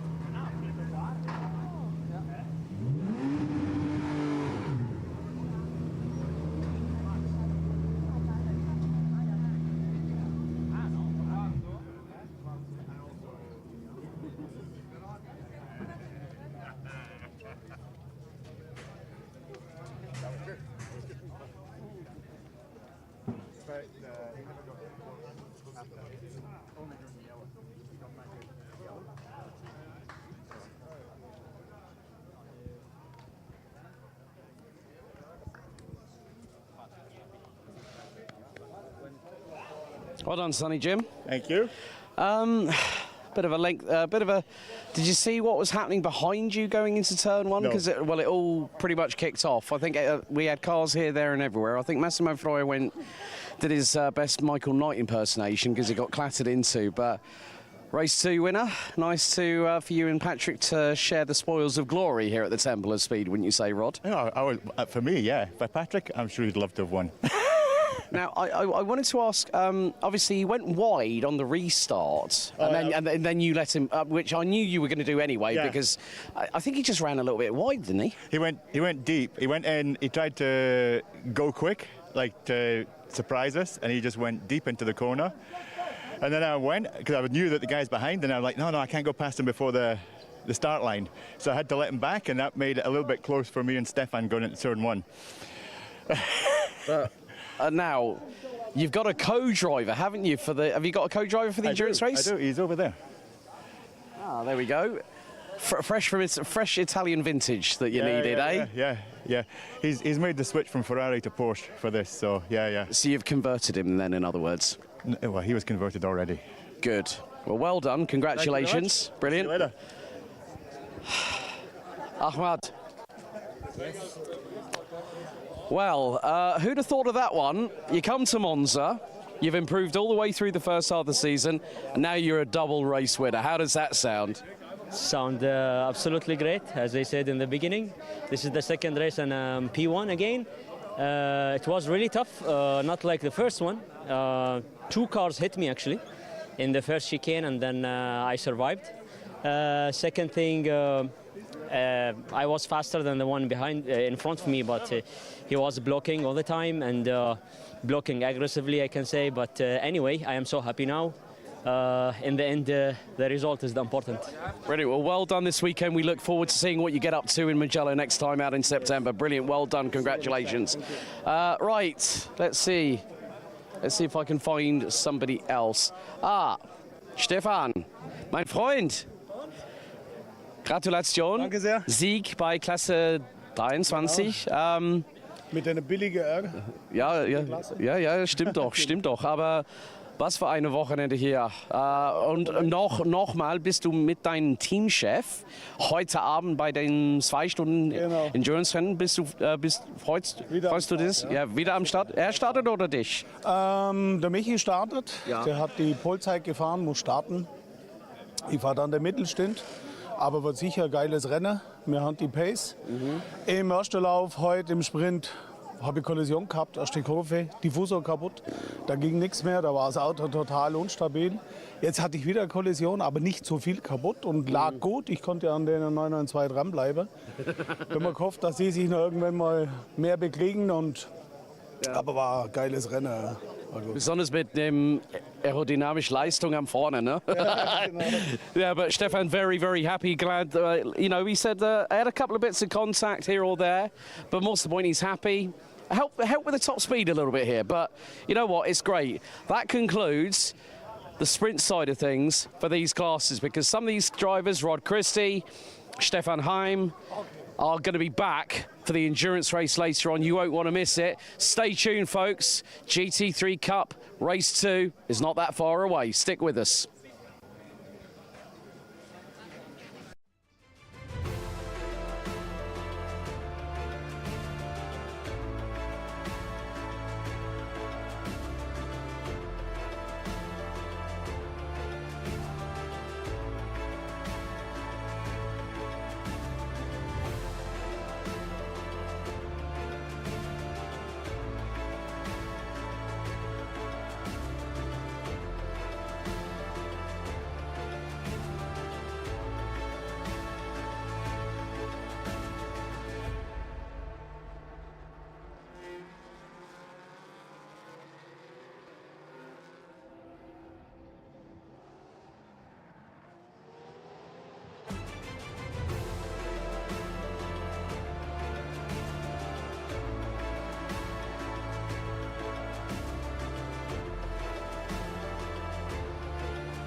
Well, welcome back to our final grid walk of the sprint race action here at Porsche Sports Cup Suisse, round 4 here at Monza for 2025.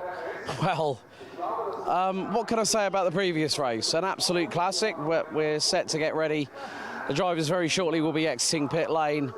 Now, in terms of temperature, it's starting to hit a little bit, the mugginess.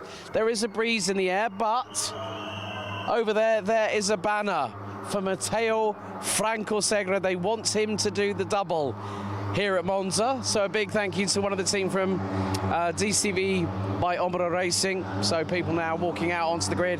You can hear the rumble of the 4-litre flat 6 boxer engines, but the temperature we're now at around about 29 degrees Celsius. The clouds, there is a possible chance of rain in the air, maybe a little bit later on. Whether that's going to happen during the endurance race, who knows? But of course, the big development was Emanuele Quintieri started from the pit lane. Now, obviously, with these muggy conditions, sometimes something doesn't always go right. I see Ethan Isher, second in the previous race. Matteo Beretta, third in the previous race. So it is going to be Ethan Isher starts on pole, Matteo Francosegre on the outside, Yip and Beretta row 2, Quintieri and Caramuschia, that is an all Omnia Racing row number 3, Peter Heglin, Jeremy Siffert, Greg Burkhardt and Christoph Langer will round out the top 10.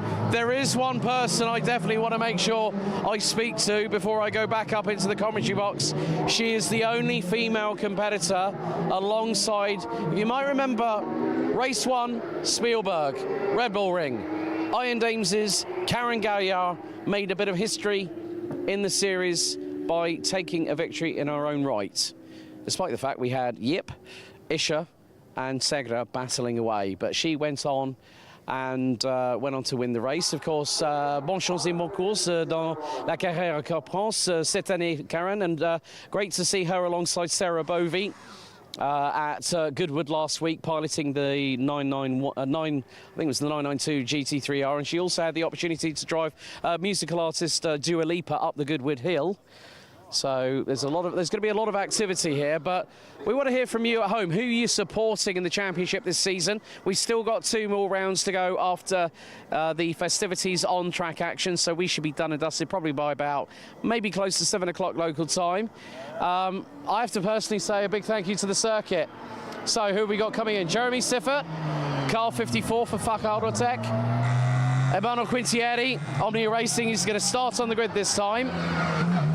The drivers are allowed to have up to 2 laps around the circuit here at Monza before they have to be in their grid position. All cars must be on their wheels 3 minutes before the leading car goes away, which of course is that wonderful Porsche 992 911 GT3 in that wonderful red.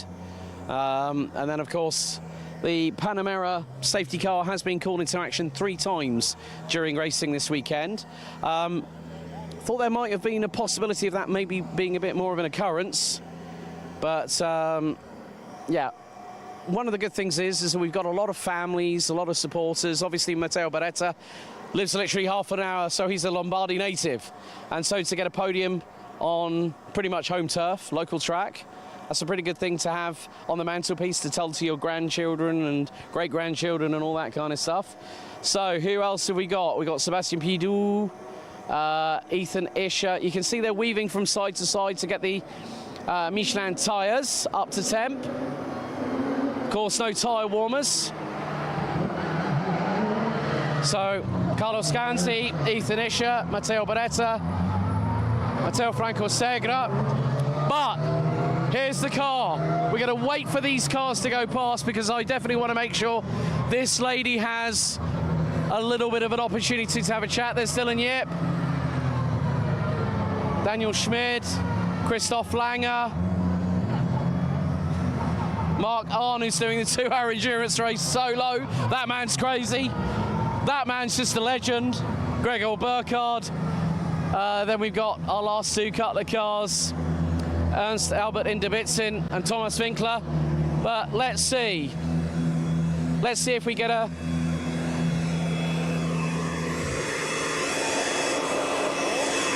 Right, let's go and have a chat with this lady.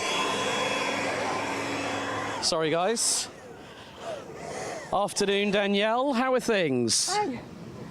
Yeah, actually, I think it's going to be pretty hot in the second race because it's a lot of humidity in the air, so we will suffer a bit, I guess, but so far so good.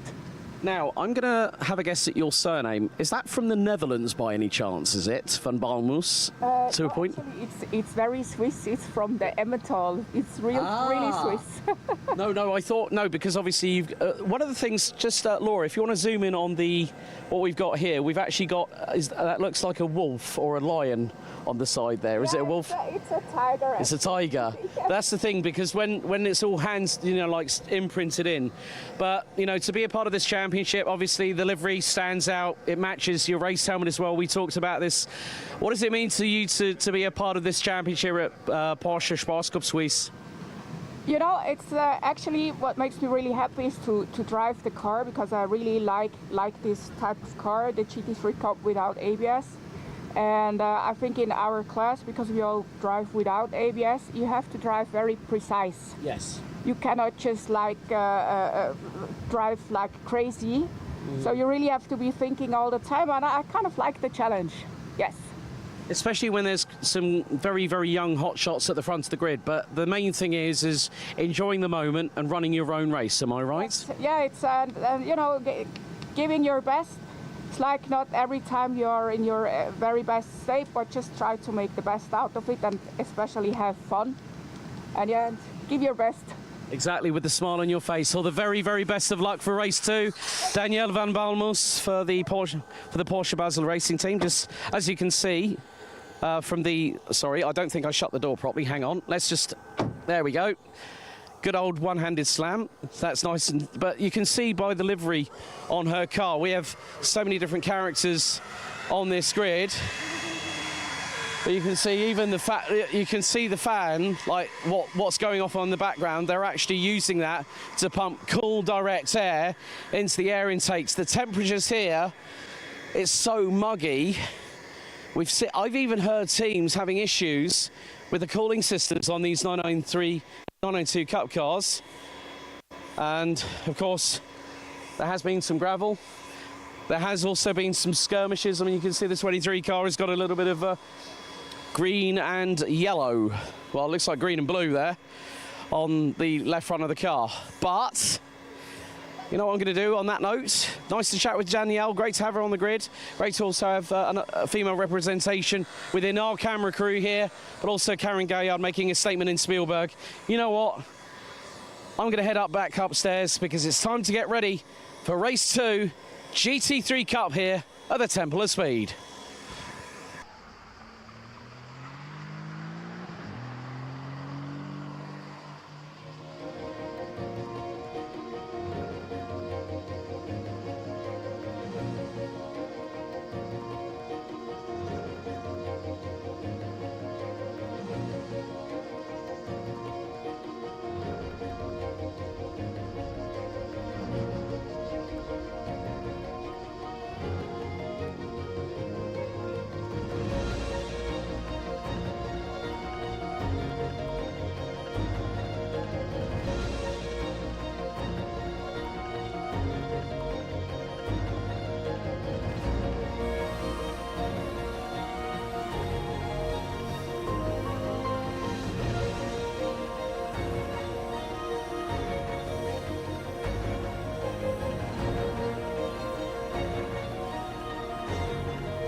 So we're underway with a formation lap here at Autodromo Nazionale di Monza for race number 2 for the GT3 Cup class. Okay, class 1. 20 cars out by Danielle van Balmus. Lovely to chat to her on the grid, and always smiles with that lady there. Ethan Isher starts on pole position. Matteo Franco Segre looking to do the double here at Monza. Dylan Yip and Matteo Beretta ran out row number 2 ahead of Ermanno Quintieri and Christian Caramuschia, who ran out on all Omnia racing row 3. Peter Heglin and Jeremy Siffert ran out row 4, with Gregor Burkhardt and Christoph Lange rounding out the top 10. Sebastian Pidou, Mario Capella, Mark Arn, Gioga, Carlos Ganzi, Daniel Schmidt, Thomas Winkler, Ernst Albert Inderbitzin, Luca Casella and Daniel van Balmus round out your 20-strong field. As the leading car, the Porsche 911 992 GT3, will very shortly move away, and it's going to be down to the front row at 80 kilometers an hour. It's going to be down to Ethan Isher and Matteo Franco Segre to keep the house in order. And now the leading car will start to accelerate away shortly. And we will then let these Leviathans, some of Weissach's finest machinery, off and on the run down to the Rettifilio chicane. Now, if we do get a full start, it will mean that the timer will drop by 2 minutes. But it is now down to Isher and Segre, pole sitter and the man on the outside on the front row. Here for race 2, can Segre do the double? Can Isher continue to lead the way into Mugello in September? So we'll have about a couple of months break between now and then. Of course, drivers will be competitive in other championships across the globe when it comes to Porsche motorsport action from a customer racing perspective. And now we get into orderly fashion. It's like assembly at school on a Monday morning, only we're here racing on Saturday afternoon. The red lights are on. The field starts to accelerate. We go from red to green. We're underway here at Monza for race 2 GT3 Cup, and there's a bit of a swap of paint between Segre and Isher. It's 3 wide just behind, with Quintieri trying to dive up the inside of Yip. There's a lock up of brakes. Oh, that's Matteo Beretta. Oh, I think he went into the back of Matteo Franco Segre. Someone's had to use the runoff area at the Rettifilio, but it looked like it was Matteo Beretta that lost out big time. The number 12. Yeah, well, it was Peter Heglin behind him, and then it was Beretta that locked up because he was being checked up. Segre looking to the inside of Ethan Isher, who cuts very quickly across the nose. Oh, the back end of the car for the number 21 from Sportec Racing, bouncing up and down like a yo-yo on a string going through the second part of Della Roggia.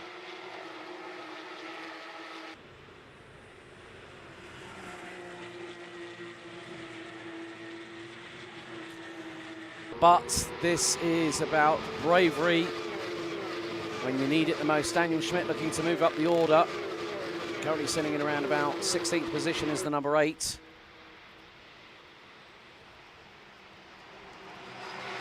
The drivers having an opportunity. Ethan Isher trying to move up the order. Well, move away from Matteo Franco Segre, I might add.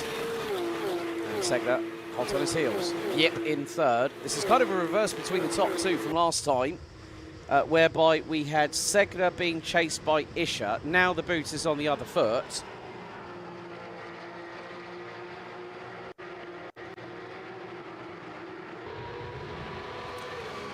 There's a little bit further back.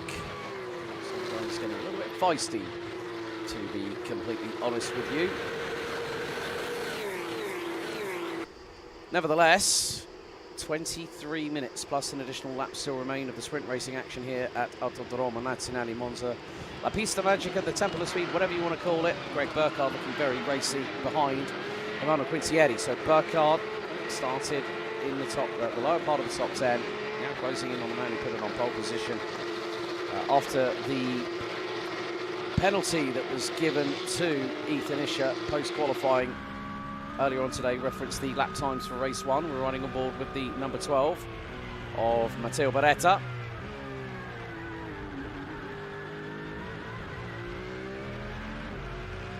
That's all. Just having to. He's having to be very, very careful indeed. As there is Emmanuel Quintieri, Greg Burkhardt not too far behind. We've got some interesting, lovely features coming up with the man himself, the CEO of Sportec AG, and also the man challenged with helping the team to move forward. That's why in 2021 Marcel Fessler joined the team as head of motorsport. Of course, Marcel Fessler's track record as a racing driver knows there's quite a lot of on his curriculum vitae, let's say.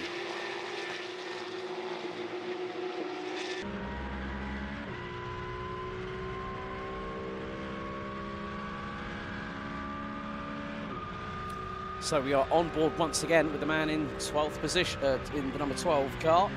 Currently running P4 at the minute.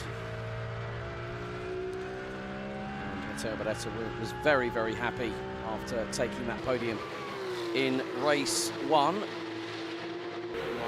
Also the teammate of Matteo Franco Segre in the sister car for DCV by Ombra Racing. But Ethan Isher starting to pull out an advantage of 1.1 seconds.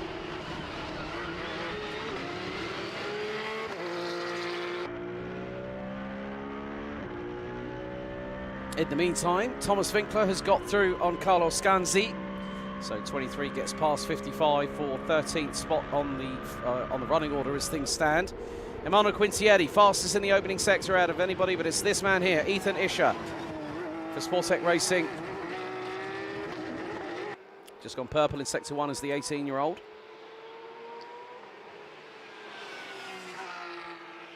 And his fastest lap so far, 1 minute 50.281.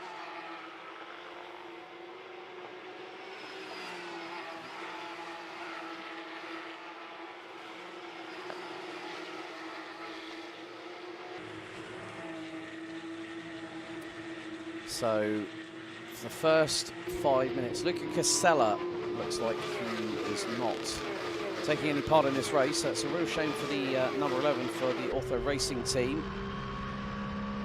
And, got himself up, was collected 10 points so far this season. Here we are on board with the number 8 car, Daniel Schmid, running with the Ant Performance crew. Until this weekend was running P8 in the championship.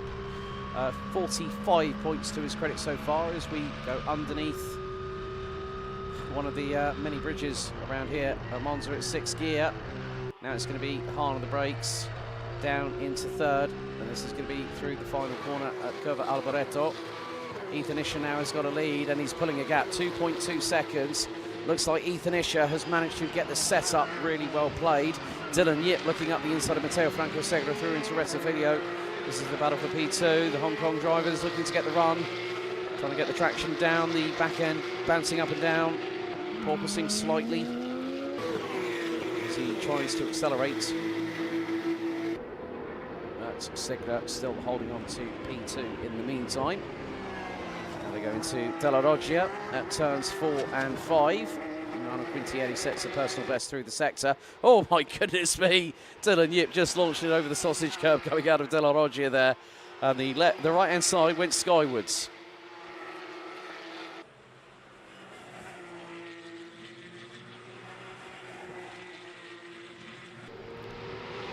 But there is a 3-way scrap for 4th position at the moment between Matteo Beretta, Emmanuel Quintieri and Greg Burkhardt. So the 12, the 15 and the 88.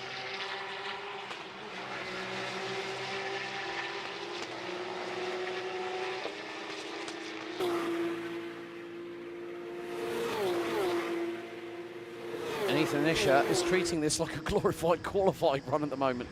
He's just gone purple last lap around, 1:49.896. He's just done a mid 37.4 in the middle sector. He's about a 10th and a half down on sector 1, but he's opening up a gap looking at it this perspective, he's just opened up. Oh dear, what he's just gone in and done a 1:49.836, so new fastest lap time by the race leader. He's done a mid-37.4, mid-37.6 in sectors 2 and 3.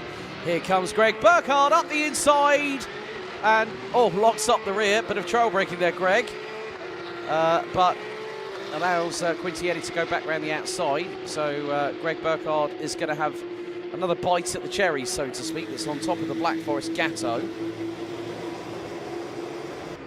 So at this point, Greg Burkhardt has just got to be very, very patient. Dylan Yip looking to get through and expedite the move past Matteo Franco Segre for P2. There's Greg Burkhardt. Obviously, his first race came to an abrupt end, but he's got a good run coming out of Della Roggia. He could fire it up the inside of the first Lesmo on Emmanuel Quintieri. Let's see. Is that going to be the case? Yes! Burkhardt made it even before they got to the apex of Lesmo 1. Great job there by the 88. And that who's been in this series for quite a few years. Obviously, a couple of years ago, secured third. He was vice champion last year to Felix Hersinger, and has also played. So he's been in the top 3. He's been third. He's been second. Hasn't quite hit the top step when it comes to the overall standings. But one of the things that he's done is brought on a young talent like Ethan Isher, who's able to use a combination of his own experience through, just flat out outright pace, but can take guidance.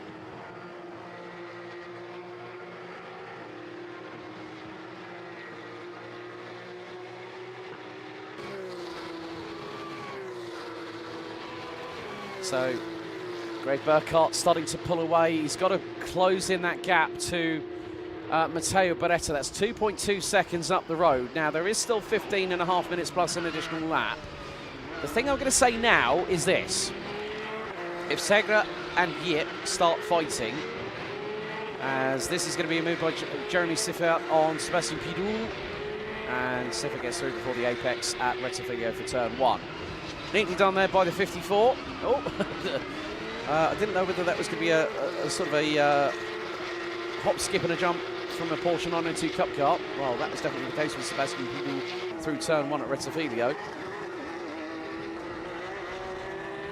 But Greg Burkhardt now has to get his motor running and get going. Try and pull away from the driver behind him, Emmanuel Quintieri. Very, very quick, young future talent from Italy. You can see why they came on board. But yeah, Prima Ghinzani Motorsport, a team that have had over 30 plus years of experience as in working as an established entity. Plus you also add all the experienced individuals that work, tooth and nail behind the scenes.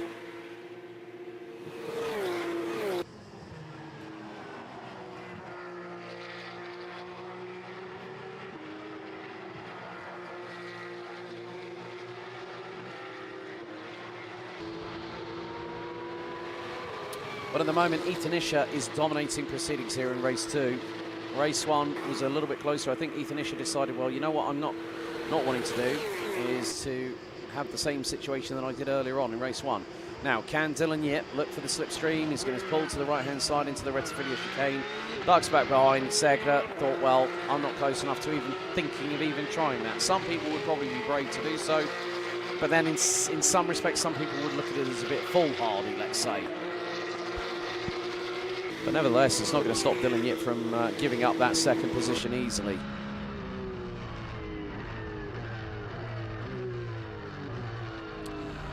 And here is Daniel Schmidt battling away with Mario Capella in the number 69. They've also got Thomas Winkler just up ahead, I believe, in the number 23.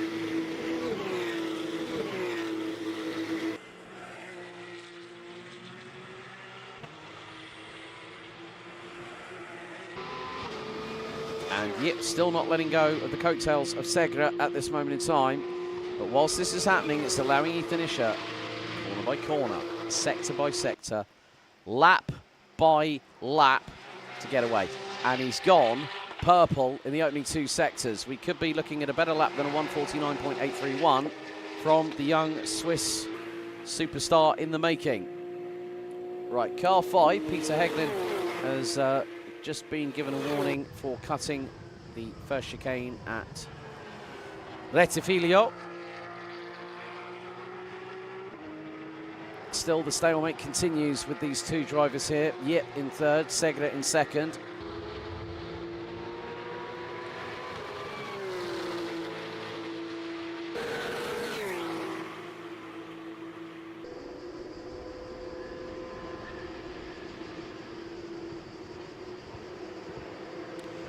And once again, these 2 head down to the Rettifilio chicane. Dylan Yip again thinks about it, decides, I'm not going to go for it this time. I want to keep him guessing.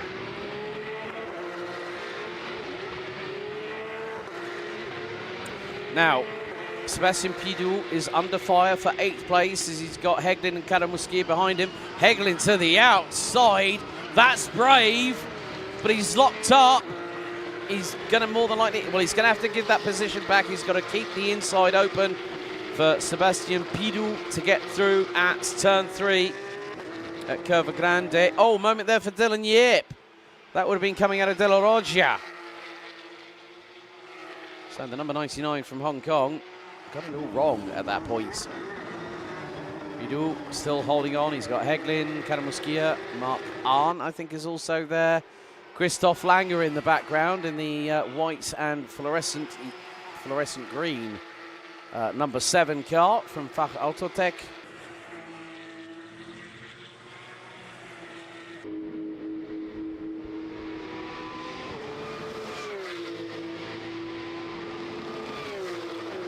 So car 5 has just been given its last warning. If Peter Heglin cuts the chicane at, well, if he cuts the chicane again, that is going to be an automatic drive-through penalty. And that will put paid to the race he's having at the moment. He's currently P9 at the moment, behind Sebastian Pidou, ahead of Christian Karamuskia.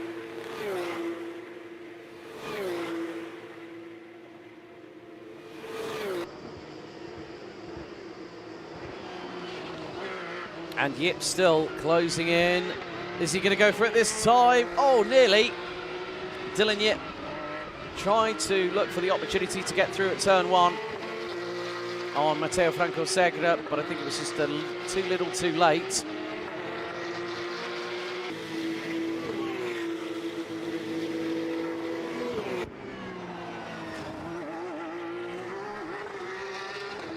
This is a rather enthralling battle. However, if they keep on battling, then Beretta, Burkhardt, they'll all start to close slowly but surely. There's Beretta in the background. Now, if you remember from race 1, Dylan Yip had Beretta up the inside, and the Hong Kong man, unfortunately, well, the Hong Kong driver, unfortunately, ended up out of the rostrum. So no silverware for the number 99 for Proton Huber competition so far this weekend. They, however, make it through in towards Ascari here on what is going to be lap number 9. Again, just mulling the curves on the approach into Ascari go the 2 drivers in the 45 and the 99.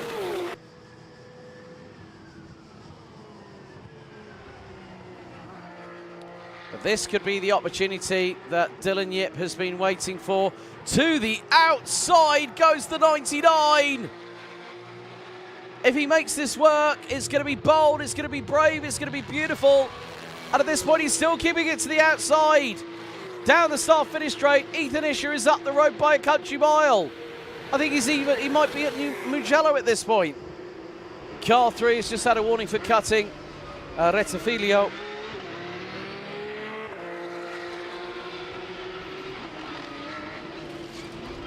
And this time, Dylan Yip having to use the runoff area, probably to avoid an accident, but he's slowed enough to allow Matteo Franco Segre to get through back on him to really take that second position.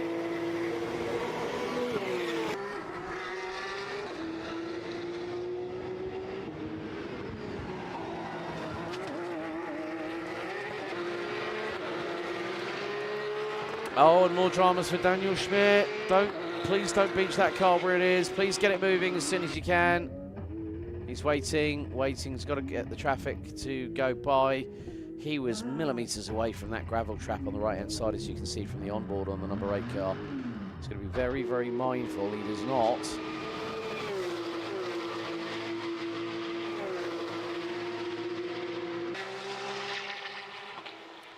And make sure that he does not cause any issues for the people that are going past him at the moment. So it isn't a great place on the track to be.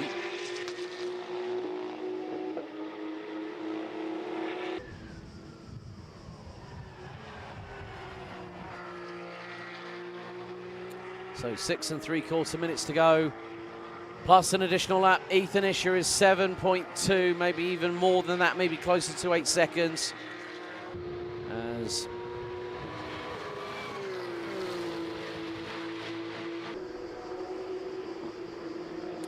well, several drivers are improving. Georga improves in the middle sector.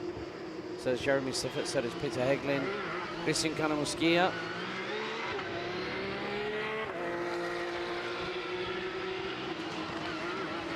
Moment, Isher is doing a commanding job. Another fastest lap for the young driver. 1 minute 49.671. Only driver, see, close with a couple of other drivers. Sebastian Pidou and Peter Heglin.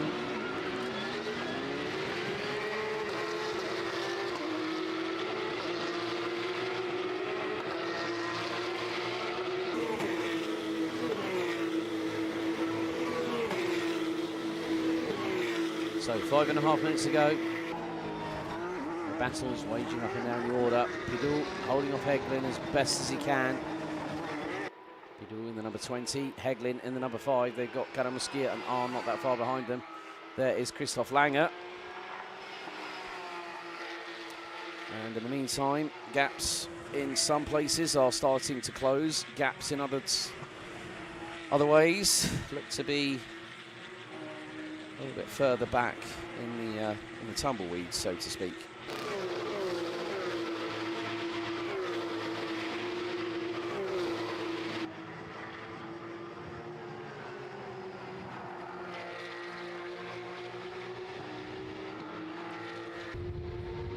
So 4/5 of the race are pretty much done.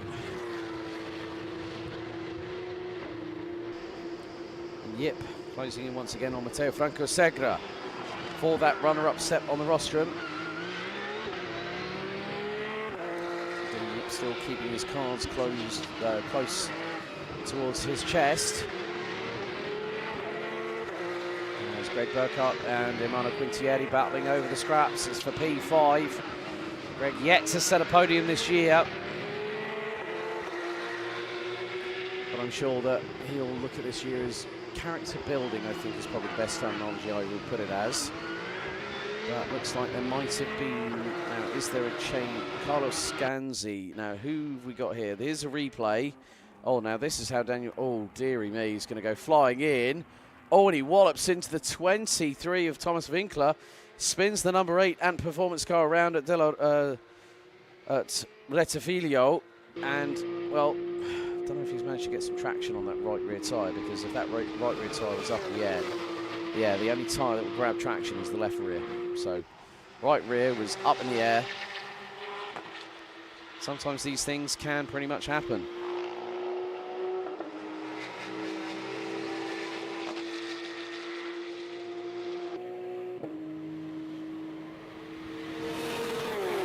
But the battle for second position between Matteo Franco Segre and Dylan Yip is absolutely on fire at the moment. The gap between them is about 2 and a bit tenths of a second. Greg Burkhardt fighting tooth and nail with Emmanuel Quintieri. Yip look to the outside through into Parabolica. So Ethan Isher crosses the line. I think we've probably got this, well, this and 2 more laps to go until we conclude the sprint challenge section of this round of the season. We'll have the endurance race a little bit later on, folks. So, as I said, don't touch that dial. We want you to watch along with us as we see some endurance racing here at the Temple of Speed. As all. Now, Dylan Yip, has he had a problem? Oh, Dylan, now, that is unusual because Dylan Yip has ended up, now he was slowing, oh, he was slowing coming out of the final corner, so Dylan Yip, oh, I cannot believe I'm going to say this, he had a, let's just say that he's had dramas this season, but it's never nice. You don't want to see a driver have an issue that he's having to fight against in a race.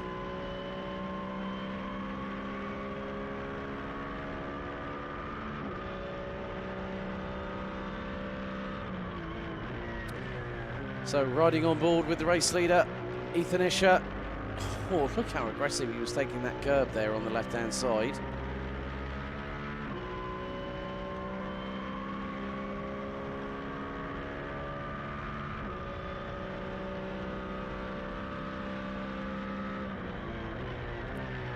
But with the consummate professional advantage that Ethan Isher has at the moment to the best tune of just over nearly 7.7 seconds. So it looks like he's going to be across the line very shortly. He's put in a 37.713.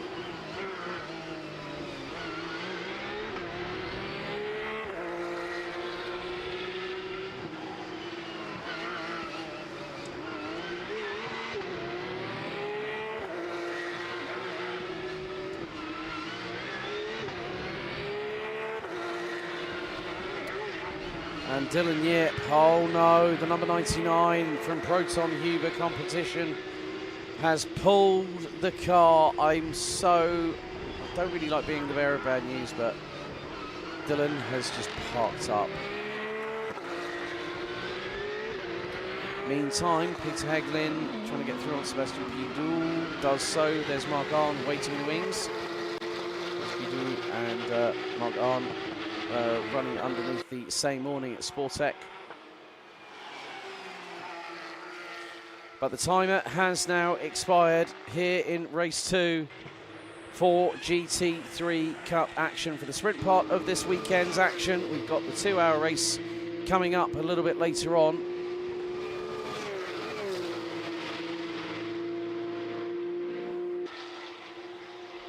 Ethan Isher, he can just cruise to the flag, is all I can be confirmed to say, but a great job. Oh, and we've had, oh, now who's that spun? Oh no, that's Georga in the Bell Speed car. Now, was that at Valianti Ascari? Possibly. But the last lap now gets underway. Ethan Isher in first position. Matteo Franco second at 8.7 seconds behind. So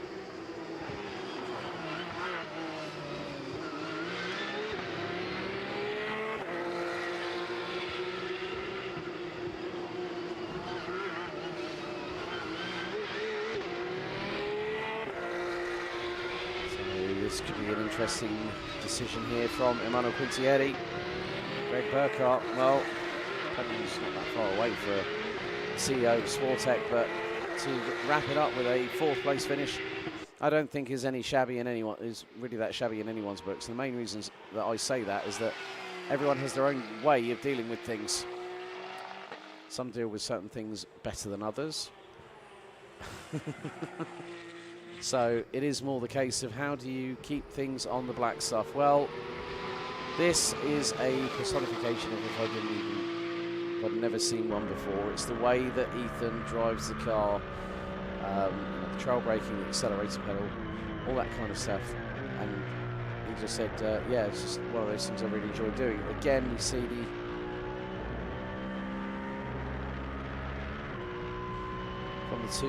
was the 27, it looks like, which is, it could be just the number 7.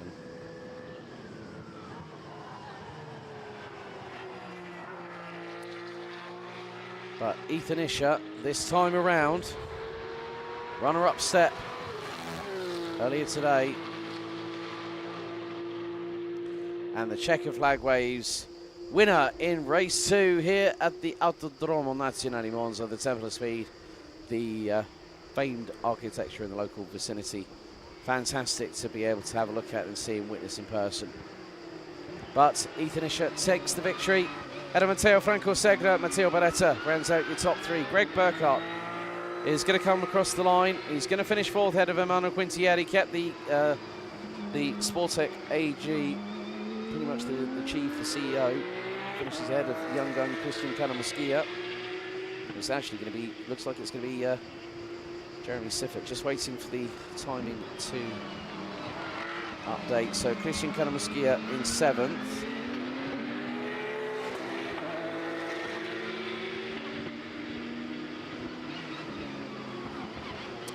So we've got Peter Heglin, Sebastian Pitou on Mark Arm, Christoph Lange, Mario Capella, Georga, Thomas Winkler.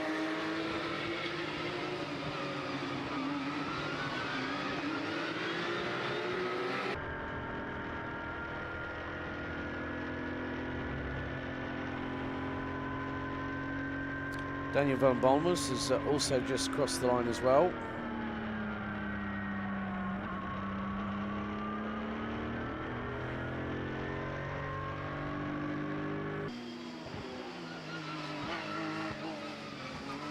But there you go, Ethan Isher takes the win after 15 laps, 8.7 seconds the victory for the man from Switzerland. Matteo Franco Segre rounds out a good weekend in the office, of win and a second ahead of Matteo Beretta. Gregor Burkhardt, Emmanuel Quintieri, Jeremy Siffert, Christian Canamuskia, Peter Heglin, Sebastian Pitou, Mark Arm round out your top 10. Christoph Lange 11th, ahead of Mario Capella, Georga, Thomas Winkler, Carlos Ganzi, Ernst Albert Inderbitzin, and Daniel van Balmus. Unfortunately, with 2 laps to go, Dylan Yip would park the car in the garage, and that was it. Game over for the man from Hong Kong, with Daniel Schmidt and Luca Casella not able to make it down to the race. And for me, for the penultimate time, it's time to head downstairs to get some interviews with some drivers before we have a little bit of a hiatus before our 2-hour endurance race here at the Temple of Speed.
Okay, right.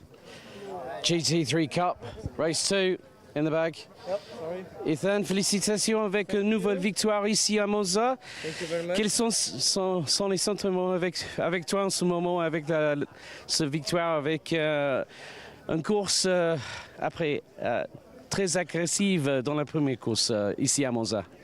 Yeah, so for sure it was a nice race. I was hoping you were going to speak French to me for a change, bloody. You want I speak in French? Go on. I speak 3 languages, so let's Then I play in French. Essayer, hein? Okay, alors c'était une assez bonne course. Le départ c'était un peu serré avec Segre, mais j'ai managé pour rester devant.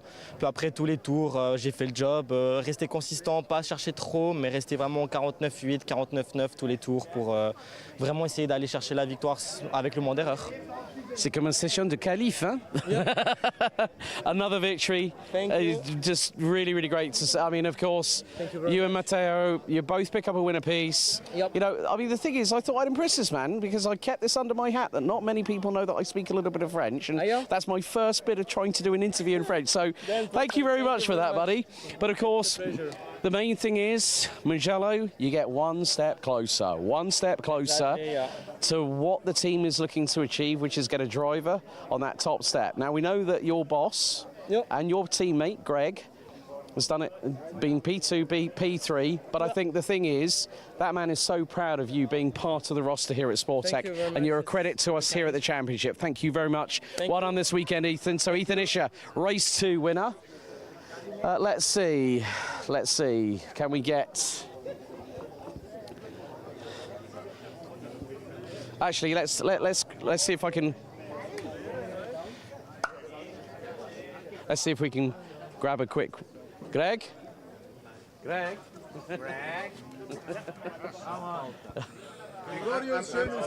not on the podium. No, look, it doesn't matter. I'll grab whoever I can get my hands on. Yeah. But you know what? A good result for the team. I mean, obviously, we'll forget about race 1 because that for you was a race to forget. Yep. We're not going to talk about that one. But race 2 started from at the bottom end of the top 10. You got to P4. That gap was closing over the course of the laps. The confidence was back in the car, wasn't it? Yeah, I would say so. First race, as you told, wasn't that great, and so I was a little bit frustrated. Yeah. This maybe was driving with me to. Yeah. So, like the first race, I had also in this race a super nice start. Yes. And and after I had a nice fight with the car number 15. I forgot his name, unfortunately. Emmanuel Quintieri from Omnia Racing. Perfect, thank you very much. It was a nice battle, I must say. He was really pushing hard after I overtook him, and was close in the end. That was fun to drive. Yeah, and now we go on to Mugello. Obviously, the Sprint Cup action is done for another weekend. Now you can have a bit of respite, get in one of those cooling tubs before you head back home, huh? Yeah, I definitely will jump in. With the beer in hand as well. Of course. Greg, thank you so much. Well, this man has had a pretty good, not quite the double win you wanted, but still a good amount of points leaving here from Monza. Obviously, you were in action at Porsche Cup Italia last week at Mugello. That's where we head next week. But overall, would you say that you're pretty happy with the big amount of points you've scored this weekend, Matteo? Yeah, at least this weekend we completed both the races. We had a lot of misfortune during the year. Yeah. Yeah, I struggled a lot at the beginning of the race with the rear, in particular in the braking. Yeah. I think Ethan had new tires before, so he had fresher rubber now. And yeah, it was a bit dangerous at the beginning in the start that he pushed me on the grass. I think that's not very correct, but anyway, this is racing, and that's it. Happy with the podium, and that's it. Well, I look forward to seeing you in Misano, and good luck next time in a couple of months' time when this championship heads to Mugello. Thank you, see you. Well, folks, the sprint challenge for this round, round 4, is in the bags. Got a little bit of a break now, so join us a little bit later on as we go racing for 2 hours for the second of 3 endurance races here for Porsche Sports Cup Suisse here in 2025. See you in a bit.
Well, a very good afternoon, ladies and gentlemen. Welcome back to live coverage of the fourth round of the 2025 Porsche Sports Cup Suisse here in the Lombardy region of Italy. About a 45 minutes drive from the fashion capital of the world, Milan, as the Autodromo Nazionale Monza is gearing up for 15 respective cars due to take part in the forthcoming 2-hour race. My name's Alex Goldschmidt, your series commentator, up in the commentary position as the drivers now making their way out of the pit garage. So a few of the drivers getting set and ready. Great to have a lot of chat in the break, really. It's been an opportunity to have a little bit of a breather for everyone involved, and just to calm down a little bit after 4 exciting sprint races here today. I mean, great to see so many people in action here at this fantastic circuit. It is the 3rd oldest purpose-built circuit in the world, after the now defunct Brooklands circuit and also Indianapolis Motor Speedway in the United States of America. So qualifying took place yesterday evening over the 1-hour session that was allocated to them. We're not going to have some of the drivers, well, a couple of the teams competing, one of which will be the Wittenberg Motorsport car. Unfortunately, Xavi Penalba, who is our deputy race director of the series, was out in the car last night and unfortunately went to turn into Curva Alboreto at turn number 11, and unfortunately the left rear went. He ended up backwards into the barriers through the gravel, and it damaged the Cayman 718 GT4 RS Club Sport car to a point where, well, I had a bit of a brief chat with Xavi in the meantime, and he said, well, to be honest with you, didn't really want to go out driving after that bit of a scare at that point of the circuit. So it is going to be a case of we're going to have a multitude of classes in this particular endurance race. So the build-up continuing. It is going to be an Indianapolis-style start. So we have, there was, I think it was the 2-2-1. That was the pairing of double sprint race winner in Class 21 this weekend. That was Ahmed Al-Mehdi, who will be partnering with Eric Santos. As there we see the 244 outfit, Sibach Motorsport. There's Levin Gelf, who was with us in Spielberg. He will be joined in the car by Janis Fitcher, and also along with that Marcus Sibach. So we have had rain falling here at the circuit, quite literally after the podium. There is the car that's going to be piloted by Race 1 Open GT winner in Class 24. Patrick Dinkeldine will be joined in the car over the course of this 2-hour enduro. That car's going to start on the inside of the second row of the grid, so pole position on the right hand side of the circuit. But when we get the Indianapolis rolling start that you'll see a little bit later on, well, not that long from now, we will have, there is Rod Christie. Matteo Malucelli is getting behind the wheel. It is going to be his co-driver. Of course, the rules of the 2-hour endurance race are quite straightforward. Whoever qualifies the quickest in the car is the one that starts the race. So it means that there are no possibilities of issues on the start phase itself. So it's there's no pit stop window allocated to this race. There is a minimum of 2 stops. Each must be a duration of around about 6 minutes. And there is the car that's starting on pole position. It's the pairing of Stefan Heim and team boss for Team Hughes. Michael Hughes himself will be getting behind the wheel of the car. Looks like Michael has actually qualified the car, so the team boss is going out first.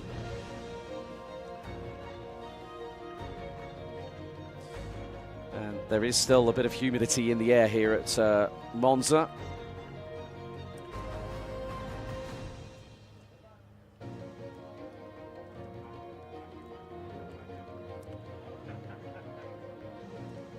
Now, this particular car, we mentioned about it earlier on this year.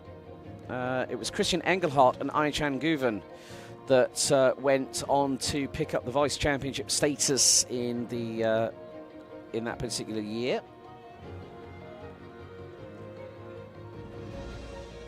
Also, at some point, Jules Gounod has a little bit of history with the ADAC GT Masters. His significant other, Michel Gatting, one of the drivers with the Iron Dames project that was organised by Deborah Wagner back when Iron Lynx used to be a partner with Lamborghini, but now are with Iron Dames, now run exclusively with Porsche. So you've got Célia Martin, Sarah Bovy. Of course, a lady that has raced for a multitude of years now, Rahel Frey from Switzerland, ran in DTM back in the early 2010s, and now is a stalwart within sports car racing, particularly with the fact that she is also associated with the Porsche brand. So the countdown does continue. It's going to be a Class 23-24 front row.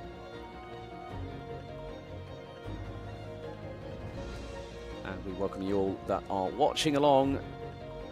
We're going to be taking this one to the end of today. And more to the point, this has been a fantastic weekend in Monza. The heat has been very, very stifling. But more to the point, it has been a race weekend that not many people, myself included, will never forget for a lifetime. It's been an absolute pleasure being here in this part of Italy. It's the first time in 5 years since I've actually visited the country personally, and to get the opportunity to be a part of this series is an absolute honour, and it's quite humbling, really, to be honest with you. There's times in your life when you think there are moments that cannot top some things that have happened previously in your life. Well, this is one that just really puts the cherry on top of the Black Forest Gatto cake right about now. So we are going to be getting underway with the race in about 10 minutes. So let's take you through our respective starting grids. So it is going to be Michael Hughes and Stefan Heim in the 291 Team Hughes by Twin Bush 991.2 GT3R that will start from pole position.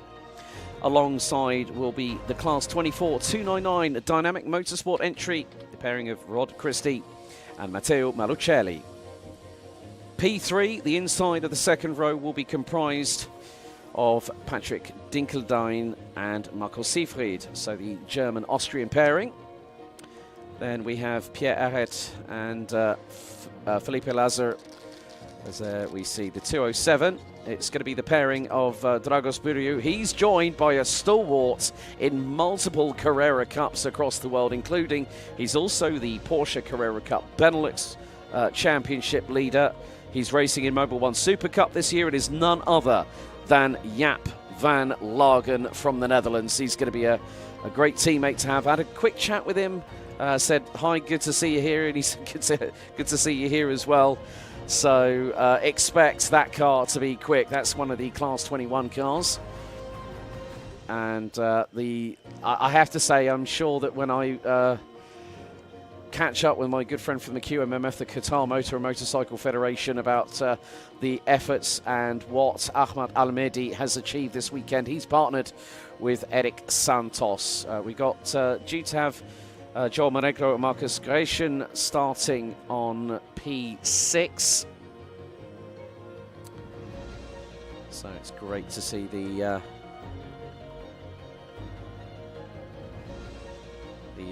talents that we have on this grid. It's going to be a multitude, so we've got Class 1, Class 10, Class 21, Class 23, and there is the car number 74, the Seoul Sportec Racing entry. There were other cars due to take part, but have since withdrawn. Mark Hahn, who's been in double duty this weekend, he's going to be piloting the number 74 from 10th position on the grid, and he is running toute seule, as they say.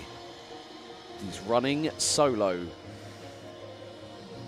And alongside, we've got to his immediate right will be the 9th place car.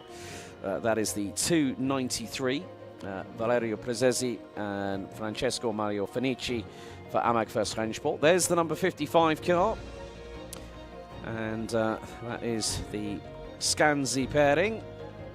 So that will be Giacomo and Carlo. Looks like Carlo's going to be taking the start in this one. That car starts 11th position in the number 55. Then we've got in 12th place, to their immediate left, will be the 225.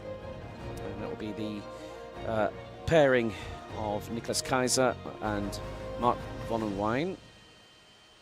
They start 12th. And then we've got the all-Austrian, I think, brotherly pairing, if I'm very much mistaken.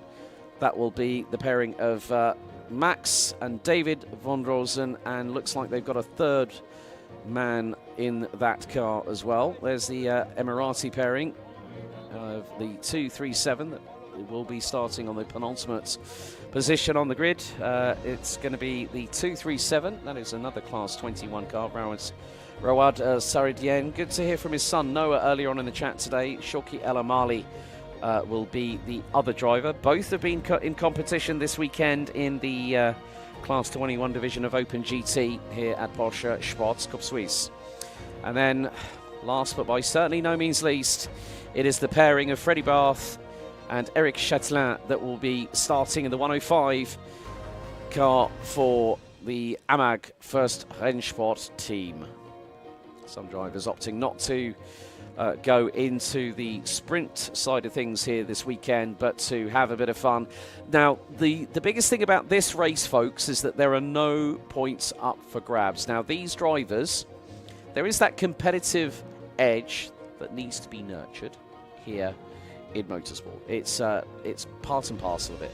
But more to the point, it is the case of getting these drivers want to have fun while where they are racing. And sometimes it's not always about the points on the board that you can score. It's about having fun with people that you know in the paddock. And some people might say, yes, this might be an expensive hobby. Yes, we do have gentlemen drivers. But more to the point, it is the case of, if you have a passion, pursue it. And that's exactly what we have here. So we will also have a third to our endurance to close the season. It's one of the biggest subscribed every year here in Porsche Sports Cup Suisse, and that will be at the season finale on the 18th of October, when the championship will head to its final venue out of 6, and that will be 4 back-to-back Italian venues visited. So Imola, Monza, Mugello, and Misano World Circuit, Marco Simoncelli.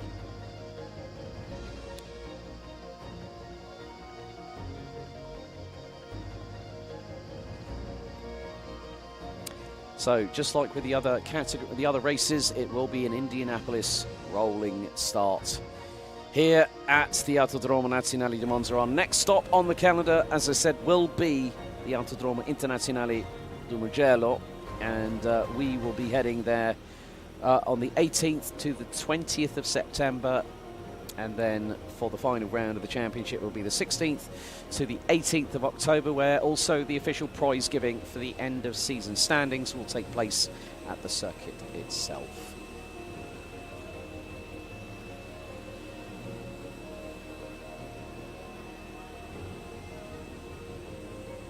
So the countdown is continuing as we speak. Local time 4:38 p.m. And very soon we will be given the signal to go racing here at Monza one final time. And well, Michal Yus has just put the headlights on the 291 car. But yeah, there was a shower of sorts, let's say, after the last of the 2 sprint races got going here at Monza. So the leading car once again will peel off. Of course, the track limits still come down to to the first chicane as the leading car peels away. We are going to get things. We will very shortly get underway, so the 30-second board has already gone out. We are now getting things under starters' orders here at Monza for the final time here at the fantastic facility. It will be the case of which team in which class will come out on top. So the green flag waves, we get underway with the formation lap here at Monza for one final time. It will be an 80-kilometre speed limit with regards to the rolling start. So it's Michael Hughes and Stefan Heim on pole position, Matteo Malucelli and Roderick Christie on the outside of the front row, Patrick Dinkeldine and Michael Siefried rounding out the top three. Then we've got Pierre Eret and Felipe Lazar rounding out position number 4. Then it's the pairing of Gal Fitcher and Sibach on P5. Gracia de Monegro on P6. Santos and Almeida, the Brazilian-Qatari pairing with Buriu and Van Lagen, the Romanian-Dutch pairing on the outside of the 4th row. Prezesi and Fenici on P9, and then completing the top 10, the solo driver for Swartec Racing, who's decided to give it a go for 2 hours, Mark Arn in the number 74. The Scansies, that's Giacomo and Carlo. Carlo taking the start this time around, will start 11th, ahead of Niklas Kaiser and Mark Wallenbein, with Max and David von Rosen, along with, I think, Dominic Schrammel, who is confirmed in the car, according to the live timing. Then Rawad Saridin and Shoki El Amali and Freddie Barth and Eric Chatelain rounding out your grid.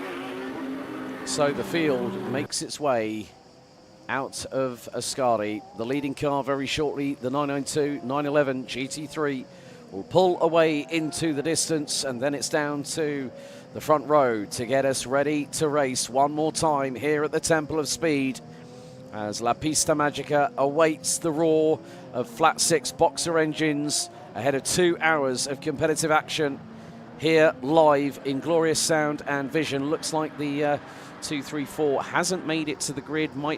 They did have a bit of a front end impact, but whether that has compromised them running this evening is another matter. So there is a spot, so that puts us down to 14 cars, unless that car is starting at the end of pit lane.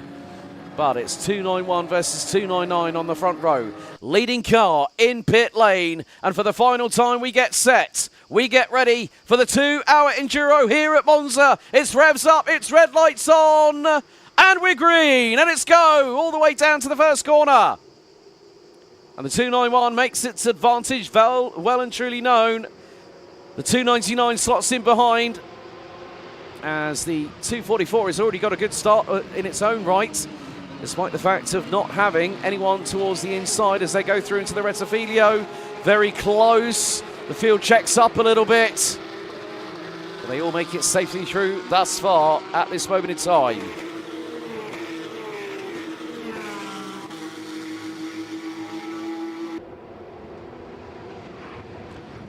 So the early affray is afoot here at Monza as we go through into Della Roggia for the opening time here on the first 45 or so seconds. So I haven't seen, well, it looks like Eret and Laza might not be racing. It might be that the 137 also haven't broken the timing beam in sector number 1, so whether there's been a conscientious decision maybe to save the machinery.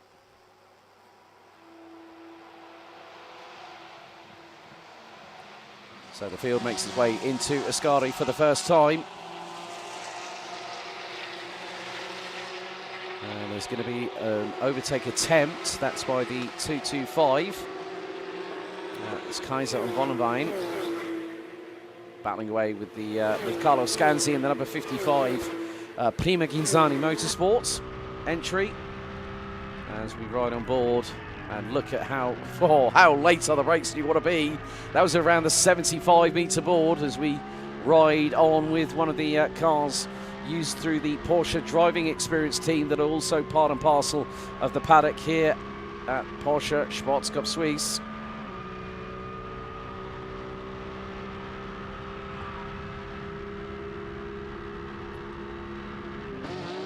So that is going to be 207 versus 223, Podium versus Gratian, possibly, or Monegro, depending on who qualified the car. They both go bumping all the way over the sausage curbing on the entry into Rettifilio. And at this particular juncture, there's still a lot of opportunities for these drivers to make up positional gains. Of course, we'll have the pit stop cycles as well. The drivers will have respective levels of which they can put the fuel in, because obviously with a 2-hour endurance race, you've got to not only think about tyre conservation, you've also got to think about consistency of lap times. And here, where the circuit itself has effectively a more than 70% full throttle application, fuel mileage will be a premium here at Monza. Right on board with the 223, the pairing of Monegro and Gratian. As well, look at the front end. The 250's been dropped like a bad habit. The 291 and the 299, the pairing of Christie and Malucelli, has just gone purple in sector 2. The 250's gone purple in sector number 1, but is way back where we ride on board with the 250.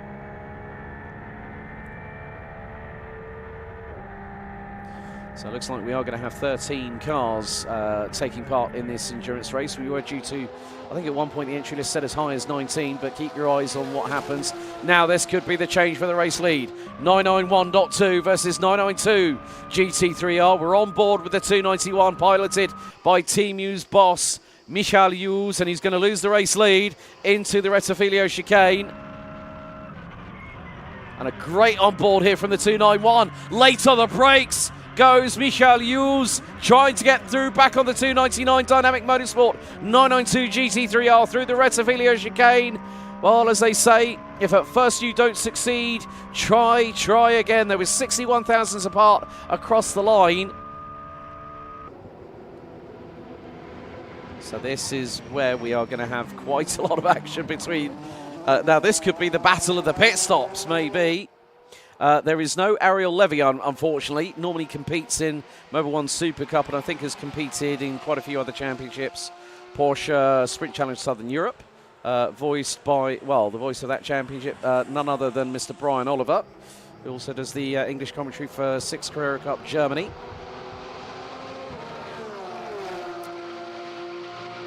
So the 299 now leads. That's Dynamic Motorsport ahead of Team Mules by Twin Bush. And you can see they come through Ascari. Big old wallop of curb taken by the left side Michelin tyres. The headlights are ablaze.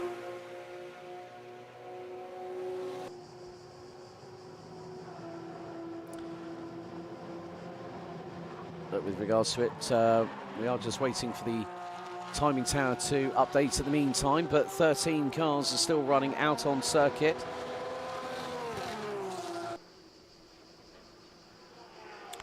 So it is going to be nip and tuck between the 299 Dynamic Motorsport and the 291, and the gap is about 5/10 of a second. As they cross the line, and that is lap 3 in the books. We're on to lap number 4.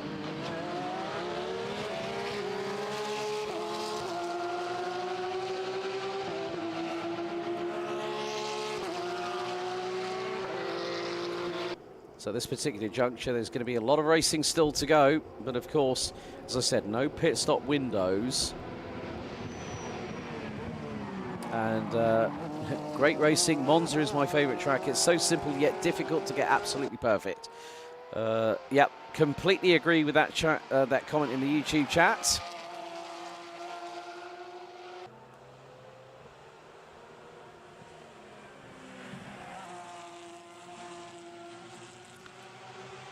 There's going to be plenty of curb hopping. There is the number 55, the Prima Ginzani Motorsport entry. The team established by Piercarlo Ginzani, as I said, raced in Formula 1 between 1981 and 1989, totaling 189 Grand Prix, so would have raced at the same points as the likes of Gerhard Berger, Ayrton Senna, Nigel Mansell, Derek Warwick, Nelson Piquet, Ricardo Patrese. The list I could parlay right about now would be as long as both my arms and legs combined. But I'm not going to do that to you people out there, because for those historians out there, you'll probably know who those respective drivers that would have been racing in that era of Formula One. So there is the 237, that's the Ola Emirati pairing that are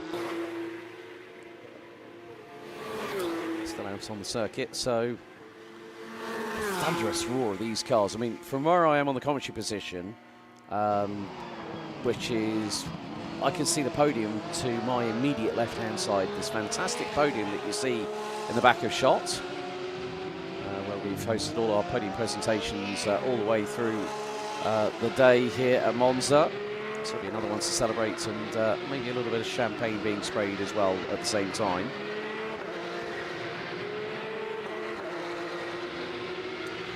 So it's the pairing of Kaiser and Wallenwein in the PTE operated by Manthey entry, battling along with the number 55 Prima Ginzani Motorsport, Carlos Scanzi behind the wheel of that car.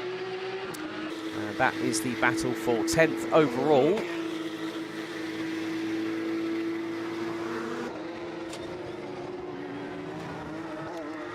So in this early phase of the race, it's about the drivers on the opening stint getting comfortable, and a bit of a wobble there by the 225 coming out of Della Roggia and heading into the first of the two Lesmos. You can see there's a little bit of camber down to the right-hand side.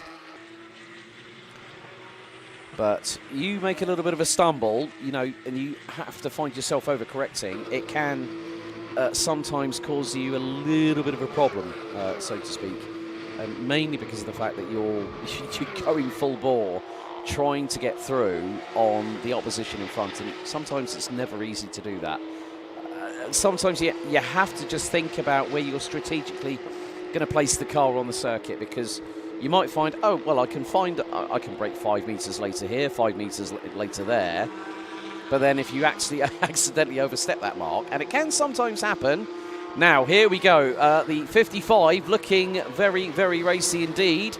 We've got a battle here for 6th position overall. That is the 207 versus the 233. Look how close they get to the pit wall on the right-hand side of the circuit.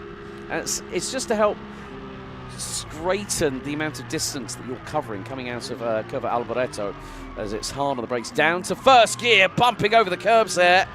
And the 223 nearly lost all that momentum and lost a bit coming out of that second corner.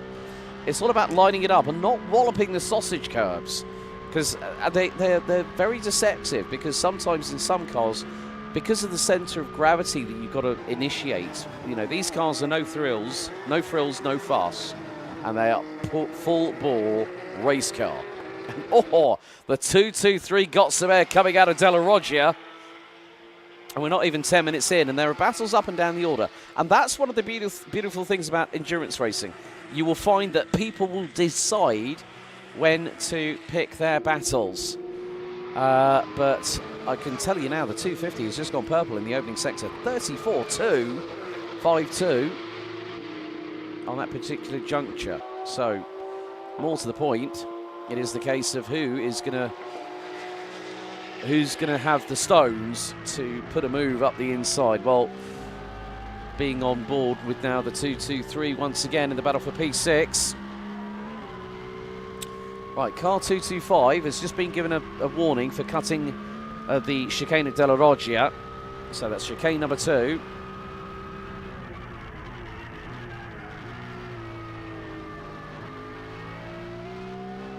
You can just see the amount of commitment, the amount of steering wheel correction that you've got.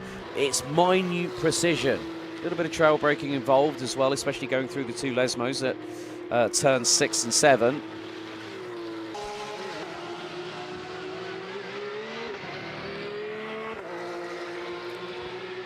So at the moment, the fastest lap of the race has been set by the car up front. Their fastest lap, 1:47.207. As again, the 223 gets closer to the 207 in the battle for P6.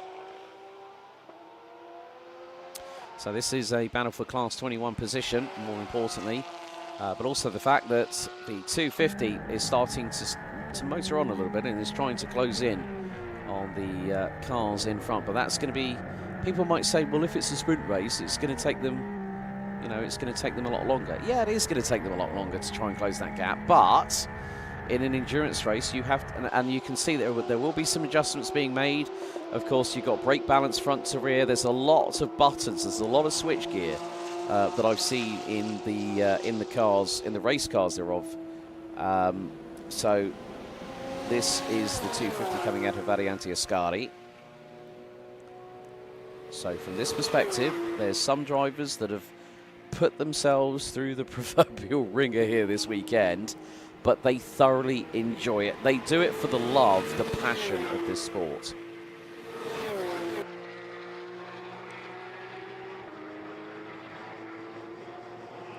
Now, the interesting thing is that there we see the 207 Newton Racing Team car, the pairing of Podium and Van Lagen. Still holding on to that 6th position. The gap was just over 4 tenths. Now it's gone up to 6.5 tenths. So we're not yet hit double digits, but we've had just over 13.25 minutes of racing so far here at Autodromo Martinelli Monza.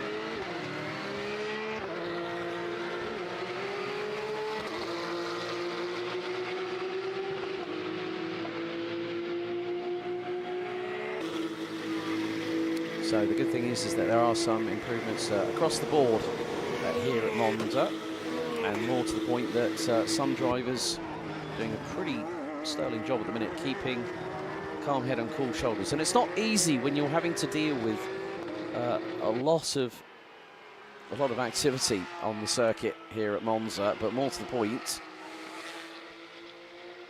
it is going to be the case where these drivers will then, you know, they'll get into a rhythm, and some of them who, you know, the thing is the Open GT classes ran earlier on today, so it was a little bit more of a breather, so cars could be prepared, drivers could get a little bit of opportunity to relax and rehydrate and just calm themselves down and get themselves ready, because it's quite mentally and physically taxing, this motorsport game, and especially when yesterday we had 30 plus.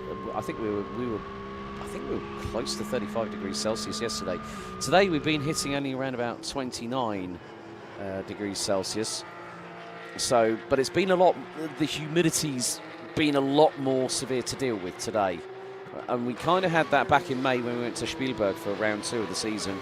Monza has been quite a hot day, a hot weekend in terms of air ambient temperature. But more to the point, it has been the case that the humidity today, as I said, with it we've had a breeze, with it has come clouds, and with it we did have a little bit of a rain shower. So at the moment, it was more of a sprinkle, and with the humidity, it sort of soaks up the water that's come down from the sky up above.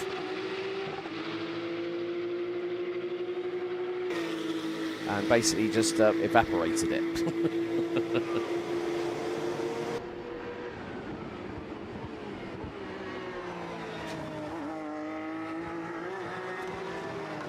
So there will be a strategy call as to when these drivers do decide to jump into the pits for the first time.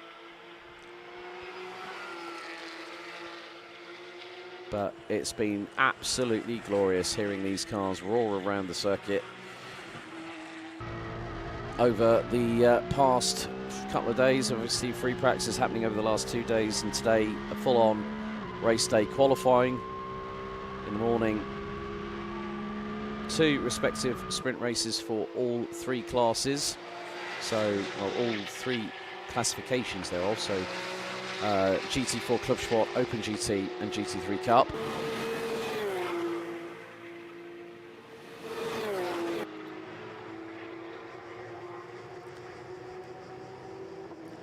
So this battle is getting, so we've also got a battle between P10 and P11. That's about, they're covered by about 7 tenths, so P10 and 11 are very much closing in on each other. The gap is it's not too much, not too far different, not too far removed from this battle here that we've got between the 207 and the 223. So, guys, so we got the. So there we've got there in 8th, that's Mark Arn in the 74 Sportec entry, being chased down by the 293 pairing, Prezesi and Finici. And there are our drivers, well, our cars battling over the final spot in the top 10. Kaiser and Wallenwein and Carlo and Giacomo Scanzi.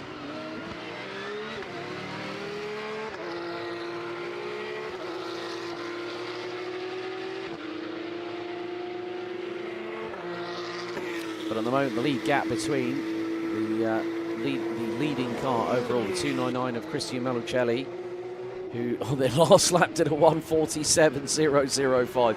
That car is absolutely flying right now, and it's made up an advantage of 4.7 seconds over the 291, the Team Usby Twin Bush pairing of Stefan Heim and Michael Hughes.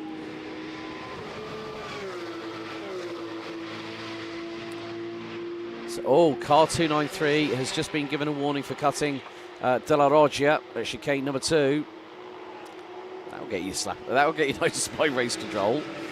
But you don't really want to do that too often, because if you get 3 cutting, if the warnings have been first infraction, a warning, second time, final warning, third time, drive-through penalty.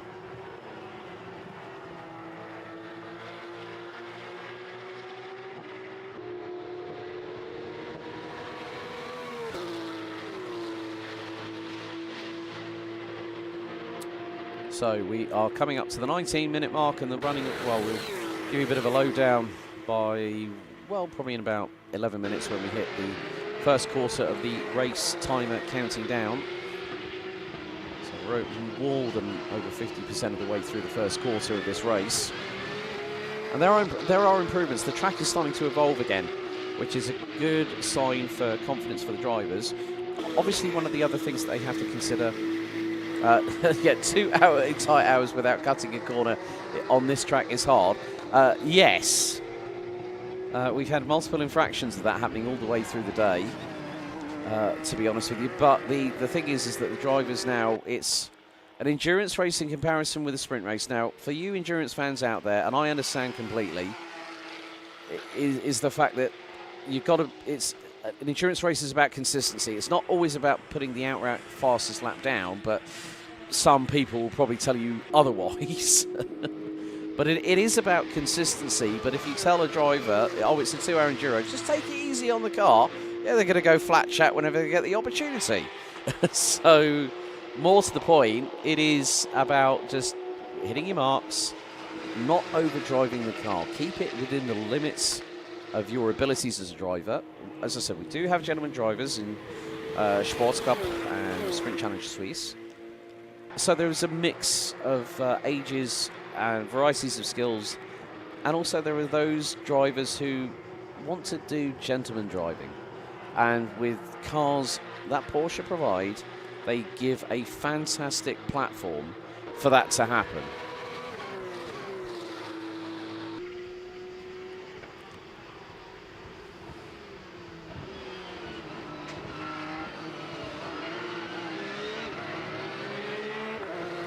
So once again, this is the battle for P8 on the road as the 293 closes in to the number 74. So that's Amag First Rennsport versus Sportec.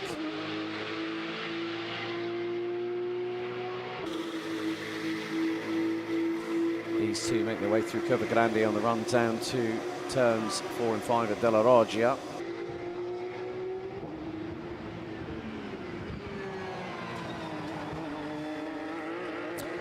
Also at one point, this, well, the Retrofilia was known as the Prima Variante and then the Seconda Variante at Della Roggia. Then we go through to the Ingresso dell'Esmo, Lesmo 1 and 2. you can see what captivates drivers around this circuit, that you are, as I said, 75% pretty much, maybe slightly more, on full throttle. So you are at full velocity, but then hard on the brakes, into Ascari. A little bit of, left front lock up from Mark Arn. Hopefully that hasn't flat spotted the left front. There is the slightest smidgen of a lock up, but managed to keep it together. But the 293 is closing on the tail of the 74, and this could be the move. Oh, there we go. The 293 is going to go for it up the inside. Mark Arn doesn't really fight it. Lets the 293 Amag First Rennsport car go through with Fenici and Plezesi, the two drivers charged with steering that steed in the right direction.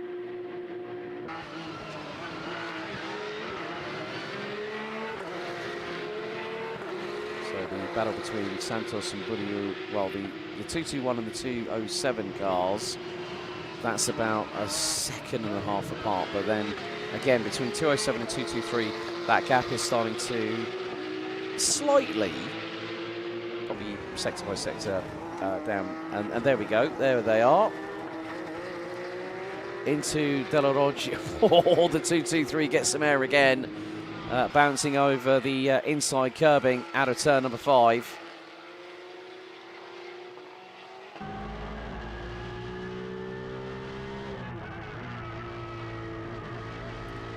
So this is, just careful, bringing that car around the corner out of the Lesmos. We're now going to go through Curva del Seraglio underneath the old banking that was part of the circuit back in the late 50s and to mid 60s. And down the start-finish straight, you actually have a crossover point as well. And the banking, quite formidable back in its day.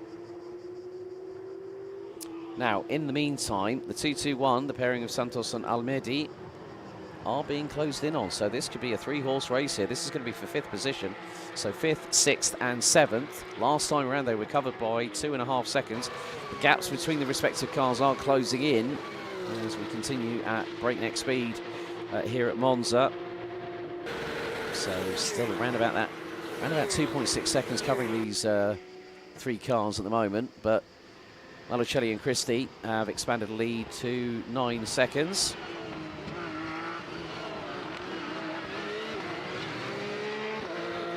Just see how the drivers are very much fully committed to the cause of racing. You know, it's not enough for some drivers that go like, yeah, I can do the qualifying, yeah, I can do the sprint races. They go, do I want to do the endurance? Some people can be a bit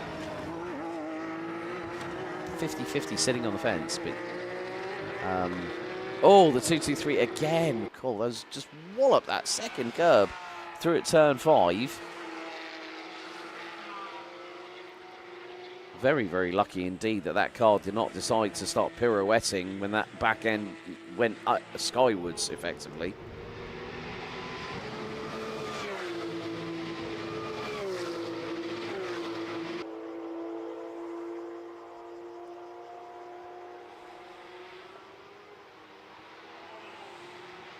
So the gaps are starting to close. So it looks like 223 is closing in on the 207, which in turn in its own right is closing in on the 221 up ahead.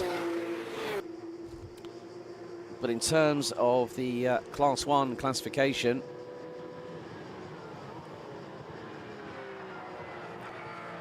it is very much the case that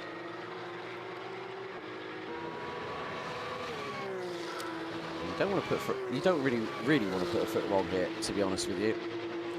But it is more the point of enjoying a nice Saturday early evening thunderous drive through the King's Park at Monza.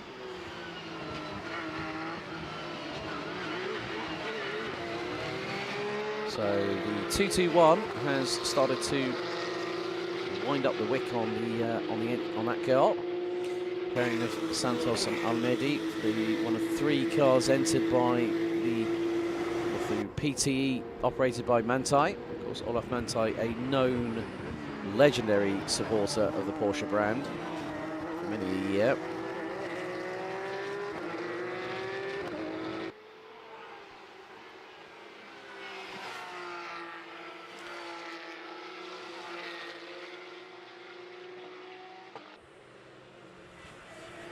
I can't believe I'm going to say this. On lap number 15, the 299 Dynamic Motorsport pairing of Malucelli and Christie have just gone quicker again. 1:46.866 on lap number 15 here at Monza. And they also did a personal best in the opening sector as well. So it's one of the fastest lap times I think we've had on the race day so far.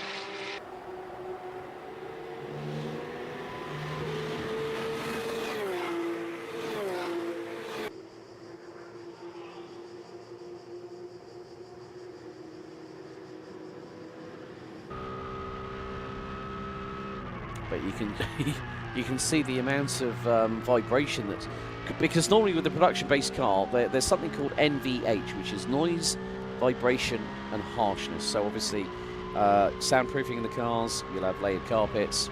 As I said, these cars are built for racing, and you can see the rearview mirror in that car bobbling away, just because of the sheer amount of force of vibration through the main chassis of the vehicle itself. But also these drivers do have some cameras operating in their own right. And a big thank you to our team here, the broadcast team at Alpha Live, for providing some fantastic onboard shots on some of the cars that we do have here on this particular field.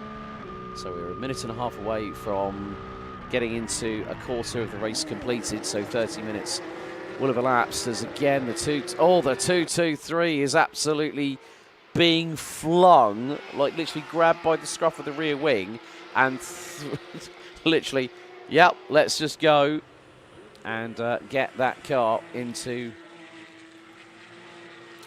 across the corner as quickly as possible. I mean, watching it again, it's just like, yeah, that's how a race car's meant to be thrown around a circuit, you know?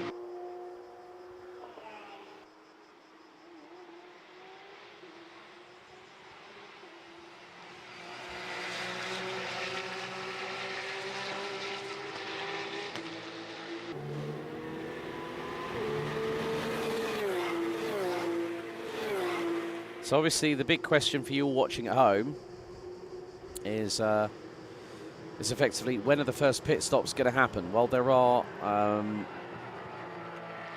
it's dependent on the teams. So I can't tell you exactly when these drivers are going to pit. So now, as we hit 30 minutes on the clock, oh, last warning for 293 for cutting the chicane. So, at the moment, after 30 minutes of 2 hours here at Autodromo Nazionale Monza, it's the 299 Dynamic. Oh, right, car 293, as I was just about to go through the running order, car 293 has just received a 5-second time penalty for cutting Della Roggia. So they got two. They've had 3 warnings in a row. As first car into the pit lane is the number 293.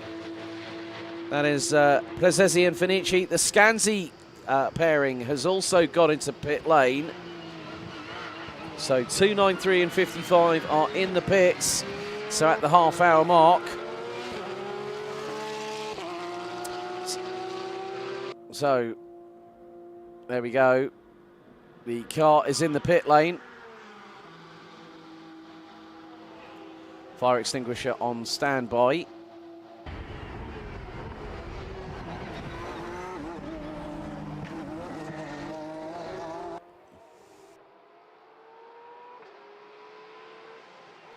So each of the pit stops, they have to do 2 mandatory stops during the race. It's 6 minutes apiece per pit stop, as far as I'm aware.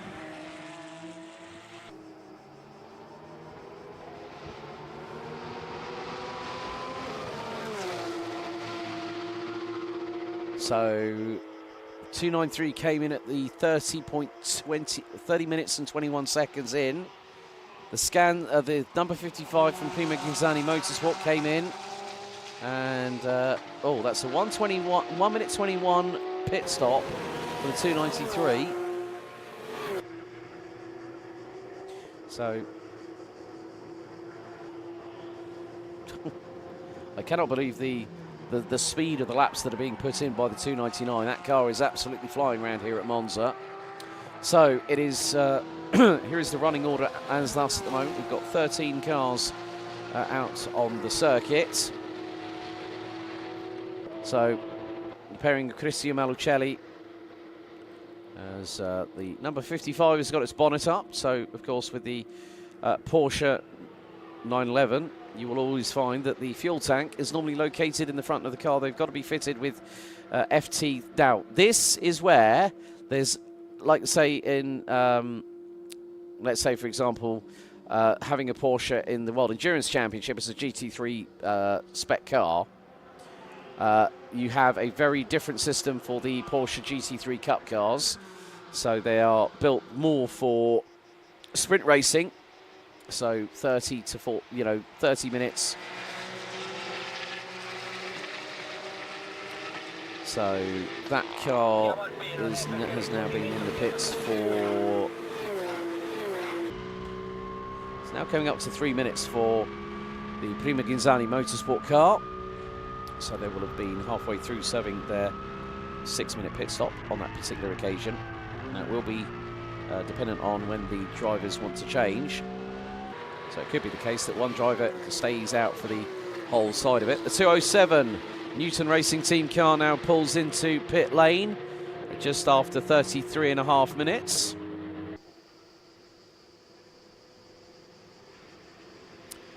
So the pairing of Buriu and Van Lagen now in pit road.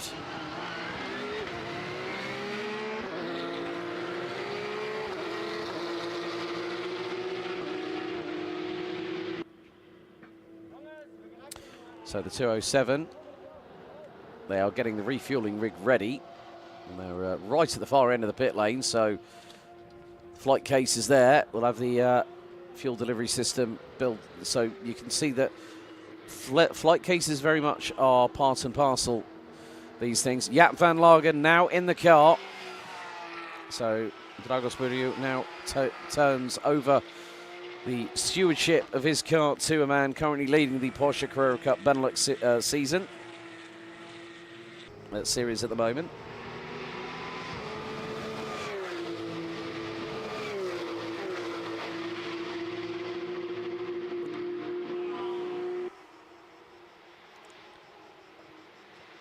So as it's getting a little bit darker, sunset is not due until later on today. Sunset due at 9:05 p.m. local time here in the Lombardy region of Italy.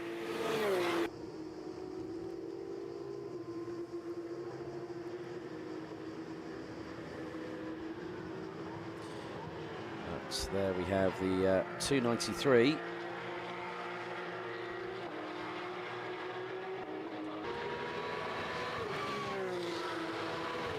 So that comes out of Curva Alboreto.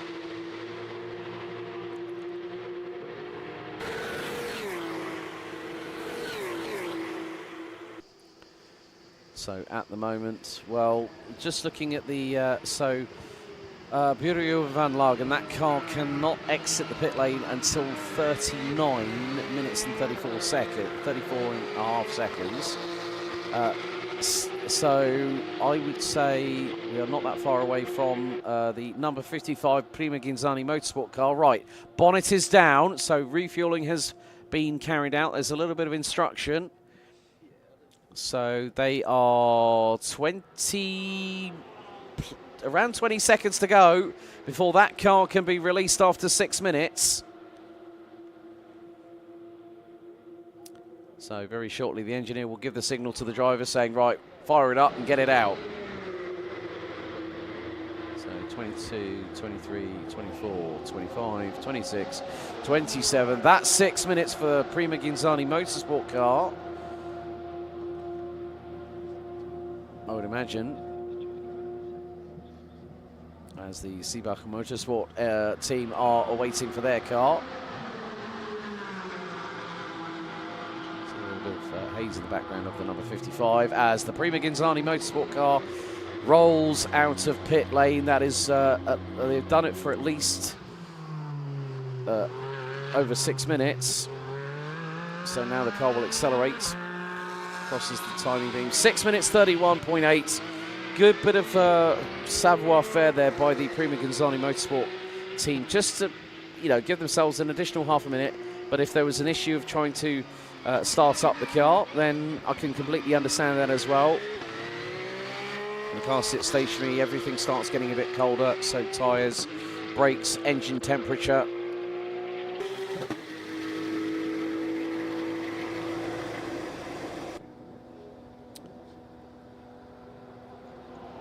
So the 207 Newton Racing Team car has been in pit lane for what is now going to be 4 minutes, effectively. Fuel still being put in the FT3 spec tank that is required.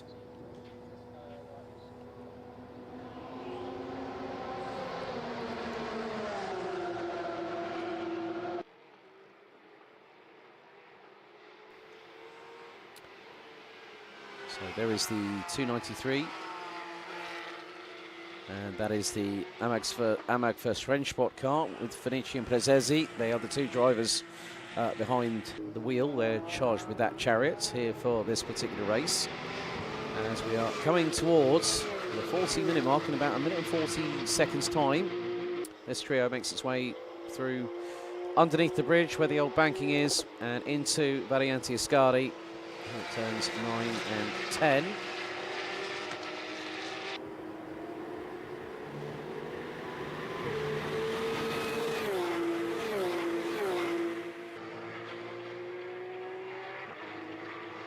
So things around Ascari looking a little bit darker than everywhere else out on the circuit, as the blue skies looks like are being swarmed by a little bit of cloud cover here at Monza. So not at all really a surprise in that kind of way, shape or form.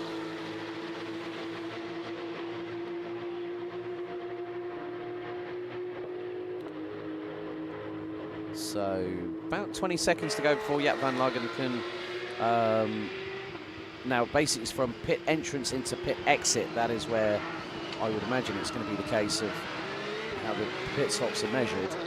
So you can be in there for be in there for 5 minutes, but if your transit time from your pit garage to pit exit, coming in and not exceeding 60 kilometers per hour, so I would imagine that the 207 should very shortly be making its way out of the pits. That car has been in there for over 3 minutes now. 6 minutes now. Bonnet is down, and it's going to be Jaap van Lagen that's going to be told to fire that baby up and get it going. There, off he goes.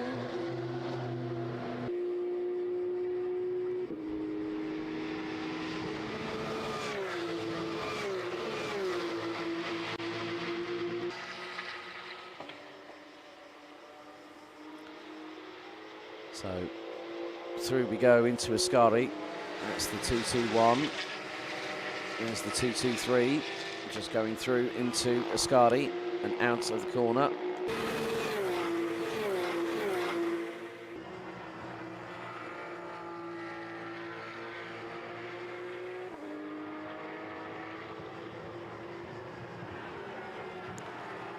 So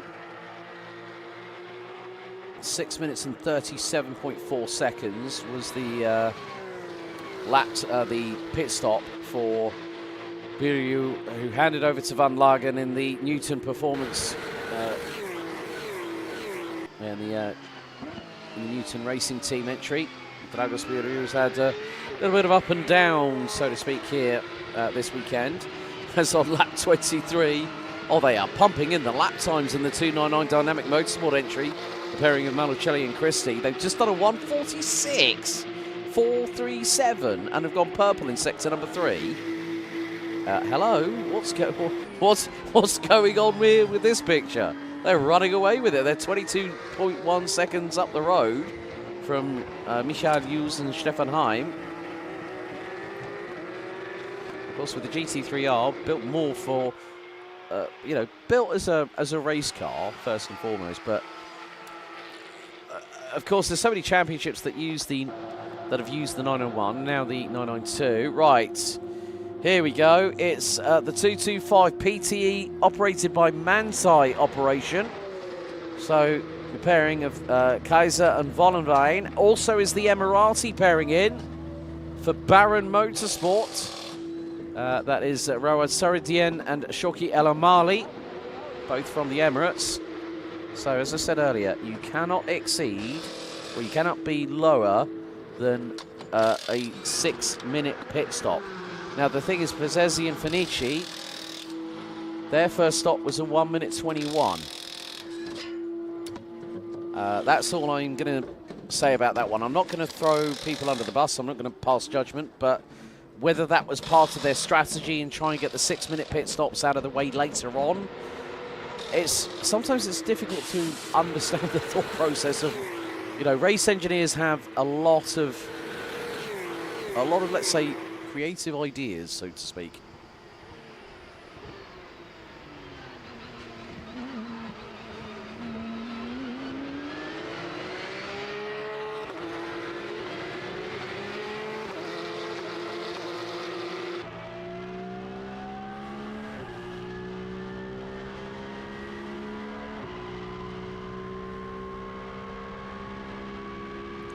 And again, all I'm going to say is this.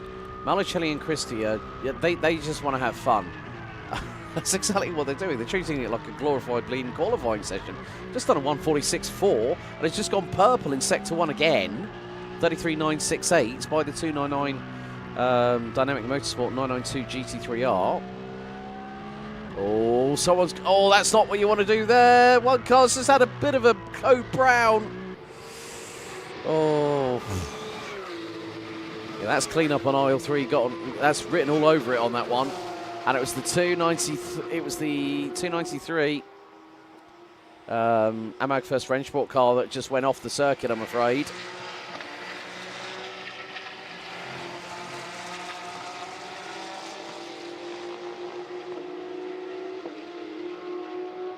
So blue flags are. It's very much the case of now we're seeing tyres being brought into the equation here. But as you can see, it's a very different setup when you have to refuel these GT3 Cup cars.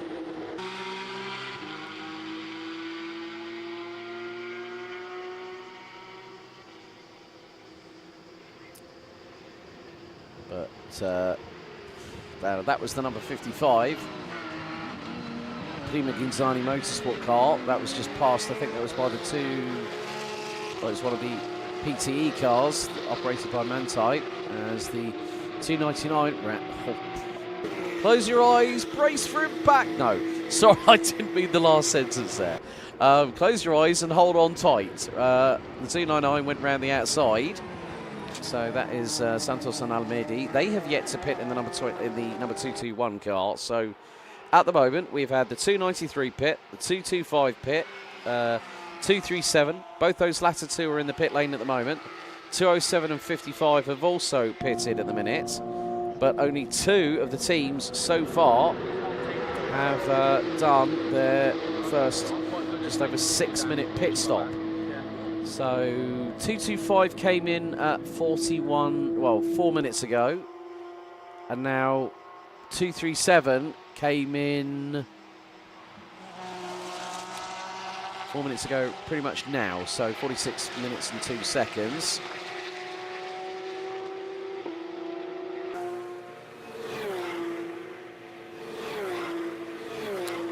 So all the technicians that have to handle the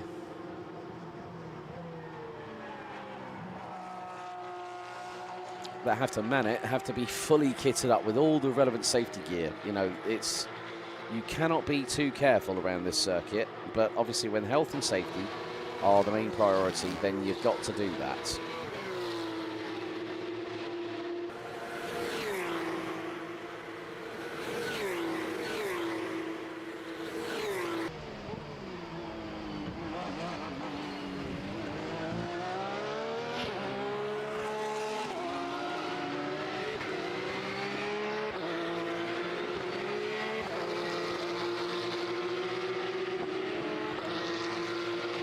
So at the minute, well, very soon it could be the case that the 225 and the 237 will be able to exit pit lane. So it's about 35 seconds until 225 will have the opportunity to do so.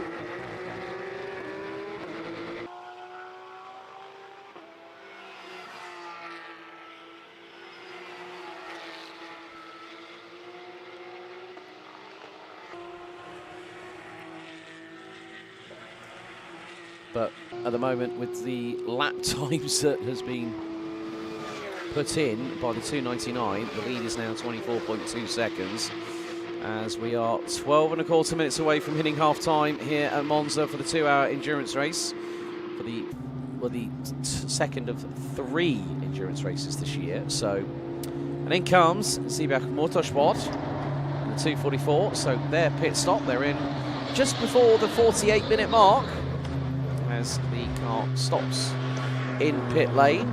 There is going to be a driver change here. Is that I think that's a raspberry, isn't it? On the it looks like a raspberry or a bunch of grapes there on the left front wheel arch.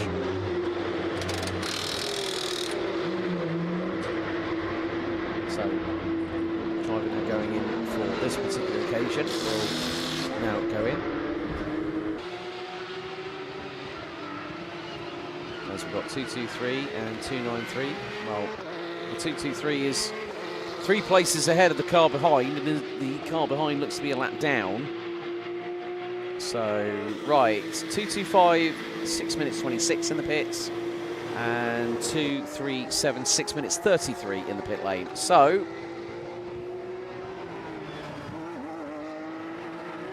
this battle between 293 and 223 is not a battle for position, but the 223 got a little bit loose coming out of De La Roggia on that particular occasion. You can see the back end sort of being a little bit twitchy.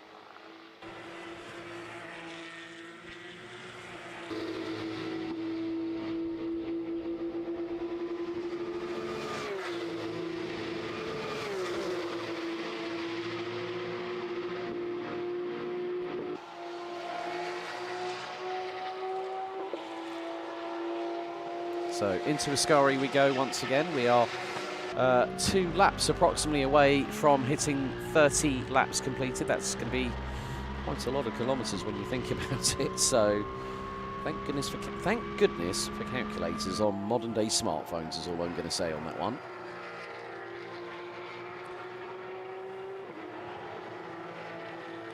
So after 30 laps we'll have completed 137.8 kilometres, which in miles measures 107.75. So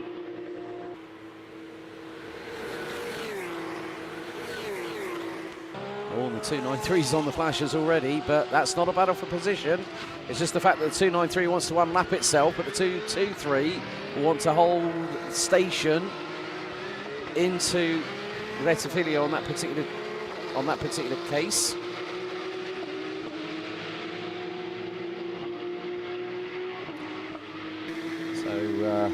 Now with the fact that we've got the pairing of Freddie Barton and Eric Chatelain in the 105 Amax First Range Sport Cayman 718. Right, 250 now in the pit lane. So that is the Proton competition entry. Has come in just before the 51-minute mark. So we are 8 minutes and 50 to go until we hit half-time. There's a little bit of tyre activity there. Yep, there we go. Looks like brand new set of front tyres.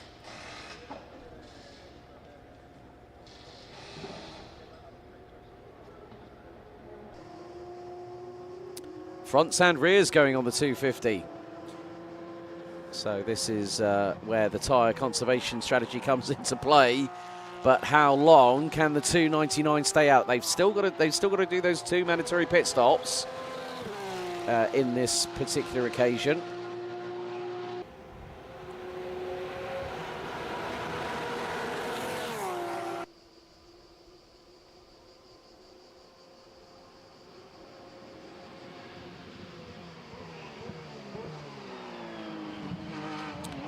So into the Rettifilo goes the race leader, as we're now on to what is now lap number 30. The fastest lap of the race so far, as quite a lot of activity now.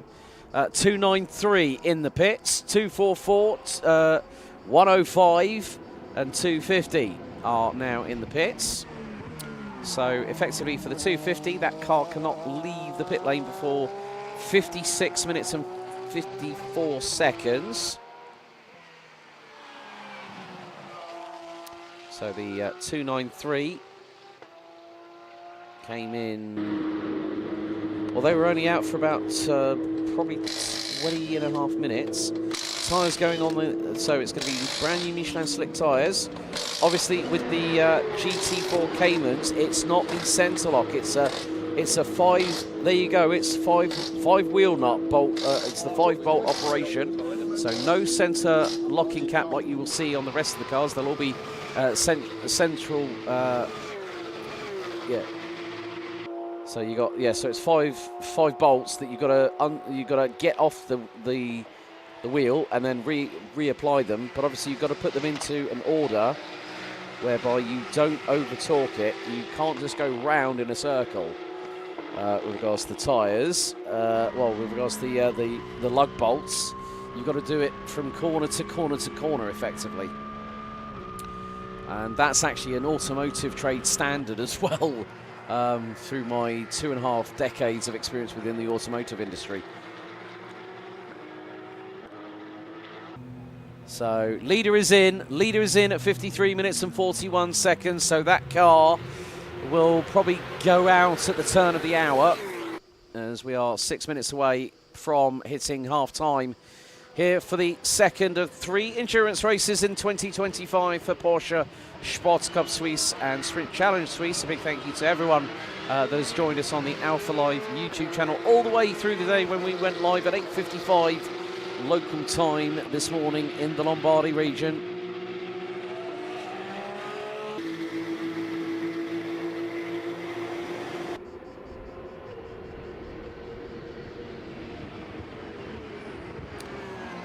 So Dinkeldine and Seafried will be going out. So it looks like Dinkeldine might be staying in the car for the long haul.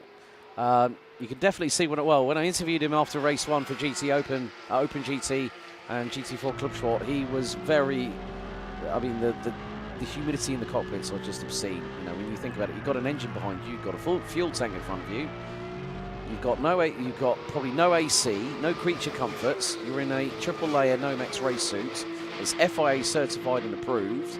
You've got your race helmet, your balaclava, your hands device, your gloves, your boots, all your fireproof underwear on as well, which is part and parcel of the regulations, and that's generic in motorsport. So 250 should very shortly, in about 30 seconds, be out on its way, and there is Rod Christie. So it looks like Matteo Malucelli has done a lot of hard work, has put in multiple fast laps. So the bonnet is up on the 299. And just like the other cars down the grid, it's none of this big fuel rig by the side with a massive extension hose where you can pump the fuel in within seconds. It's a little bit different in terms of this kind of endurance racing.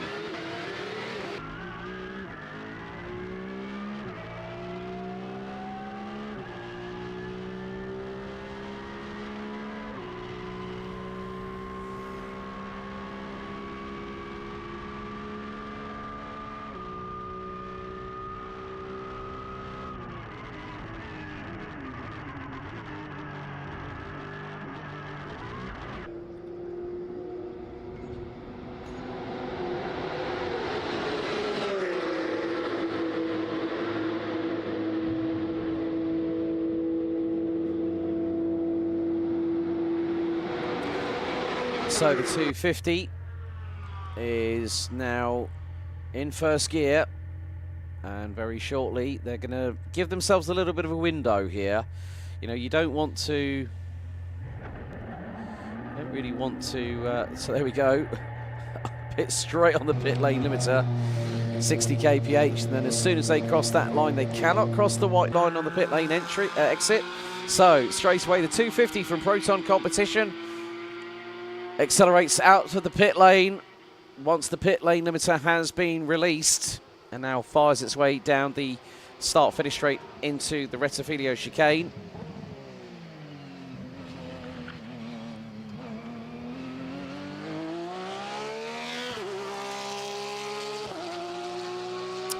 So it's probably going to be another 2 minutes or so before Rod Christie gets behind the wheel of the 299 Dynamic Motorsport car and then pilots that around. Right, here comes the 291. Michael Hughes brings the Team Hughes by Twin Bush 291 entry, the 991.2. Oh, how about that? Locks up the rears, skids it into his marks.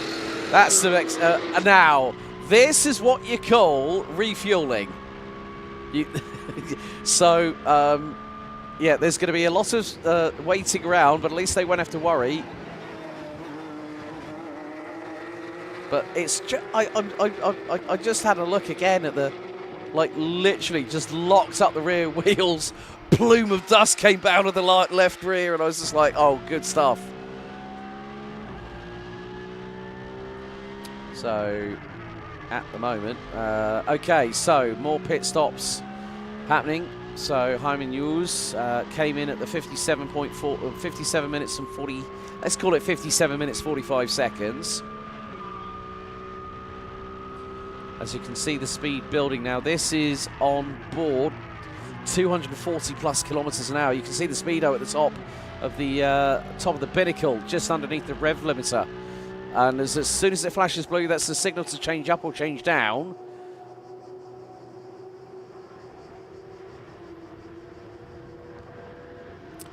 So that was car 223 on 221. That was an overtake for what is effectively very shortly going to become the race lead as they make their way out of Parabolica. But it looks like one car out of those two. Looks like the 221 is heading into pit lane. Rod Christie is probably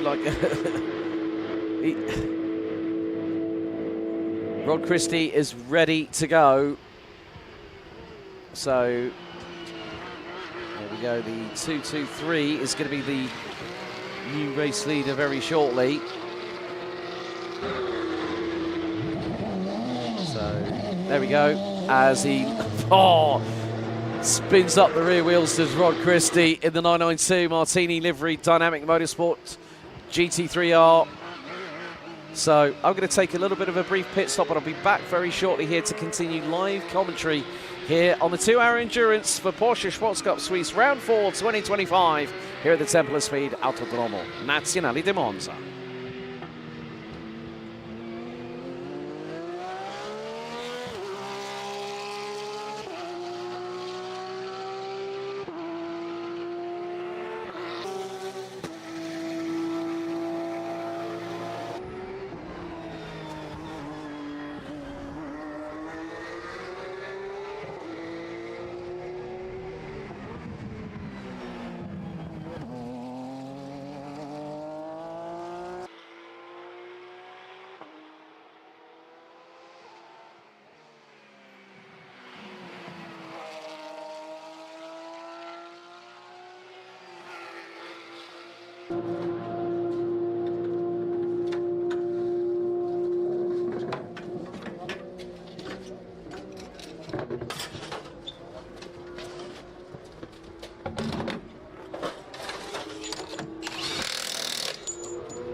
second gear, third gear, up to fourth gear. بتضل تقطش. Sometimes on the fifth gear, on the هيدا after the first and second corner. I'm throttling ما بيعطي شيء الRPM. بس عم قلت لكم ليه ما عم تردوا علي؟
So we have 55, well, just under 55 minutes to go. The headlights are ablaze here at the Autodromo Nazionale di Monza. The Temple of Speed, La Pista Magica, whatever you want to call it, as we have... Oh, you could just see some people are pushing, and that includes Jaap van Lagen in the 207 Newton Racing Team. Class 21, 902 GT3 Cup car. It's a car he knows very, very well, inside and out, like the back of his hand. As we've got the 223, that is the pairing of Joel Monegro and Marcus Creation. And looks like Joel, I think, is probably getting out. Marcus is going to get in the car. So they came in about just over 40 seconds ago. So Saradin and El Almali have come in again on the 1 hour, just 1 hour, 1 minute and 30 second mark. Mark Arn pitted at the halfway point, like literally bang on 6 seconds afterwards. He was straight in the pits like a rat up a drain pipe. As the 221 of Santos and Alamedi, after 6 minutes and 32 seconds on the clock in the pit stop phase, have now ventured back out onto the circuit. But at the minute, well, it's 2 laps that is being... now, the thing is that with the pit stop cycle, this will mean that the 299 will get its lead back very, very soon.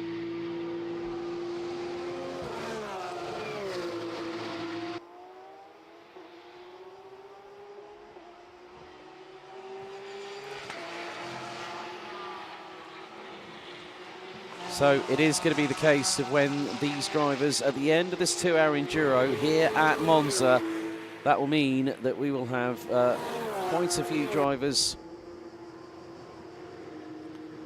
very much at the who have gone, you know what, it might have been an exhausting day, but it's been an exciting day nonetheless, and that's exactly what this championship provides. Excitement, action, and great racing, and of course with such a world-renowned and world-revered mark such as Porsche, would you expect anything less? Not really. Not really at all. You see the headlights blaze again. People might think, oh, these bonnets on these 992 Cup cars aren't that efficient, are they? Well, the thing is that when you're travelling at over 260 kilometres an hour into one of the hardest braking zones in modern day motorsport, when you're going from 260, 270 kph in 6th gear, and you're braking all the way down to 60 kilometres an hour, that's a lot of speed to scrub off. And you've got to do that whilst braking in a straight line, getting the car down the gearbox so it rotates into the corner. It's not easy. It's far from easy. As we do have, so 244 in the, oh, they're doing a brake pad. Is that a brake pad change I spot?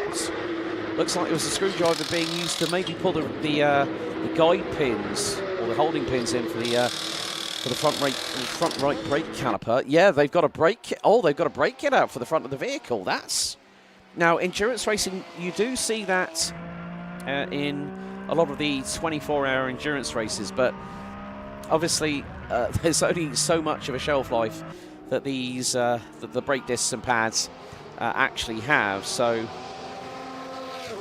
as when you think about it, that car has been running for just under an hour and 10 minutes. Now, is there an issue? You can see there's the Brembo brake caliper. Now, they're trying to fit the pad in, and it's not playing. So basically those pads will compress in, so the amount of brake pressure that's used by the drivers is quite significant, especially when it's cut, you know.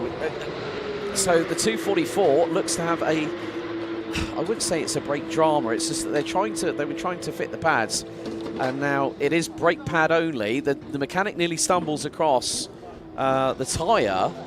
He was well held in terms of keeping his footing there, to be completely honest with you. So it's going to be brake pads only, rotors not being changed. So we've got the 105 car, that's the Amag First Rennsport Cayman 718 GT4 RS Club Sport. Oh, right, team manager for car 299 has just been told to immediately report to race control, and that is the pairing of Matteo Malucelli and Rod Christie. So has there been something that's caught their eye? Not.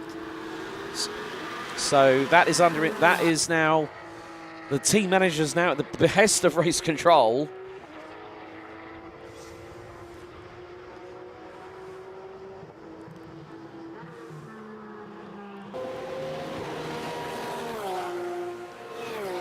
So, yeah. So. Gratian and Monegro, they can't come out of the pit lane until we go to, that'll be 1 minute. Oh, they're literally about 15 seconds away from that car to go out of the pit lane. So 299, team manager has been told to immediately report to race control. Christian Malucelli now retake the race lead. So we're 2 laps down, now back in front, and Gratian and Monegro go down a lap.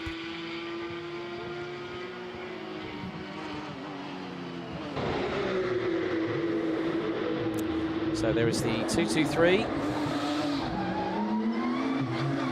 So that is going to be 6 minutes and 40, probably about 6, yeah, just under 6.5 minutes, 6 minutes 28.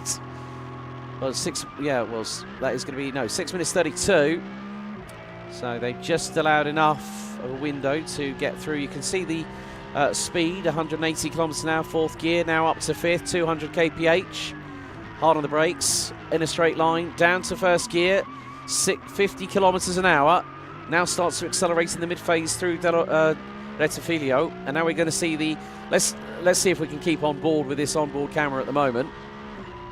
So through into Curva Grande. Let's give you a real-time on-board lap here at Monza. So up to 5th gear, 230 kph, 240. Now hard on the brakes. Down into Della Roggia. And 2nd gear, 100 kph, now accelerating up to 3rd. Now up to 4th. Now into Lesmo 1 at about 130 kilometers an hour, 3rd gear. Starting to do a little bit of trail braking, 115 kilometers an hour on the exit. Up to 4th again. Now down into 3rd, around about 100 kph, that's 62 miles an hour. Through into Seraglio, now up the rev range. Through into 4th. 200 kph now up into 5th gear, underneath the bridge where you got the old banking here at the historic circuit. 240 kilometers an hour in 6th gear, 247, 248 before stamping on the brakes into Ascari. And we're in 3rd gear all the way through this part of the circuit now. As they exit out, it's going to be up the gears into 4th, get the traction down. Now down the back straightaway into 5th gear, 220 kilometers an hour. Might grab 6, yes we do, before turn 11 at Curva Alboreto. 254 kilometers an hour on the brakes, down to 3rd gear. Ran about 70 miles an hour, and now powering out of the final corner, 4th gear. 180 kph and accelerating, now 5th. And it's going to be across the line at about 225 kilometers an hour, and that is how you go fast round here at Monza. 46 minutes still to go, and that was a great demonstration. Great to have that information as well, first hand from the onboards, and it just really gives you a depth perception idea of how taxing this circuit really can be, to be completely honest with you. But it has been wonderful to hear these cars roar around this circuit all the way since I arrived here around about just before lunchtime on Thursday morning. But it is very much the case. We're on to lap 38 of the side of things so far, as that is the 250 overtaking the 223. So the Dinkelstein-Siegfried pairing get through on Grecian and Monegro at the moment in class 21. That is being led by the pairing of Dragos Buriu and Jaap van Lagen.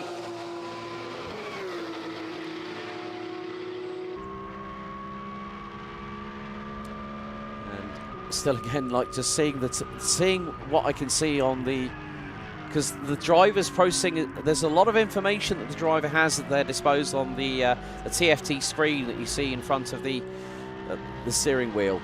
So you've got the rev limit indicator, you've got speed, gear, possible like predictive lap time. So at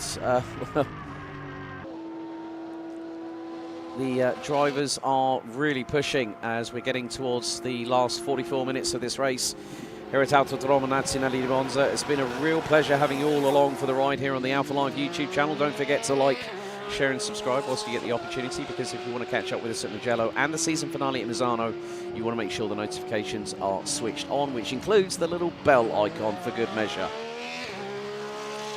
As the 250 makes its way out of the Rettifilio chicane into Curva Grande at turn number 3 at full speed, probably at least the best part of 210 kilometers an hour.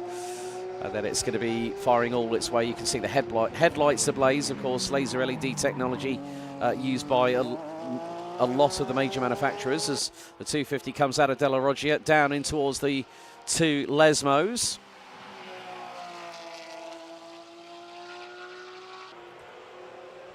And very smooth. You can see now as the cloud cover is around us here at Monza. We're seeing these headlights ablaze, and it's just to give a bit of a warning brief for those in front, just to say, like, okay, just keep your eyes for some headlights, and especially if we do get some blue flag situations, which we invariably have done over the course of this race. But nevertheless, it has been pretty good to see these cars in action, and there's, as I said, there's a lot of hard work that goes on behind the scenes, not just from the organisational side of things through Porsche Switzerland itself. Of course, the Montreux Jazz Festival, supported by Porsche.ch, has been Porsche Switzerland has been supporting it this weekend. So good to see that Porsche Switzerland get involved with events. You know, the Montreux Jazz Festival, world renowned in its own right. So Porsche has been supporting Porsche Switzerland, been supporting them this weekend and have done for a multitude of years. Now, the big thing is what has happened to the 237, Saradin and El Amali, the All Emirati pairing. They have been in the pits now for that is so 237. That is Baron Motorsport. Now, I should know. I definitely printed off the garage locations for these teams as well. So Baron Motorsport located in Garage 22. So yeah, Garage 22 for Baron Motorsport. As we get this nice little slipstream battle. It may not be for position, but just goes to show that is the 293 of Amag's First Rennsports pairing of Fanici and Plezesi. That's the 225, Kaiser and Wannenwein. There is Mark Arn still going hammer and tongs in the number 74 Sportec entry. So, yeah, well, the thing is that if Saradin and El Amali have done a pit stop, if they've decided to get both pit stops out of the way, because there's only under 41 minutes. They came in 1 minute 1 hour 13 and a half minutes in on the time elapsed. So in about 20 seconds, that car might, I say the word not assumptively or presumptively, I don't honestly know. If that car is out in the next 40 seconds, then that is a mandatory stop of 6 minutes. At least. So at the moment,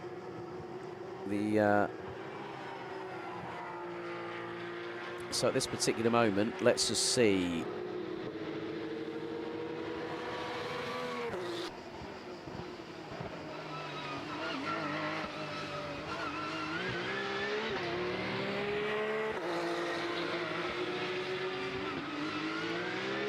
So 40 minutes to go, an hour and 20 have elapsed, and well, the 237 car has not. Oh, Mark Arn. Now, the thing is, by doing this race solo, mental and physical exhaustion will be amplified with this man here. He's a brave soul for doing it. I have to give credit for him to doing that as well. So I'm wondering whether whether Garage 22 have decided to call it a time. Now, if there has been a technical problem for the 237 or something else has gone awry,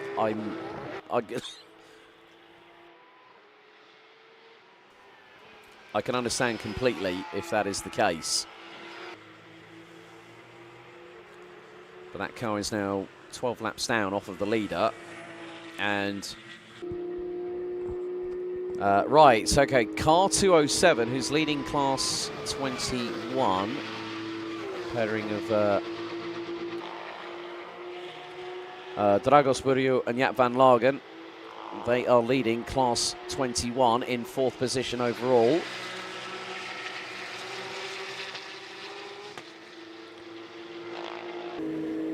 And, well, Mark Arn on his own is leading in class 1, and he's 2 positions ahead of Carlo and Giacomo Scanzi, so I would imagine there's probably been a driver change there, but Mark Arn is not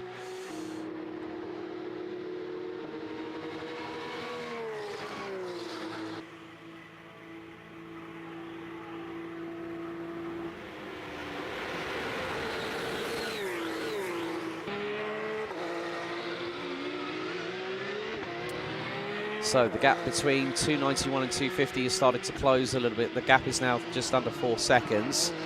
That is the 291, the pairing of Michael Hughes and Stefan Heim. And then Markus Siefried and Patrick Dinkeldein. So, oh, this is going to be interesting. So, into Ascari. one of which is going to be, I think, that's the 250 and the 55, running 3rd and 9th respectively in the endurance race.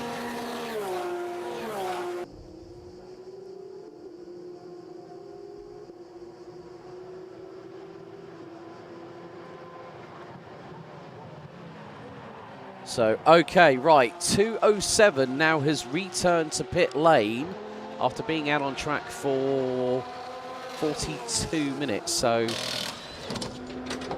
right, okay, new tyres on the rear of the car, so brand new Michelin Pilot Sports on the car. Nice middle stint there from Jaap van Lagen, who put in a fastest lap of the race for the team. So this is now changed for 2nd position. A lot of time lost in the opening sector by the 291 car. 1.1 seconds lost in the opening sector. 1.7 lost in sector 2. So literally over the course of 1 lap, the 291. Now I'm wondering if that is Stefan Heim, who is behind the wheel of the Team U's car.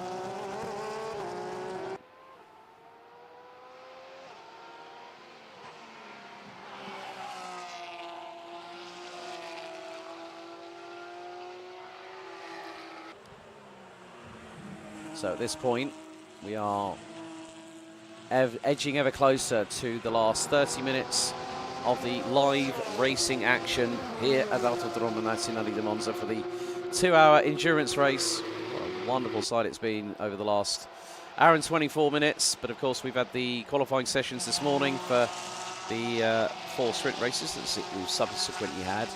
And great to see so many drivers here from here, there and everywhere, from the Middle East to the United States to Asia.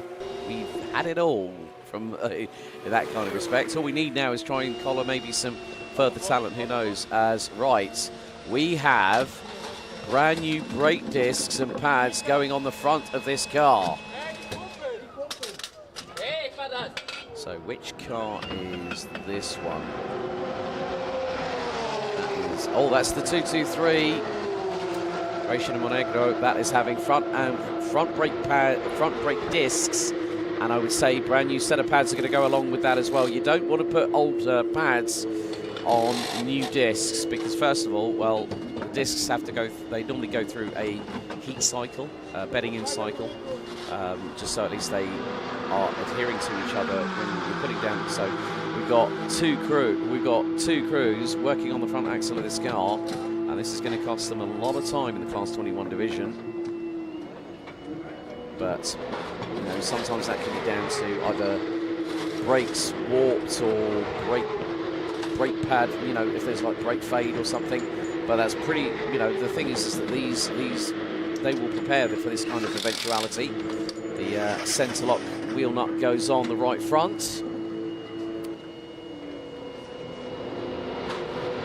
Still a lot of activity going on the left front, so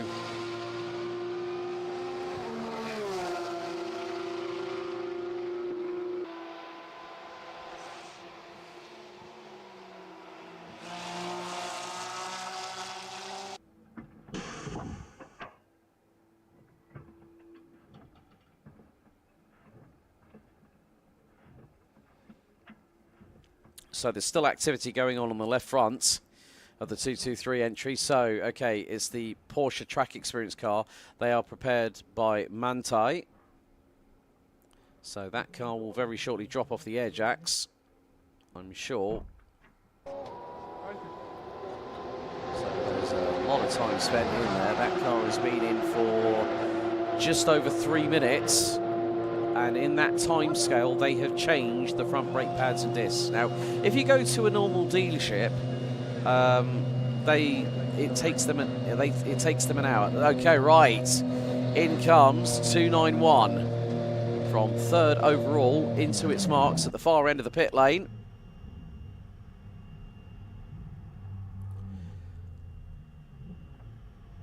And that is also the Prima Ghinzani Motorsport number 55 coming in from P7. So they could be using this as their second pit stop here, I think. because each team does have. So it looks like there's possibly been a brake issue that the drivers reported, and if it's bad enough, they'll go, well, we'll replace the pads and discs on it and get the car back out. But then also, strategically, that'll be a brand new set of discs and pads. It'll probably have to go through a slight bedding in cycle to get them up to temperature, then permeates that heat through the carcass of the tyre, through the alloy, through the wheel that it's attached to. So as they say, hot air does rise, but also it does warm extremities. So obviously when you look at it, the most exposed extremities on these cars are the cold Michelin Pilot Sport tyres that go on it when they change them. So that car is being held. That car has now been in for just about coming up to the 5-minute mark.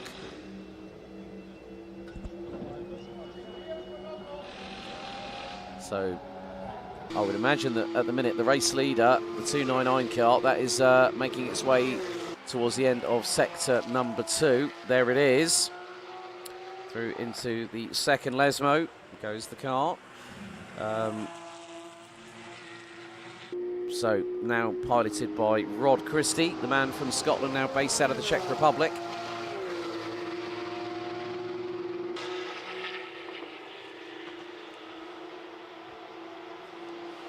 So under the bridge we go once again as the 299 continues to stride its way at the front end of the field. Its lead over the 250 pairing of Dinkelstein and Seefried now stretches to 3/4 of a minute as we hit 31 minutes to go until the checkered flag for the final time. So Heim and Jules, right, let's see, right, Bourdieu and Van Lagen. Okay, have just spent another nearly 6.5 minutes in the car, 6.5 minutes in the pit lane. Right, 2-2-3 has been in. Now we're getting to 6 minutes. That was actually quite a shrewd decision by PTE, operated by Manthey, for the track experience 2-2-3 entry. So get the brakes changed, do it in the 6 minutes. They did it within 3. And all I'm going to say is, these race teams know exactly what they're doing. They know this product inside and out. Well, MB, they'll, believe you me, when we do the 2-hour endurance race at Misano on October the 18th, there is going to be an absolute smorgasbord of Porsche Motorsport vehicles out on track. And there's Giacomo Scanzi, the two, well, I would imagine brothers, judging by the surname. Looks like Carlo is back behind the wheel and is going to take the car home. We're under 30 minutes remaining until we hit the... So, checkered flag will be in just under 30 minutes' time.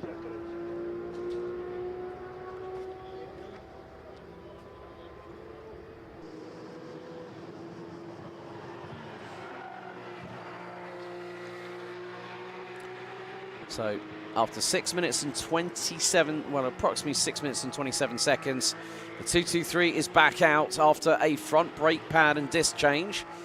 In the automotive industry, technicians say they can do it in an hour.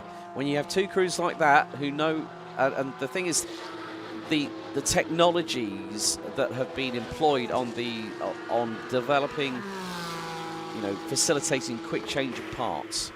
That's why brake pads and discs. That's 299 is just coming to the pit lane for its final pit stop at 1 hour and 31 minutes and 12 seconds. So this now. So Rod Christie brings the car in. They've got to have to refuel as well. So this is where it takes. This is what. Now this gives me a better understanding, because last time out when we had the first endurance race back at Portimao in April this year, it was very, very interesting to see. Right. A little bit of activity going on with the 225. Kaiser and Wallenwein, I think they might have possibly missed their marks on the pit stop phase, well, on pit stop on that particular occasion. Sometimes it can happen that drivers make just a slight faux pas here or there, and you know, it's it's part of the learning process, let's say.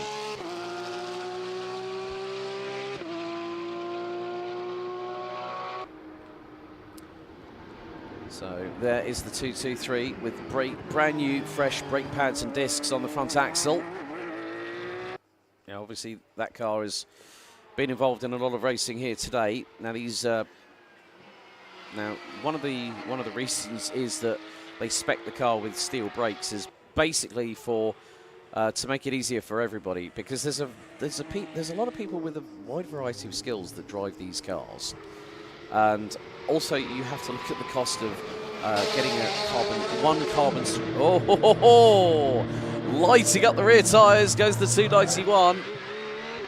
Oh, brought up 11s in the pit lane there of the Michelin rubber variety. Well played, well played.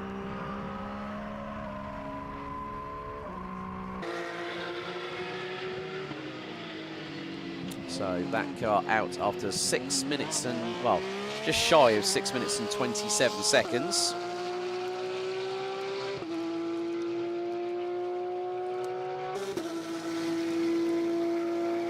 But, well, we are down to 12 cars because, unfortunately, on its 29th lap, the 237 entry of Baron Motorsports, Rawad Saridin and Shoki El Amali, both from the Emirates, their race came to an abrupt end, I'm afraid. They did bring the car into the pit, so it could have been maybe related to what had happened at that particular point.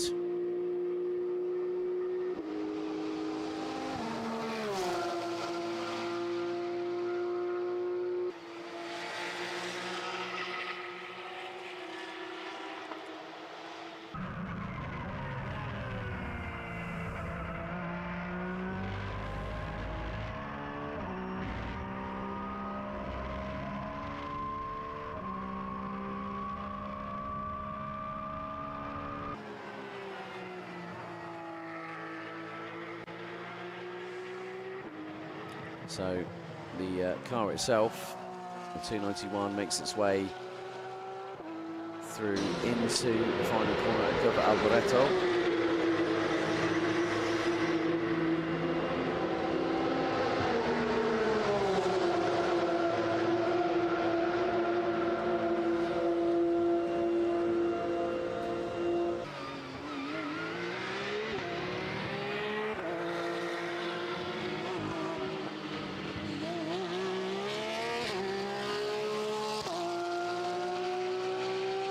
So just under 25 minutes remaining here at this final race out of 5 at the Autodromo Nazionale di Monza. It is the 250, and that is Proton Competitions pairing Marco Siegfried and also Patrick Dinkeldine.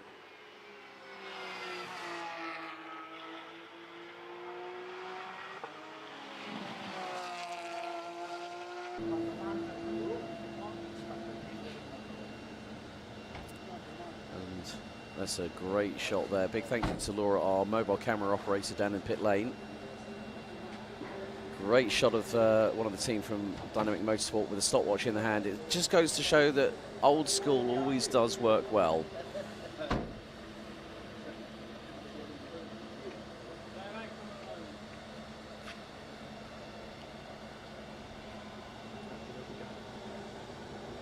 So 299 is at the moment, it's just about to be released.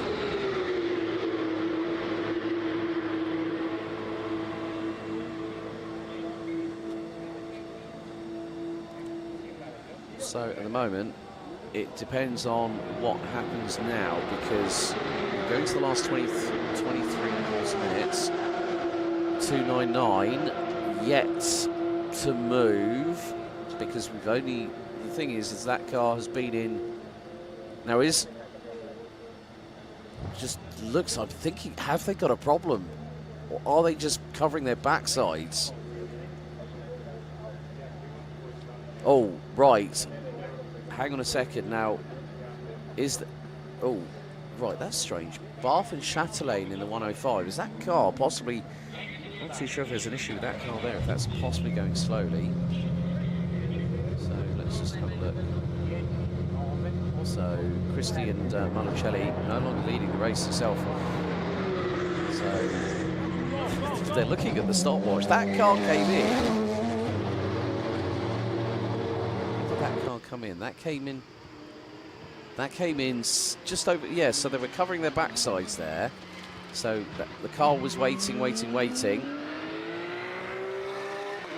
Kaiser and Wallenbein are also out as well. Oh, no, the Yamag First Rennsport came and has stopped with 22 minutes to go. And where is that? That is coming out of Ascari on the far right-hand side.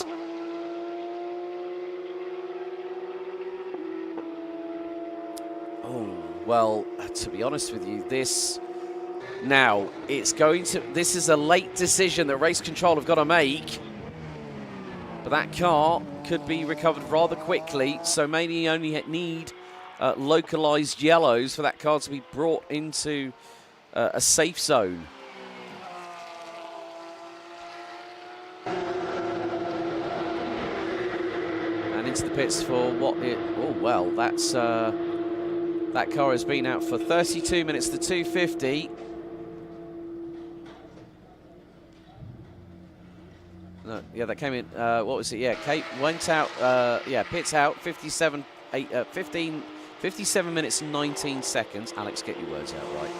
Dentures. You can tell it's... But the thing is, now, that is a car that's fired up and going out of pit. Well, that's going to be a car that's come into pit lane, I would imagine. So 250 will be out, will be probably set to leave in about 20 seconds because it came in at 1 minute 33.45 seconds. Here, okay, car 55 has just been warned for cutting the Rettifilio chicane. So that now puts Christie and Manucelli on the same lap as Dinkeldine and Siegfried. So the thing is, at the moment, it just depends on how the timing will adjust, because the 250 should be leaving pit lane, I would say, round about now. There it goes. I heard the car fire up. And now we will have just under 20 minutes to go. Off the pit lane limiter goes the 250 from Proton Competition.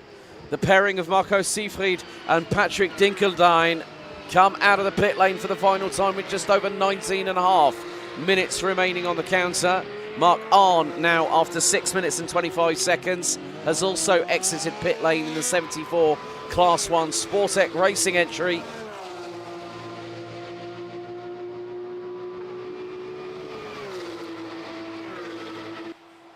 But the big thing is now,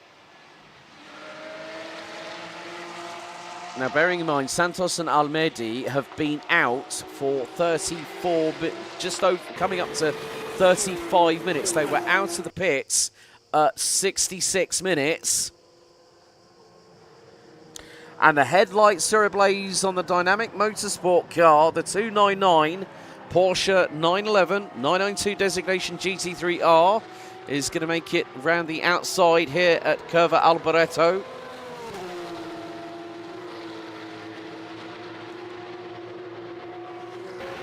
But the thing is that according to the timing, this could put the drivers in the 299 car, Matteo Malucelli and Rod Christie, more than likely into the race lead. Safety car has just been deployed.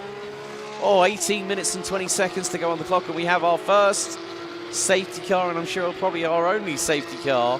That's safety car number 5 of the day, I think.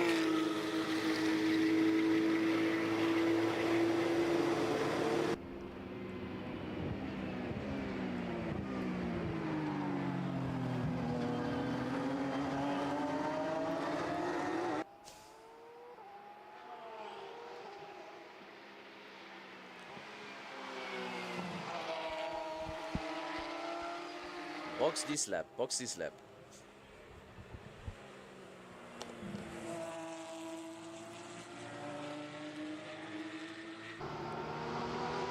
Well, the main thing is we have safety cars out on the circuit. 17.5 minutes to go. So in comes the 2-2-1, Eric Santos and Ahmed Almedi, the Brazilian-Qatari pairing. So this will put Christie and Manuchelli into the race lead.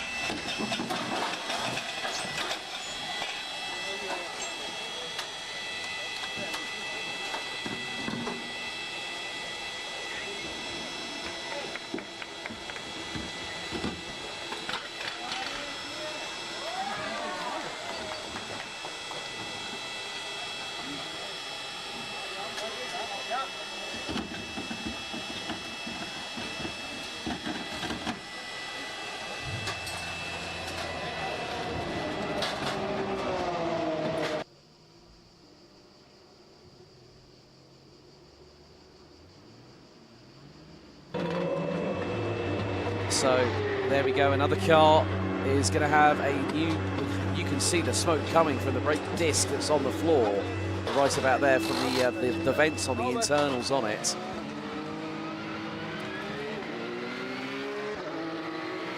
So we do have quite a very interesting dynamic, let's say. quite a... the sunshine trying to come through the clouds again. We've had humidity, we've had sunshine, we've had humidity, we've had rain. You know, like after the final sprint race of the weekend. But there is the Porsche Panamera GTS safety car.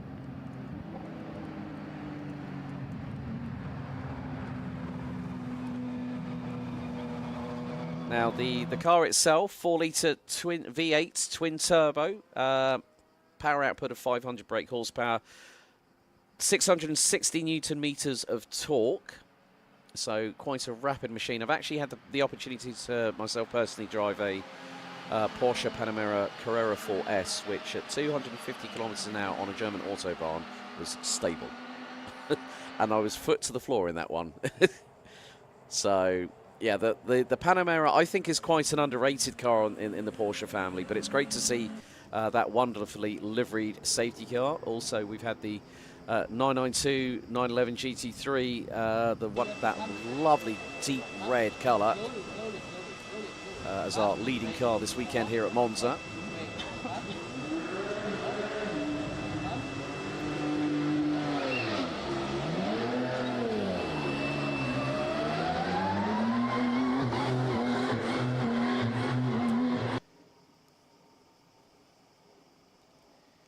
So safety car still out on circuit here at Autodromo Nazionale di Monza. So I would imagine that it could be the case now. If the 105 is still stationary where it was coming out of Ascari, that was actually that was quite close to the racing line. So I would imagine that's probably the reason for scrambling and... so let's see. Yeah, that car's not going anywhere. So it's probably got a driveline issue, which means that car's going to be put on the low loader. So for safety's sake, they scrambled and deployed the safety car. So up until that point, what was it? We had we had over an hour and 40 minutes of green flag racing. So we are going to.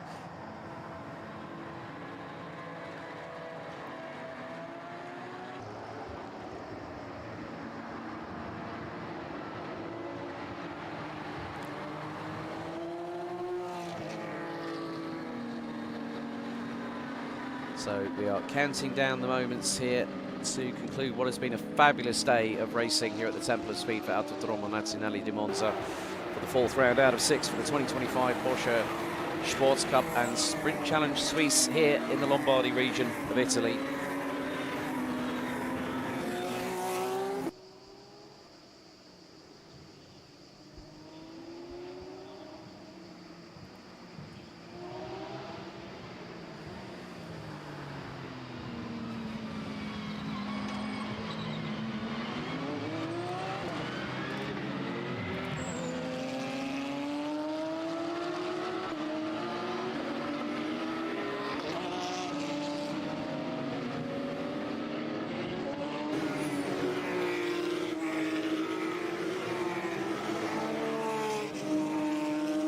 Safety car is now being told, well, we're now being told safety car in this lap. So we are going to be getting underway with about, I'd say 11 minutes of racing to go.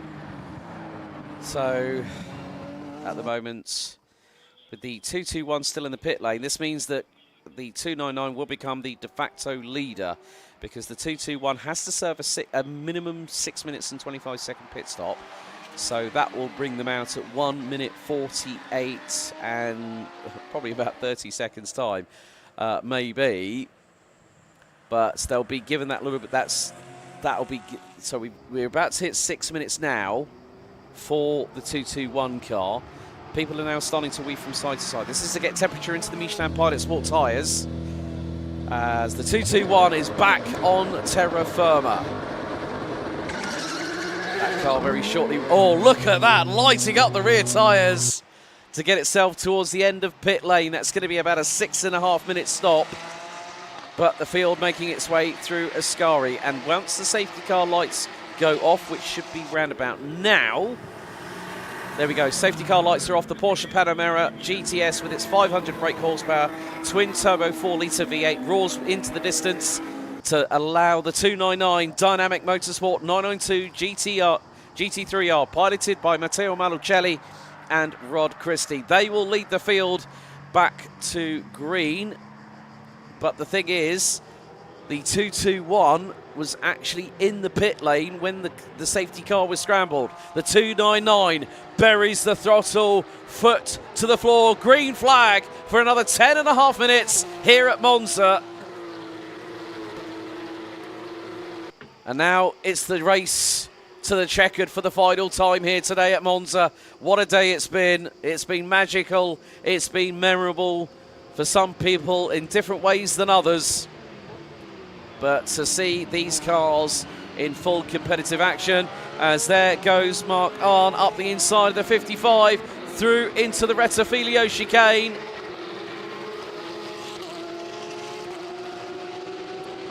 So the 221 has now rejoined in the class lead for class 21, but they're scrambling all here, there and everywhere. But battle for P2 overall is going to be between the 250 and the 291 crews.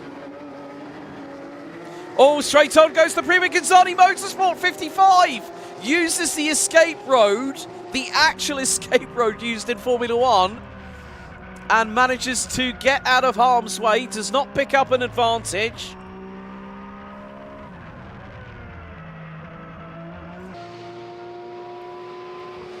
So things are coming to a head here with 9.25 minutes here to go. The 244, that's the Seebach Motorsport car round the outside of the 291. Team used by Twin Bush, 991.2 GT3R into Ascari. The 291 stays ahead for the meantime.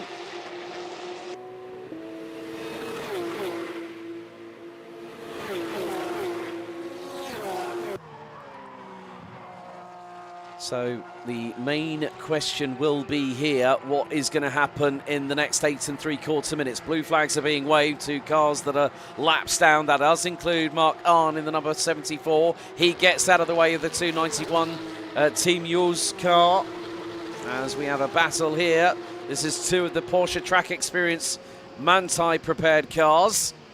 They are going down in towards the Rettifilio and sixth gear at over 240 plus kilometers an hour. It's the 221 versus the 225. Oh, the 225 around the outside. This is not actually a battle for position because the car they've just overtaken was a lap in front. Oh, and Mark Arn goes and uses the runoff area at Rettifilio. So mistakes are starting to creep in. He's been behind the wheel of that car for over a combined 3.5 hours today, including time qualifying this morning.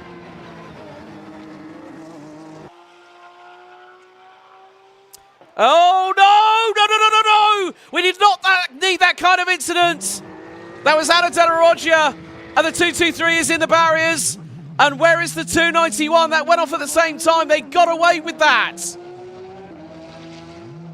Oh, dearie, dearie me. That is not going to, that's going to go down as well as a rotten sack of potatoes.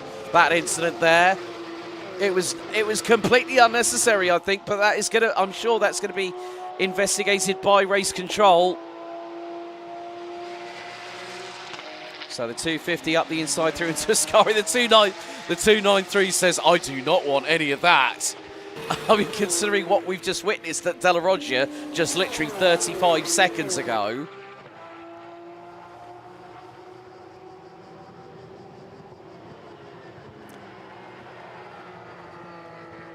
But that could have been a lot worse than what it actually was, that turn 4 and 5 incident at Della Roggia. They both got away with it quite lightly, I think.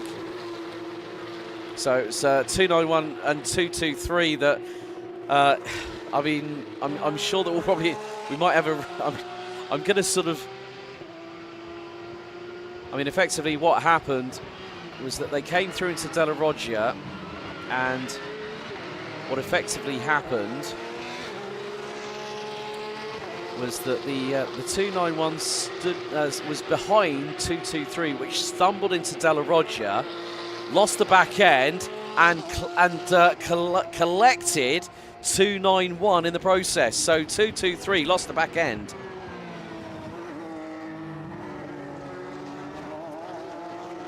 But the thing was, the 223 ended up in the barriers, the 291.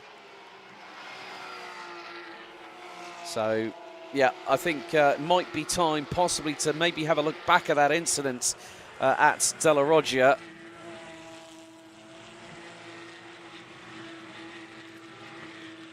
So let's pick this apart here in the replay. So the 223 stumbles, loses the back end on the left rear, collects the 291. The 223 slams sideways into the barriers on the left-hand side of the car. And the 291, I think, just about got away with any superficial damage. So, all I'm going to say is code brown and clean up on aisle 3. That's something to wake you up in an evening, isn't it? But I'm just going to see if there's any damage that I can spot. I think the 291 might have just maybe got a couple of scrapes, but that was about it. So 5 minutes to go, and the 299 is away and clear on lap 50, was now completed lap 55. As this is not, oh, please do not say, this is getting a bit too close for comfort, I think, for the 250, because, as I said, the GT3 Cup cars, as I found out from Rod Christie, who was racing here last year in Class 1 or Class 21, he said the Cup cars are quicker than the GT3Rs. The GT3Rs have the advantage on aerodynamic downforce and cornering speeds. They're able to go through the corners quicker than anybody else. And again, it's a the silhouette's very, very different. The 992 Cup car is based on the production model. So is the GT3R, but it's adapted to a way that it's wider, it's lower, it's more aerodynamically efficient. Of course, with GT3 regulations, don't even mention balance of performance at the moment. But the thing is, the GT3Rs are the true pedigree powerhouses of the respective class, you know, the respective sports car classes that we have. We have LMGT3 in WEC. We've got other championships that run GT3 cars such as DTM, GT World Challenge Europe, powered by AWS, GT Americas. I could go on with a long, long list.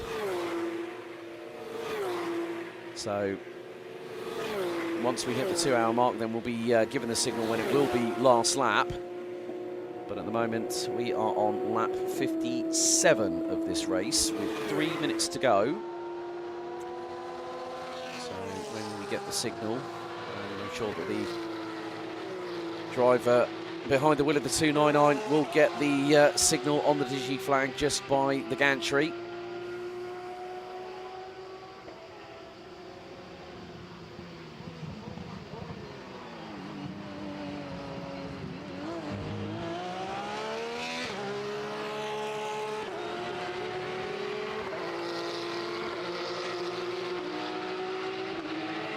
So 2.5 minutes remaining on the timer, and the pairing of Matteo Malucelli and Rod Christie are leading by 17 seconds here on lap number 57 of what has been a very, very entertaining, but also with 18 and a half minutes remaining on the timer. We got our first safety car due to the retirement of Freddie Bart and Eric Chatelain in the AMAG First Rennsport 105 Porsche 718 Cayman GT4 RS Club Sport.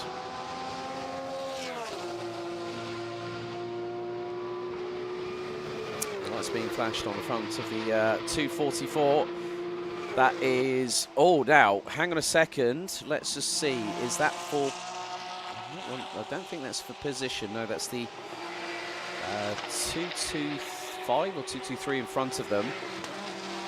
But next time around, we're heading into the, now I think the leader, yes, has just crossed the line with a minute and 26 to go on the clock. So no call yet. I would imagine next time around, probably about 70% of the way round the lap, the 299 will probably be at 0 on the clock. There we go, the 250 across the line, 18.6 seconds adrift in P2. Hyman Hughes round out the top 3, as this is a possible attempt. 244 trying to go around the outside of the 225, so that's not a change for position. That's a bit of a track advantage for the Liquid Moly branded Sibach Motorsport car.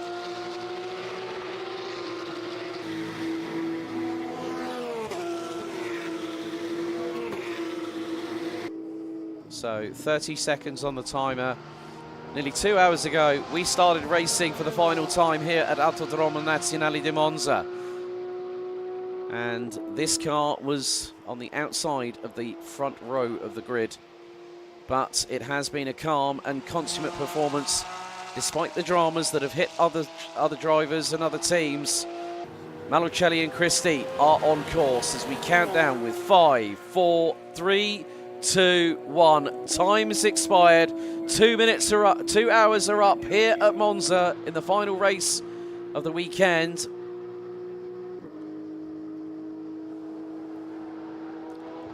So we wait with bated breath. Here it comes, the 299 Dynamic Motorsport 992 GT3R takes the checkered and wins overall the endurance race here at Monza after 58 laps of the 5.793 kilometre circuit.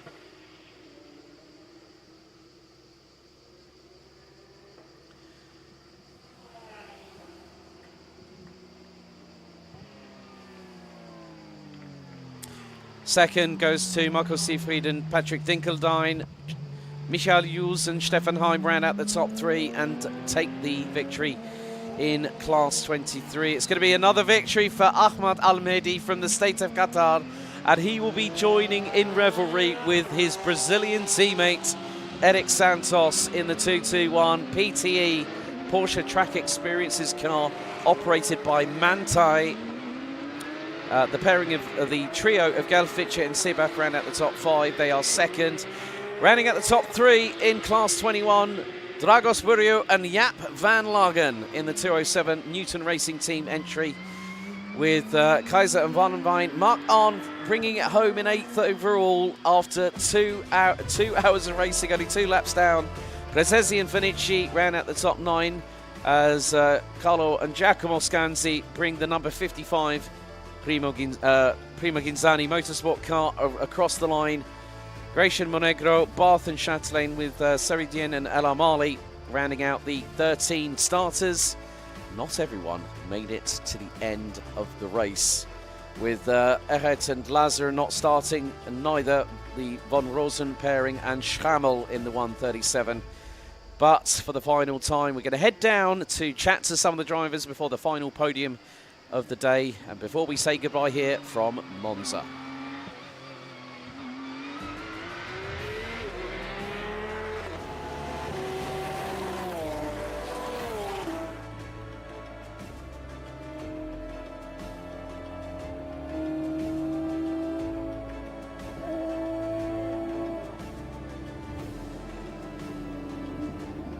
Ho lasciato l'acqua sulla pentola.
Well, what a final race has been. 2-hour enduro here at Monza to finish everything.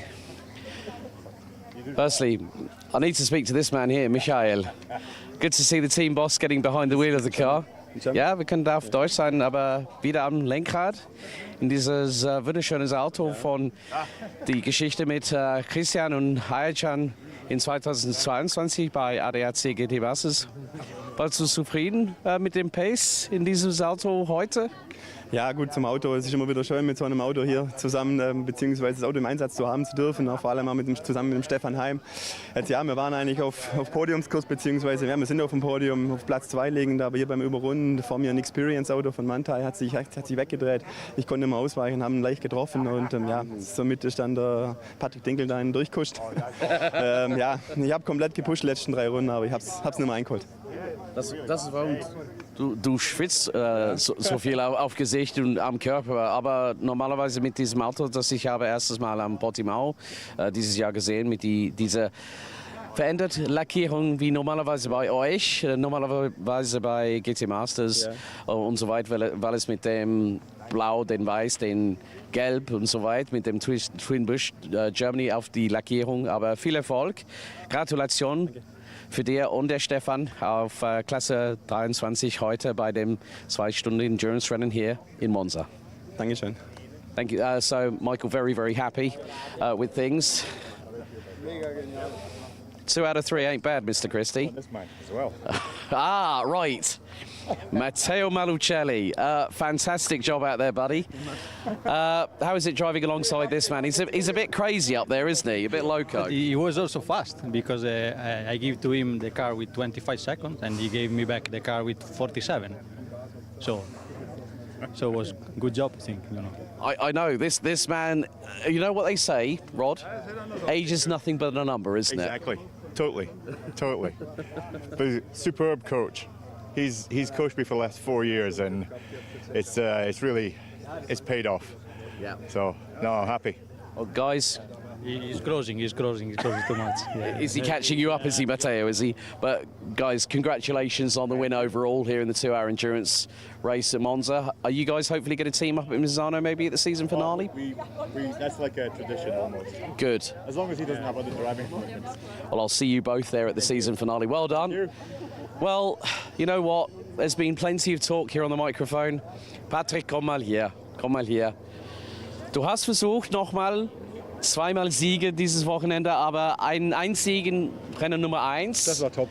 Und mit dem 2-Stunden-Endurance am Ende des Tages. Perfekt. Ich bin total glücklich. Und es war mein erstes 2-Stunden-Endurance, dass ich komplett alleine gefahren bin. Und das wollte ich einfach als Ziel hier mitnehmen und das konnte ich mitnehmen und bin super mega happy. Wirklich. Du war nicht der Einzige, der hat es schon gemacht. Mit der Marc Ahn, der hat es bei Sportec auch gemacht. Ne? Ja, schon zigmal. Aber ich habe es bis dato nicht gemacht und ich bin echt froh, dass ich es hier jetzt durchgezogen habe. Das Auto war wieder super präpariert. Auch dank von Dynamic, weil ich mir noch einen Stoßdämpfer ausborgen musste. Dafür habe ich dann ihn im zweiten Sprint dann vorbeigelassen als Dank. Nicht ganz, er war besser. Ich habe schon gesehen, was passiert bei dem Safety Car Restart. Du warst ein bisschen tief in die letzte Kurve und dann kommt der Rot vorbei und dann der hat sich am Spitze nochmal verlassen, so das kann auf Grün passieren, ne? Ja, das war völlig okay, da ging es ja noch und dann hat er mich dann irgendwann geschnupft und alles gut. Also, mich freut es für ihn, er ist ein super Typ, ein super Fahrer, von dem her alles gut. Aber Gratulation mit alle deine Erfolge dieses Wochenende hier in Monza. Vielen Dank an mein Team. Vielen Dank. Besonders bei Proton Competition, that man is a very happy man. He's done the 2-hour endurance race himself. He wasn't the only person that did it. But you know what? Here at the Temple of Speed, we want to say a big thank you to you all watching at home. A big thank you to the team at Alpha Live. And I am going to name check by first name. Project Manager Luke, Producer Will, rigger and camera operator Luke W. Emma, who's been at turn 11 on the scaffolding, well done. Fraser, Matthew, Cammy, Sam, Daryl, Laura, who's been on the mobile camera, Dan, Hyde, Lewis Day and Dean Prescott. A big thank you to the team at Alpha Life for their awesome coverage. We've had such great feedback from you people watching at home and the teams in the paddock. So, where's the next stop on the calendar? Italian stop number 3. It's going to happen in a couple of months' time. Join us at Mugello and then join us at Misano on October the 18th for the season finale for the 2025 Porsche Sports Cup and Sprint Challenge Suisse. My name's Alex Goldschmidt. Ciao, Monza. It's been emotional. We'll see you next time. Thanks for watching. Goodbye.